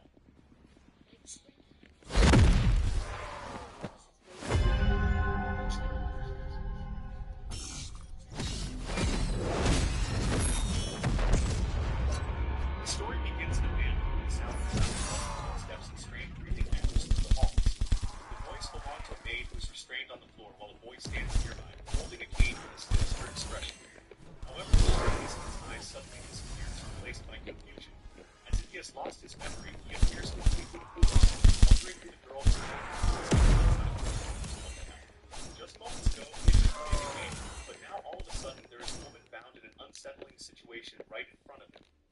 Noticing his reaction, the maid addresses him as Wife Sama and asks what is wrong. He is stunned by how beautiful she is, yet feels as though he is... As he thinks about this, he notices his reflection in a mirror, which shocks him. He looks exactly like the villainous noble Weiss from the game, making him question if he has become him. No matter how closely he examines himself, Excuse me. the villainous character from the game Noblesse Oblige, a school fantasy game he had cleared multiple times. In that game, there is a character who always feels the protagonist Alan's way, the villainous noble Weiss, a despicable man who uses his power to relentlessly torment the weak. After being brutally defeated by the protagonist, Weiss has become even worse, eventually turning into a servant of the Demon King, only to be used as a tool and die in the end. Now that he has become Weiss, he wonders if the maid before him is Lilith. In the game, Lilith had been Weiss's maid and had a habit of tormenting, something the protagonist had found unforgivable. Questioning why Weiss would do something so cruel to such a cute girl, he decides to quickly untie her. However, he hesitates, wondering if suddenly changing his behavior like this would make him suspicious. Regardless, he begins untying her as he will not just leave her like this and tells her he will stop here. While doing so, he notices marks on her neck, and eventually she starts trembling. Finding her pitiful, he decides to try using healing magic. To his surprise, it works, and Mr. Marks vanish. This healing magic has been a feature available from the start of the game, but the developers had kept it hidden. As Lilith looks at him in confusion, he tries to act like Weiss, telling her not to get the wrong idea and that he only wanted to practice healing magic. After hearing this, she pauses before bursting into tears and thanking him. She expresses her surprise as she had not known Weiss would use healing magic. Realizing that she is thanking him despite everything being Weiss's fault, he understands that Weiss had pushed her to the point of becoming this immediate. Unable to continue acting like Weiss, he apologizes to Lilith for everything, saying he will not do it anymore. This shocks her as she wonders what has happened to him. A few moments later, Weiss is in the dining room, having just finished eating while the butler takes away his plate. The butler named Zephyrus is deeply shocked, as Weiss would usually complain that the food is bad and throw the plate on the floor. Weiss then calls out to him, apologizes for treating him carelessly, and adds that the seasoning was perfect today. This utterly shocks Zephyrus, and after a brief pause, he bursts into tears, feeling honored to hear such gracious words. Not only him, but the other servants as well react the same way, which troubles Weiss, as to him, it had been just a simple meal. This reaction makes him wonder if the people around him think Weiss has simply matured, as they do not even seem to notice the clear change in his personality. This only proves to him that the old Weiss truly had been a terrible person. Moving on, he decides that from now on, he will make sure never to make Lilith sad again. And to start, he chooses to dispose of the hand. Holding it in his hand, he walks toward the furnace to throw it in. He is determined to change even further, especially since, as a noble, he is obligated to attend the academy, which is only a year away. In the game, after losing to the protagonist, Weiss's reputation had hit rock bottom, leading to his downfall. Thus, he believes that if he does not lose to the protagonist this time, the future might change. With that in mind, he throws the game into the furnace and lights it, resolving to do whatever it takes, even if it requires all his strength, as he is determined to avoid failure. A few days later, Weiss is covered in sweat, panting heavily as he sits on the bar, holding a sword, when someone suddenly calls out to him, startling him. Huh? What up? Oh. I'm like, wait, where's the last one? I was like, wait, where's the last one? Hold on. Calls out to him, startling him. The person is a woman named Milk Avidas, who suddenly asks if he is even taking this seriously. In a weak voice, he replies that he is, and adds that he does not think he can do anymore and asks for a short break. Milk sarcastically accepts his request, adding that he can rest properly if he wants to be known as a loser at the academy. Weiss realizes he cannot argue with her. Wanting to grow stronger, he had used his family's connections to find an exceptional teacher. And that person is Milk Avidas, who had originally appeared at the end of the game and was considered the closest to being the strongest in the royal capital. However, when hiring her, he had gone ahead of himself and told her to forget his noble status and train for outbursts. That decision was a mistake, as she turns out to be extremely sadistic and frightening. Lilith arrives with the item Weiss has requested, and he thanks her. She turns out to be a headband, and as he puts it on, Lilith asks what the writing on it means. He confidently replies that it means he will do his best to the point of death. The game Devil's Oblige is also referred to as a death game because of its extreme difficulty, requiring players to clear it with repeated attempts. Now that this is reality, he understands that if he neglects his preparation, he will either be expelled or die. Because of this, he cannot afford to waste even a second. The problem, however, is that he has never properly trained his body, not even in his past life, which is why he struggles so much. Still, this training is essential for learning swordsmanship and magic. Under his guidance, he starts each day by practicing his form, then runs endlessly to build stamina, and finally endures a brutal months of training. His routine lasts from morning until night, and he repeats it every single day. Later that night, Zebes serves him the food he had requested. Trembling from the injuries, he apologizes to Zebes. It has been 2 weeks since he started training, and although injuries can be healed easily, maintaining the proper diet is important. Thanks to Zebes providing constant support, he manages to another week passes, and although he is somewhat not used to training, it remains so hard that each day feels like an entire month. Since he is not used to physical training, he decides to hire a magic tutor. As Zebes informs him that one has already been arranged and calls them in twice multiple times his mind, as he has grown tired of going straight training. While wondering what kind of teacher he will get, he first enters the room, which they are having reason. The shocked, the new teacher turns out to be none other than Milk, who reintroduces herself. Weiss collapses to the ground, shouting, "Not again." Milk calmly explains that she is not only a master of swordsmanship, but also of magic. Hearing this, Weiss questions the point of her appearing in the same role again. He then quietly whispers to Zebes, reminding him that he had specifically requested a kind teacher.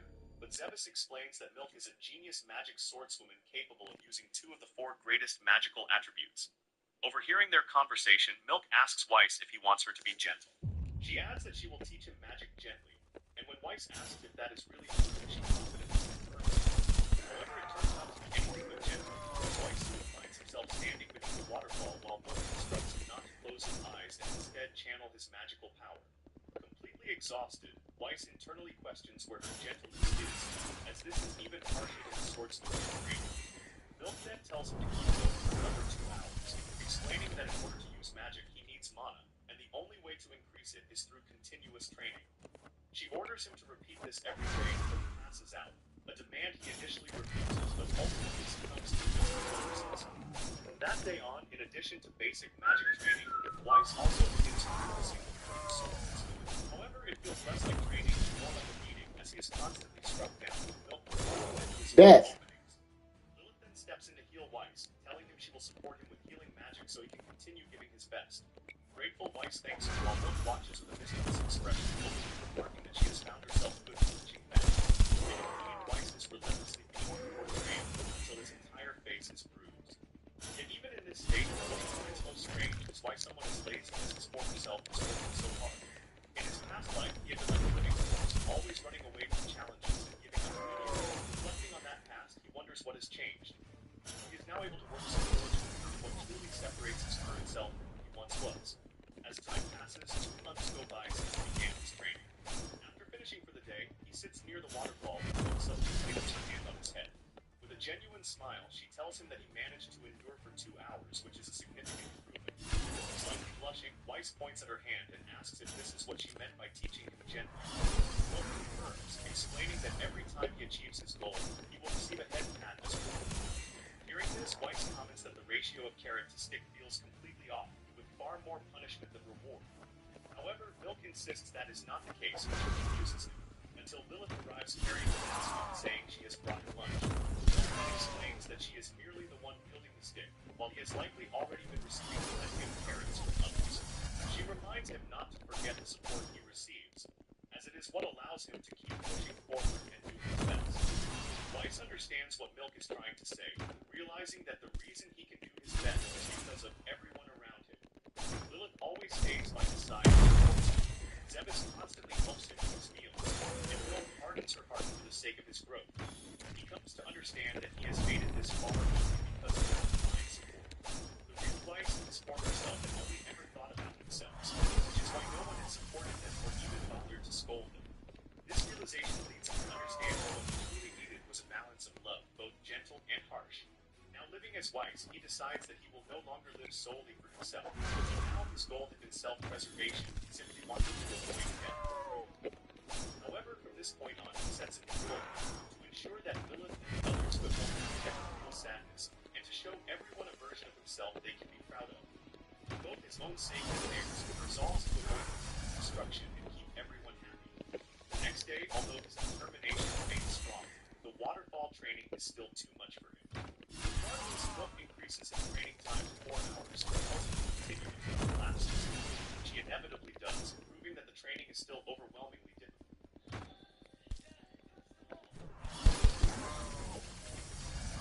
Now pass the love to your dad.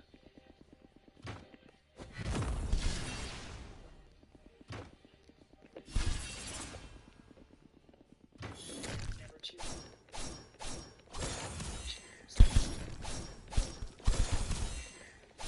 Kids, and then I was able to go. Inevitably does, proving that the training is still overwhelmingly difficult.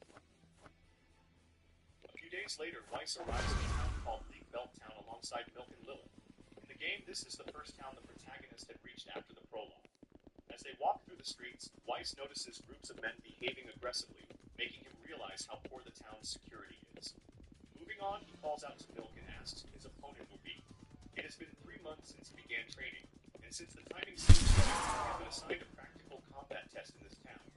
Observing his surroundings, Weiss wonders if he will be fighting a raging thug. However, a chill runs down his spine when Milk does not respond and instead smiles ominously. After a brief silence, Weiss does not Weiss asks if that's possible, and that he should look forward to it. Cheers on, Weiss trembles, unable to feel a cheese after seeing Milk's expression. As they continue walking, he notices a group of thugs making comments about Lilith and Milk, remarking on their bounties and calls. They also mark Weiss, saying he is arrogant and walking around with such a beautiful Weiss glances at them, while Lilith stares back with confidence. Internally, he warns the thugs to watch what they say, as the person beside him could easily kill them. In the game, League Belt Town had been known as the worst town, a den of criminals just like these men. While Milk would have no trouble handling them, Weiss worries about Lilith and resolves to protect her at any cost. However, Lilith, who is staring at the thugs with clear intent, coldly mutters that they are annoying. Caught off guard, Weiss wonders if he heard her correctly, but Milk calmly tells Lilith to ignore them as they are not worth her time. Lilith agrees with a smile and immediately returns to her usual cheerful demeanor, leaving Weiss confused. He had just seen her radiating intense killing intent, yet he begins to question whether it was only his imagination. Later, at the Adventurers Guild, the atmosphere is tense as people nervously whisper while watching a particular scene unfold. At the center of it all, one man is surrounded by 3 men who are pressuring him to step inside. These men are the Bleed Brothers, the very opponents Milk has chosen for his test. A few moments earlier, Milk had brought Weiss to the Adventurers Guild and through a window explained that the 3 brothers were involved in 3 heinous crimes. They had managed to avoid punishment until now by paying bribes. But the military police who had accepted those bribes had already been arrested. With that taken care of, the brothers now needed to be dealt with, making them the perfect opponents for a real battle. Because they are dangerous criminals, Milk tells Weiss not to hold back, which responds with a forced smile, suggesting they head back instead. The moment he says this, he tries to run away, but Milk immediately catches him and tells him to listen carefully. She explains that although he has strong determination, he lacks real combat experience. Since facing real combat is inevitable, she believes it is better for him to confront. She adds that if he misses this opportunity, there is no guarantee she will be there to watch over him the next time he is forced into a real fight. If he ends up facing such a situation, inexperience could cost him his life. Because of this, she reassures him that she will step if things become dangerous, allowing him to enter his first real battle with confidence. Hearing this, Get back over here. Where do you think you're going, fool? However, back in the present, as he stands outside with the Bleed Brothers, there is no sign of Milk anywhere, causing him to internally question where she has gone. He quickly realizes that she is tricked, disappearing with Lilith while he had agreed to the fight under the assumption that she would back him. Now that she is gone, he wonders what he should do, but knows he cannot back him simply out of fear. Bracing himself, he sets Gold to at least sever one of their arms. Although keeping them is not necessary, he is unsure if he can avoid doing so, as he is outnumbered 3-1 and considers the victory in fair fight. More importantly, despite appearing like the thugs, they are actually quite skilled. Accepting that he cannot avoid the confrontation, he begins forming a plan, recalling how Milk had told him to follow everything she had taught him and then he would be fine. Meanwhile, Milk and Lilith are watching from a nearby inn as Weiss heads off with the brothers. Lilith calls Milk cruel for deceiving Weiss and herself as well. But Milk argues that if she had not done so, Weiss would not have been motivated enough. She insists that a fight where someone is ready to step in at any moment is not true practice, though she casually adds that she will probably intervene if things become dangerous, which does little to reassure Lilith, especially considering how difficult it appears. At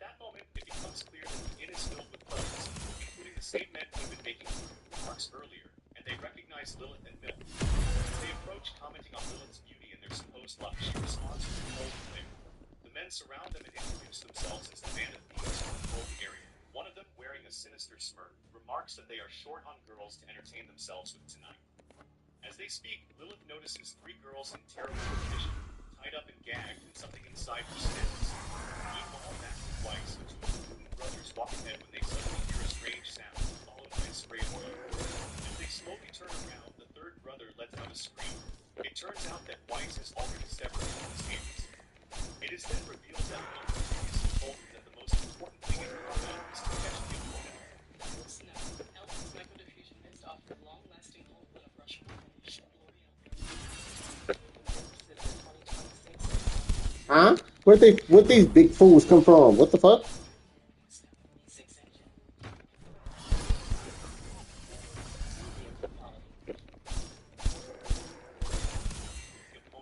Though I'm confused on why they made that a move, honestly, because I don't think Sun Jin Woo's ever actually done that.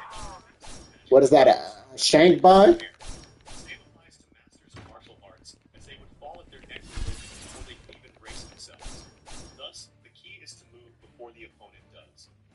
Realizing what has happened, the brothers, enraged, quickly surround Weiss, with one swiftly moving behind him. However, Weiss easily deals with him using a back kick, knocking him off balance. Seizing the opportunity, another brother leaps forward with a cleaver to attack, but Weiss regains his balance just in time and swiftly slices off the man's arm. He then grips his sword in his mouth and, grabbing the man hitches his arm, throws him into the brother whose arm he had previously severed. Immediately after, he blasts both of them with magic before rushing toward the 3rd, fully determined to break away from his former face itself. In this way, he manages to defeat him, though the battle was far more difficult than imagined. Even so, he realizes that if he had entered the alley without acting first, they would have strengthened their defense and prepared for the battle. His decision to strike first had been so easy. Just then, Lilith and Milk arrive on the scene, and Milk comments that although she would have given him full marks, she is awarding him 7 points instead. She explains that if it had been her, she would have cut off the marks of her skill, as that would have been the most proactive approach. On the other hand, is impressed and gives him 200 points for perspective. Irritated, Weiss asks Milk why she had suddenly disappeared, which she casually apologizes and laughs it off. As he begins to accept it, he notices a red stain on Lilith's sleeve. Thinking it is blood, he asks her about it, but she quickly covers the stain with her hand and insists it is just his imagination. However, that is not the case. The stain is the result of her having massacred all the thugs in the inn. A few days later, in a garden gazebo, someone is reading the news about the incident. The report states that more than 20 members of a notorious band of thieves have been arrested. And although there were no fatalities, the criminals had been beaten so severely that they could not even speak. Additionally, the article, which features Weiss's image, reports that the infamous Putin brothers were also arrested with the cooperation of Weiss Vincent. The girl reading the newspaper appears to know Weiss, as she speaks his name with familiarity. Meanwhile, Weiss himself is also reading the same article, though he has no knowledge of the band of thieves and wonders what he was referring to. A year and 3 months pass since his fight with the Putin brothers, during which he continues his training and achieves overwhelming growth. His training regimen remains just as intense, pushing him to the point of exhausting both his body and his stamina and collapses. However, he has now grown to the extent that such exhaustion no longer is. More importantly, he can sense the presence of enemies even through walls, and he can feel mana flowing abundantly through his body, a clear sign of how much stronger he has become. Later, as he is having dinner, Zevis asks if his magic training is going smoothly, to which Weiss replies that it is. However, he admits that he is struggling with Milk's heart, almost like training which involves mastering As he says this, he casually materializes the fortune message, leaving Zevis completely speechless. Weiss continues, complaining that Milk is like a demon, and even worse, the Putin brothers get captured. While speaking, his gaze drifts toward the window, where he suddenly notices someone standing behind it, none other than Milk herself. Frozen in shock and terror, he says nothing, while Zevis calmly points out that the reason Milk is pushing him so hard is likely because his talent is far beyond ordinary. While Zevis explains that normally a person would only use the door suddenly creaks open and Milk enters the room. Initially, Weiss senses, Zevis continues, adding that even someone like Milk in S-rank convention can only use 2. However, Weiss can use all 4, making him an exceptionally rare talent. Zevis reflects that such potential would have never blossomed if Weiss had remained lazy, and that it is surprising how little he has worked without giving up to reach this point.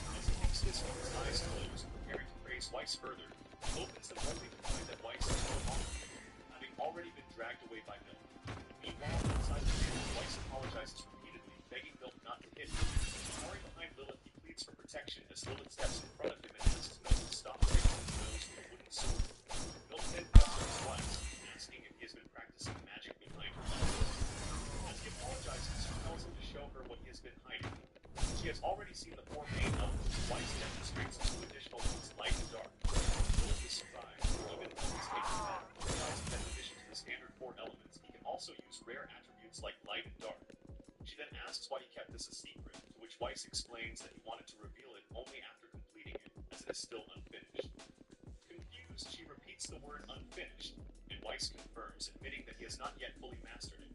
His goal is to combine light and dark magic to create an original spell, and now that both of them are watching, he decides this is the perfect moment to complete it. With that, he begins merging the 2 elements, revealing the result of a 1.5 years of effort, astonishing both Lilith and Milk.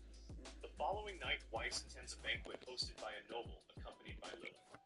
As he arrives, Lilith asks if he stayed up late the previous night, prompting him to apologize, realizing such behavior is inappropriate in a formal setting. She then asks whether it is because she said were lingering contempt the previous day, but denies it and reassures her that he is fine. You can celebrate anything.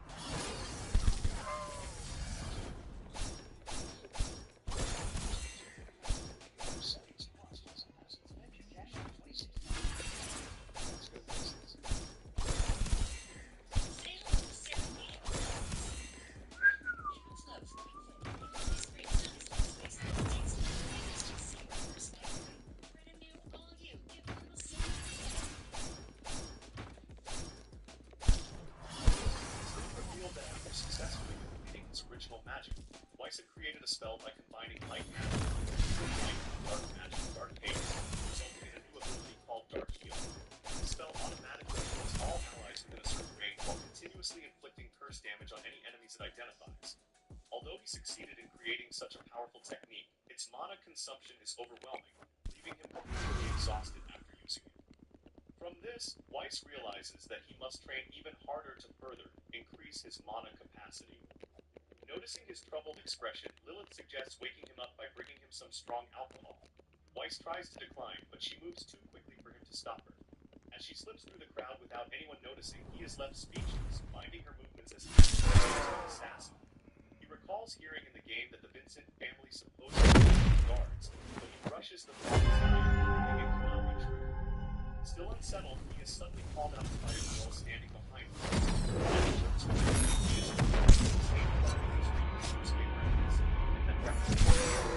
Weiss seems to recognize her as well, and is instantly shocked upon seeing her, and in conclusion, calls out the name by 11.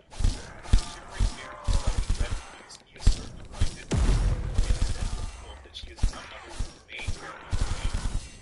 Cynthia greets him with a long but with dark, hollow eyes, she asks what is wrong, arguing that it looks as though he has just crushed a goblin into muddy paste. At first, he is taken aback by her harsh tone, but then he remembers he is Weiss, a character despised by nearly everyone in the game. Among them, Cynthia had hated him the most. Not only that, she had by the end of the story. As a member of the Vincent family, he had reluctantly attended this banquet, but now he regrets it, never expecting to encounter Cynthia before enrolling in the academy.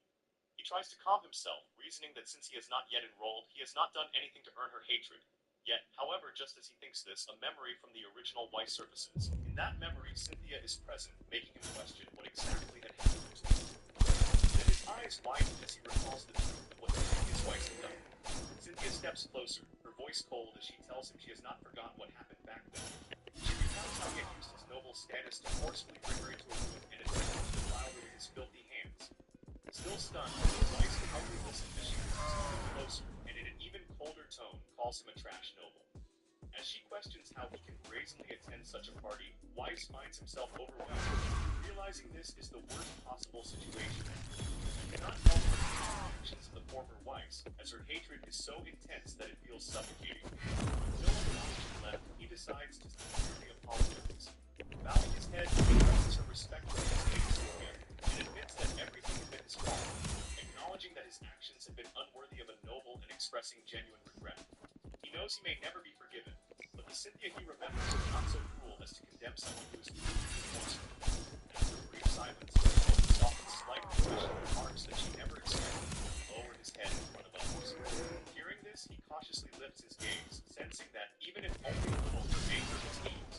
He hopes this will at least reduce the chances. Now he knows he should find the right moment to leave, but as someone who had admired her today, he cannot help but want to get a little closer to Cynthia. However, he is well aware that he and Cynthia are like light and darkness, two existences that should never cross paths. To him, it feels like a hero flying too close to the sun.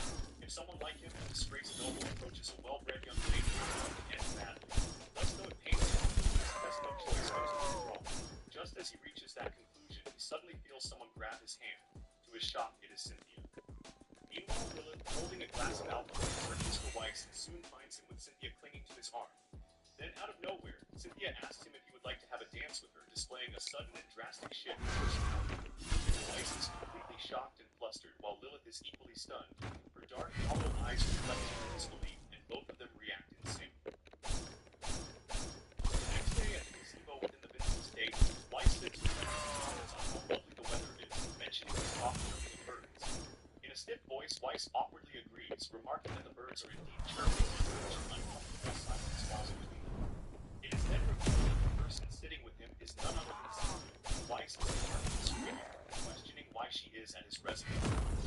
She admits into this situation the previous night, when Cynthia unexpectedly invited him to dance. Since refusing would have been rude, especially considering his contributions toward her, he accepted. As they danced, Cynthia remarked that Weiss seemed puzzled and revealed that she already knew he had changed. It turns out she had heard rumors among the nobles about his daily training and preparation for the academy, as well as his supposed memory. 0 sugar Oreo cookies. Yep, still twist. Business as a ball sign, business internet, super broadband. Now there, plus Starlink satellites, super broadband. As well as his supposed memory issues. She then asked if he truly did not remember that day, realizing she was referring to the previous Weiss's actions. He did not remember, averting his gaze, admitted that he did not even know how to properly apologize for it. Just as he said that, Cynthia suddenly spun him around and pulled him into a dramatic dip, closing the distance between them. With a faint blush, she then asked if he had also forgotten that he once said he liked her. Hearing this, Weiss became too close to respond. And as the cross filled the room, Cynthia realized the dance had ended. She bid him farewell, while Weiss could only watch her leave with wide, captivated eyes, as if she had completely stolen his heart. That encounter should have ended there, but present at the same banquet had been Weiss's father, Egidio Vincent, who witnessed everything. The following day, Weiss received a letter from his father, who was shocked upon reading it, as it informed him of a dinner gathering with Cynthia at the Vincent mansion. Still trying to understand what it meant, he realized she was scheduled to arrive that very day, but to his surprise, she was already waiting outside. I got the need for speed, baby. Need for speed.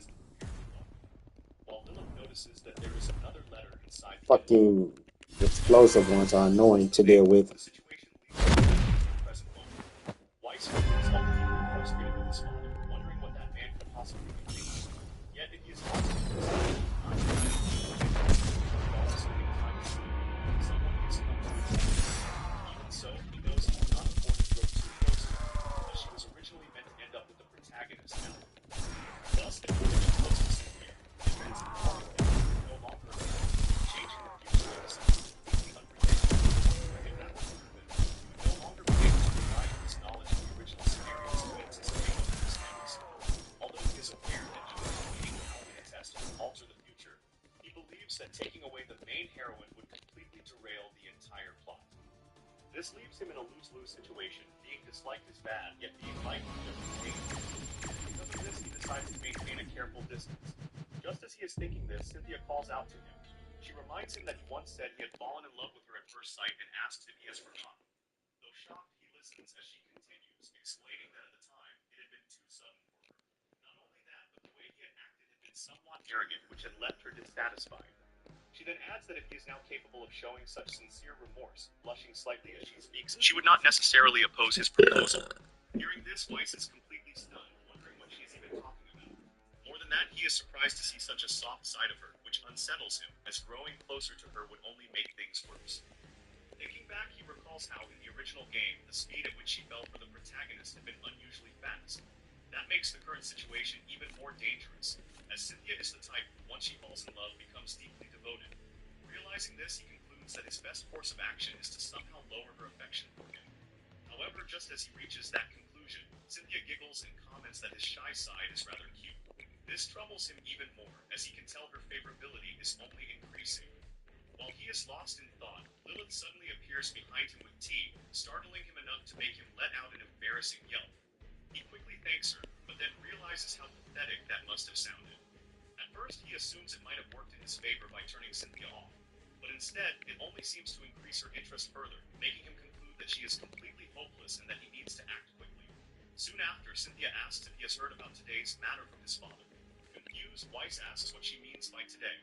She explains that it concerns their engagement, and that the dinner gathering is meant to serve as their formal introduction. She adds that although it was something their parents decided on their own, after speaking with him, she finds herself agreeing with it. Hearing this, Weiss can only sigh. Something being said echoes repeatedly as Weiss's father, Egido Vincent, remarks on what a troublesome son he has. Surrounded by his bodyguards, he comments that although he and Weiss share similar good looks, Weiss is far too shy when it comes to matters like this. After seeing Weiss dance with the renowned Cynthia, Egido had immediately taken action and initiated talks of their engagement without hesitation. It is then revealed that he is casually playing in a sandbox like a child while his bodyguards stand nearby. Bursting into laughter, he wonders aloud if Weiss is happy by now. One of his bodyguards, however, questions whether he should really be doing this without his son's approval. Egido dismisses the concern, insisting that as Weiss's father, he can understand what his son wants just by looking at his face. He then tells the guard to stop complaining and help him dig the tunnel further. Moments later, Cynthia leaves the Vincent mansion with a bright smile, while Weiss, deeply troubled, wonders what the hell this engagement is supposed to mean. He had only learned about it during Cynthia's visit when Lilith showed him the second letter. He is aware that in noble families, it is common for parents to choose their children's marriage partners, but this does not seem like a typical political... This is the 2026 Nissan Frontier with a 310 horsepower. In noble families, it is common for parents to choose their children's marriage partners, but this does not seem like a typical politically arranged marriage to him. Instead, it seems as though his father had made arrangements with the Violetta family simply to make his son happy. Since Egido had barely appeared in the game and rarely came home in this life, Weiss had never known what kind of father he was. Now, however, he is certain that Egido is the very definition of an excessively indulgent parent. Realizing this, he begins to understand one of the biggest reasons Weiss had turned into a villain. As he thinks about all of this, he suddenly hears sniffling from behind him. Turning around, he notices Lilith standing there with teary eyes. She suddenly breaks down crying and begs him to be happy with Cynthia. After saying that, she quickly dashes away at such incredible speed that Weiss is left stunned, but he quickly decides to focus on what is wrong with Lilith. Just then, Milk suddenly appears out of nowhere and declares that today's training quota is to chase Lilith. She asks him if he knows why Lilith is crying, but before he can answer, she explains that the man she has been supporting for a year and a half was suddenly taken away by a young lady who appeared out of nowhere. She adds that even though the engagement was not Weiss's decision, she will not allow him to ignore the fact that Lilith is saddened by it. Thus, she orders him to bring Lilith back to the mansion, warning him that if he fails, she will punish him with death. Understanding the situation, Weiss immediately dashes off to chase after Lilith while Milk yells at him to hurry. He realizes that it is only natural for Lilith to be shocked by this engagement, as she has always been by his side. More importantly, he owes Lilith a debt because, if she had not supported him, he would have remained his lazy former self. Just as he finally gets close enough to reach out and stop her, Lilith suddenly accelerates and vanishes from his grasp. She moves even faster than before and tells Weiss to leave her alone. He is genuinely shocked by her speed because even though he is chasing her with all his strength, he still cannot catch up to her. However, he refuses to give up and continues chasing her to the point that they run through a jungle and even cross a river. When he begs her to listen to him just once, she tells him that it is fine because it cannot be helped since she is only a maid. They eventually end up running in circles and pass in front of the Vincent mansion once again. Weiss then tells her that she is not just a maid, but someone truly special to him. Still chasing after her, he explains that the engagement was decided by his father and has nothing to do with his own wishes. More importantly, He asks if she knows about the servant system at the Noble Academy. He explains that at the Noble Magic Academy, where he will soon enroll, only high-ranking nobles are allowed to bring one servant as a special exception. He reveals that he plans to take her with him because she is the person he trusts most, leaving Lilith shocked and finally willing to listen to him. As they run past the Vincent mansion once again, that means he is trying to pursue a relationship with her. However, Weiss is far too exhausted to answer, while Lilith asks once again if he will continue chasing after her forever. Completely drained, Weiss realizes that he is on the verge of losing consciousness, so in order to end this, he quickly replies that he will. With that confirmation, Lilith finally stops and proudly declares herself Weiss's mistress. However, as Weiss's body completely gives out mid-slide, his momentum sends him flying off the rail and straight past the edge of a cliff. Suspended in the air as he is about to fall, Lilith calls out to him in panic, but he appears to be unconscious, so she immediately leaps off the cliff to save him. She manages to catch him, leaving both of them suspended tens of thousands of feet below. Hugging him tightly, she tells Weiss to relax because she will do her best and promises never to tell anyone about their relationship. With that, they begin falling, and as Weiss barely regains consciousness, Lilith asks if what they share is a secret love affair.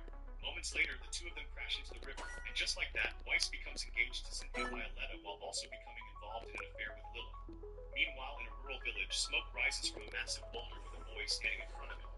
It appears that the boy has sliced the boulder in half with a sword, and beside him stand a girl and another boy. The swordsman is none other than the original protagonist of this world, who has just finished training for the Noble Academy's entrance exam. A few days later, Milk is training Cynthia and asks whether she believes her current progress is enough to improve the quality of her magic. Cynthia replies that it is not and says she can refine it even further. Milk then moves on to Lilith's training and instructs her to lower her magic output slightly and distribute it more evenly, which Lilith accepts. Meanwhile, Weiss remains quiet on the outside while internally screaming as he wonders why Cynthia is at his house again, and finds the sight of his master and fiancée standing side by side incredibly bizarre. He is having an extremely difficult time processing this entire situation and finds it utterly ridiculous.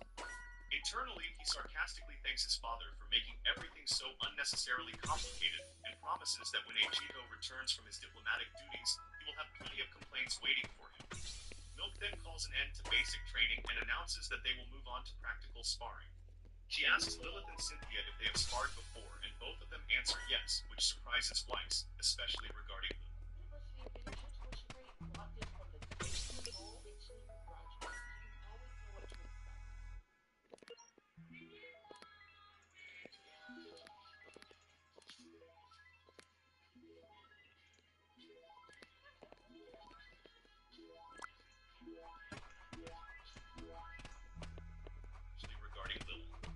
Setting that aside, another complication is that both Lilith and Cynthia have joined his training sessions.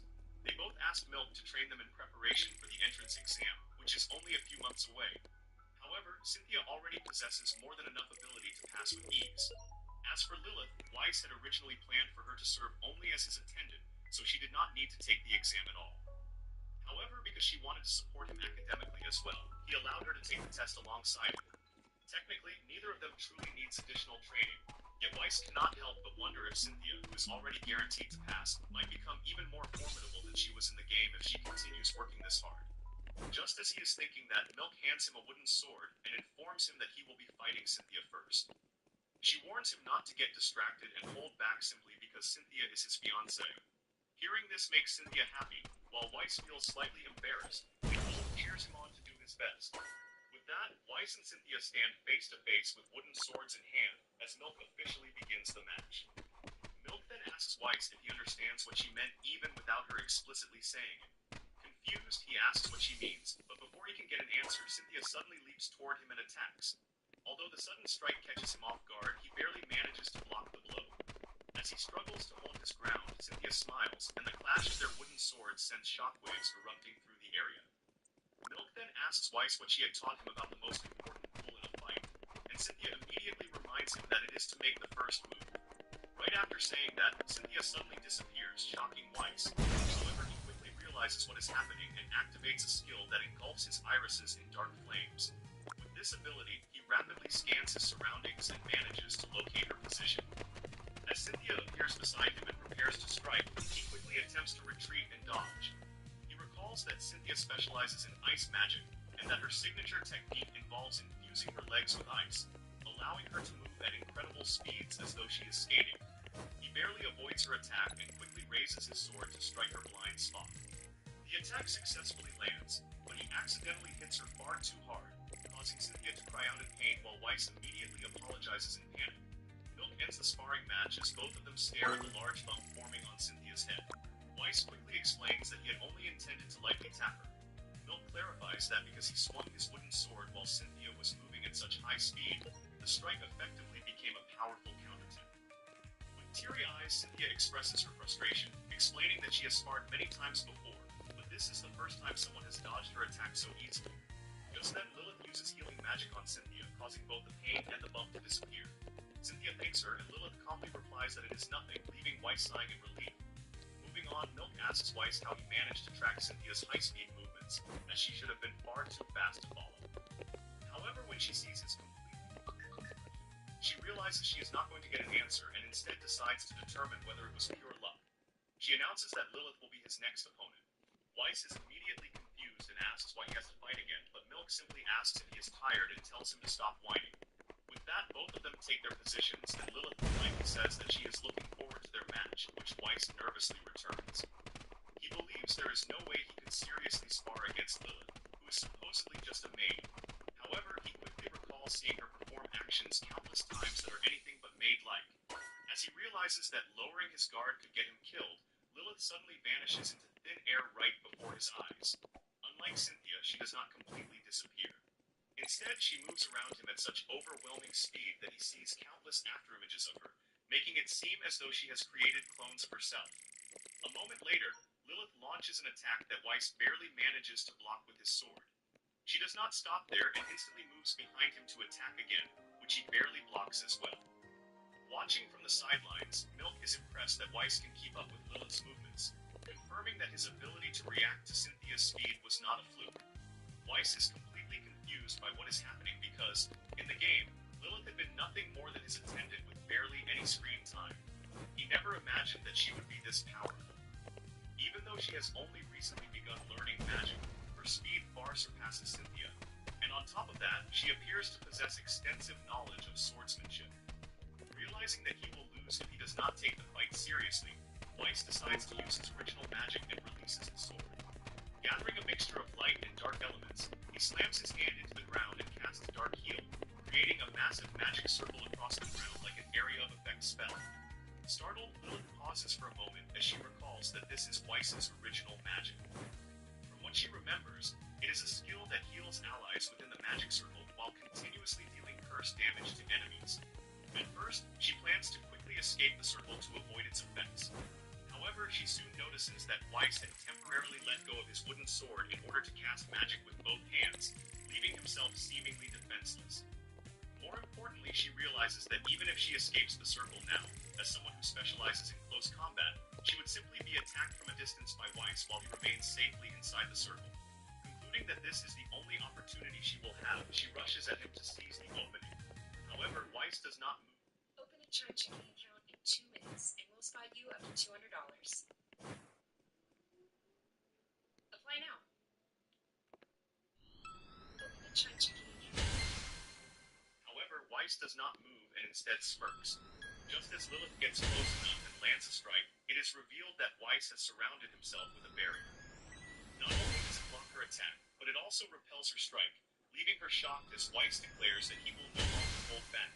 The magic he uses is called Absolute Barrier, another of his original spells that combines the permanence of dark magic with the protective nature of light magic. In addition, the ability he used earlier to track movement is another original spell known as Dark Eye. With these abilities, even if his physical body cannot keep up with Lilith's speed, he can continue defending against her attacks by fully utilizing Dark Eye and Absolute Barrier for as long as his mana lasts. Seeing that this has become a near checkmate situation, Milk asks Lilith what she plans to do next. However, just as she says this, she notices something strange and immediately yells at Weiss to cancel his magic. Confused, Weiss looks back at Lilith and realizes that she is collapsing. Milk rushes toward her as Lilith falls to the ground, and Weiss calls out her name in panic. Later, Lilith is brought beneath a tree to rest, where she admits that this was her complete defeat. Ignoring her statement, Weiss apologizes and asks if she is alright, but Milk informs him that she has already given Lilith an advanced potion and that she will be fine. Setting that aside, Milk asks Weiss what kind of magic he used. Although she knew that Dark Heal drained stamina, she never expected Lilith of all people to collapse after only a few seconds. She asks if the spell has any additional effects, and Weiss confirms that it does. He reveals that anyone who enters the magic circle is afflicted with physical weakness, stamina reduction, vitality reduction, mana drain, reduced magic defense, reduced physical defense, decreased attack speed, and reduced movement speed. He explains that all of these debuffs are inflicted on the target simultaneously. He believes Lilith collapsed so quickly because her relatively low mana reserves were drained almost instantly. More importantly, Weiss reveals that he receives the exact opposite effect. Instead of suffering debuffs, he absorbs the stolen attributes and adds them to his own strength. He further explains that the more enemies trapped within the magic circle, the stronger he becomes. And if he recognizes someone as an ally, he can grant them the same enhancements as well. As Weiss finishes explaining with his eyes closed, he opens them and notices all three girls staring at him blankly. Confused by their reaction, he wonders if this is one of those moments where he gets to say the ultimate line every reincarnated protagonist dreams of saying.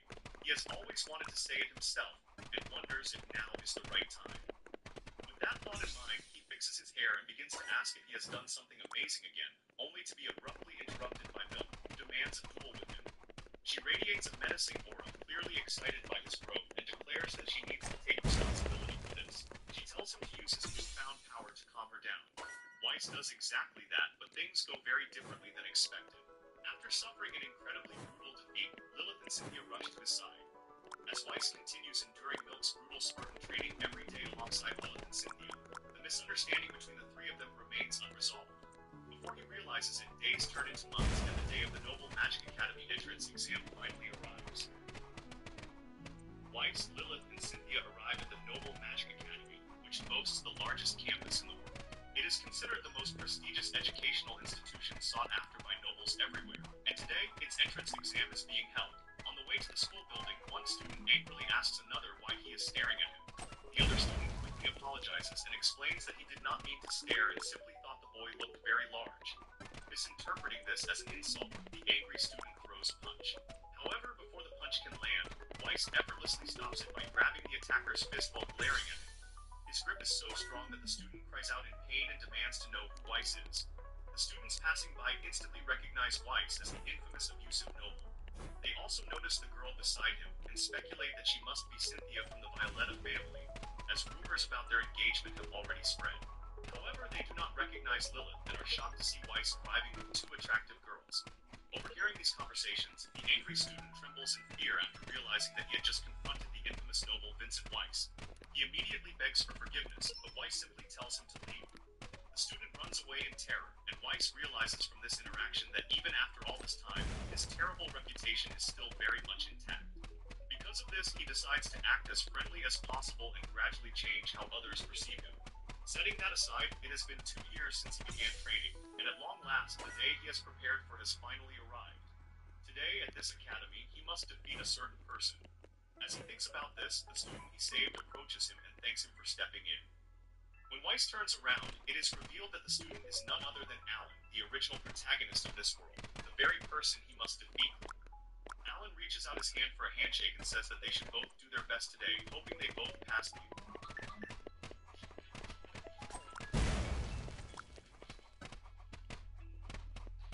Say hello to Sarah Lee Half-Loaves. Half-Loaf Light Fit. Realize great size, less waste, all takes more flavors to savor. First bite right. Brand new, all you. Give a little Sarah Lee love. Pass the exam. Just as Weiss reaches out to shake his hand, an alarm summons rings. Lilith explains that it is a warning bell, while Cynthia adds that it means the exam is about to begin. The girl standing beside Alan suggests that they should hurry, and he agrees before both of them begin heading toward the examination hall. Before leaving, the girl, Alan's childhood friend, Cheryl Elias, turns around and with a slight glare thanks Weiss for helping them. With that, the two of them leave, while Weiss remains slightly confused, wondering what that strange feeling was. He realizes that he could not accept Alan's handshake because, for some reason, he had hesitated to reach out and take Alan's hand. Not only that, but simply speaking to Alan fills Weiss with an unbearable sense of unease. He wonders why, since it is not as though he particularly dislikes Alan. He simply wants to defeat him in the exam and afterward remain on friendly terms while keeping a reasonable distance.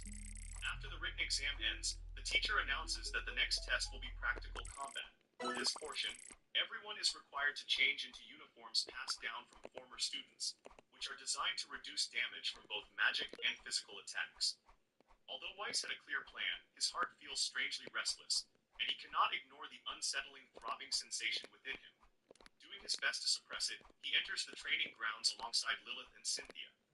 There, he suddenly feels as though something is taking over him, and he is overwhelmed by the urge to crush not only Alan, but everyone present in the arena. As he struggles to suppress these feelings, the teacher explains that victory will be awarded to whoever either knocks their opponent out of the ring or forces them to surrender. However, if things become dangerous, the teacher will intervene. He then asks if anyone has any questions, prompting one student to raise his hand. The student complains that his uniform is too small, and the teacher responds in annoyance that it is far too late to complain about that now. Another student then complains that his uniform is also too small. The belt has snapped, and it smells strange. Growing even more irritated, the teacher tells them not to bring it up now and asks if they are really 15 years old because they are far too large.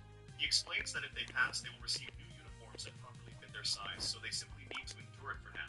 With that, the teacher suggests beginning the matches, while Alan cheers on the complaining student whose name is due. Lilith finds it impressive that the Academy managed to prepare uniforms for every applicant, making her feel as though they are already enrolled. Cynthia then explains that this is only possible because many former students abandoned their uniforms and disappeared. She believes this only proves how hellish life at the Academy truly is, something Weiss internally agrees with. In the game, the Noble Magic Academy is known as the most prestigious and brutal educational institution in the kingdom, where anyone unable to keep up is expelled immediately. Not only that, but the lessons are so intense that some students do not even survive. Because of this, many students discard their uniforms as they leave, never wanting to see them again.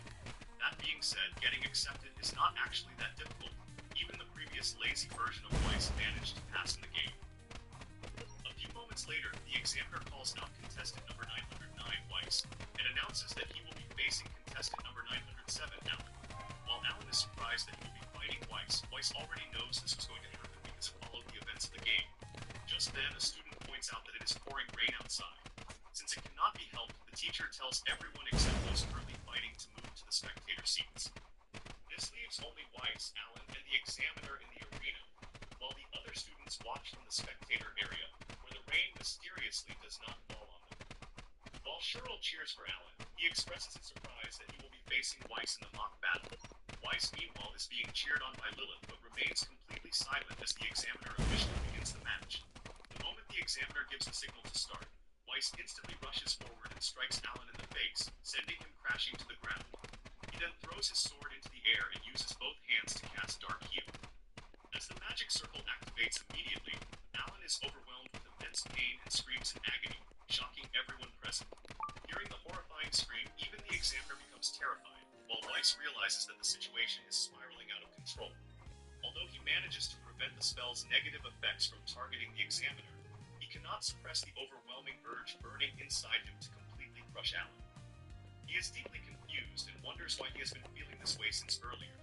As his body moves almost uncontrollably and he grabs Alan by the collar, the teacher suddenly lets out a strange voice, claiming that he feels incredibly good. Holding a badly beaten Alan by his collar, Weiss begins to wonder if all of this is happening because of the previous Weiss. Moments later, both Zevis and Milk are summoned to the headmaster's office and are asked what exactly they did to Weiss. To everyone's surprise, Weiss has shattered nearly every academy record in a single day. Because of this, the headmaster calls in the two people who helped raise him and asks what they think about a boy possessing such dangerous abilities. In response, University of Phoenix has no tuition payments, just a fix and affordable tuition. This is the 2026 Nissan Rogue. The headmaster calls in the two people who helped raise him and asks what they think about a boy possessing such dangerous abilities. In response, both Zevis and Milk remain silent while a teacher standing beside the headmaster asks to speak. This teacher, Darius, acknowledges that Weiss achieved the highest score in Academy history, but points out that he did not technically break every record. He reminds the headmaster about a student from the previous year, causing the headmaster to realize that Weiss actually tied for first place with that girl. Milk responds by saying that she did nothing particularly special for Weiss and only provided him with basic training. Zevis adds that he did the same and merely supported Weiss by preparing meals for him. He explains that he fed Weiss plenty of protein, leaving Darius confused as Zevis casually lists things like soy products, dairy, chicken tenders, and other foods. Frustrated, Darius angrily shouts at them to stop messing around because Weiss not only mastered the 4 major elements, but also created original light and dark magic. He argues that there is no way Weiss could have accomplished that through the methods they are describing. While casually drinking, Milk responds that she does not know how to convince him. Darius immediately demands to know why she is drinking alcohol in front of the headmaster of all people. More importantly, he asks who even gave her alcohol, only for Zevis to casually reply that she likely brought it herself. The headmaster intervenes and tells Darius to calm down, explaining that Milk has always behaved like this. However, Darius continues arguing that what happened to Alan was cruel and that the boy nearly died. He places all the blame on Weiss and explains that Alan is someone with exceptional talent whom he personally trained. Before he can continue, Milk cuts him off and asks whether he plans to repeat that same nonsense on an actual battlefield. With a smug and mocking expression, she tells him that jealousy is unsightly and asks whether he is lashing out simply because his student lost a serious match. Darius argues that if Milk had properly guided Weiss in the first place, none of this would have happened. However, he is interrupted once again by Zevis, who tells both of them to stop arguing. Zevis understands that they now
not even heat. It's just humidity.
All right, yeah, I'm gonna end my live stream.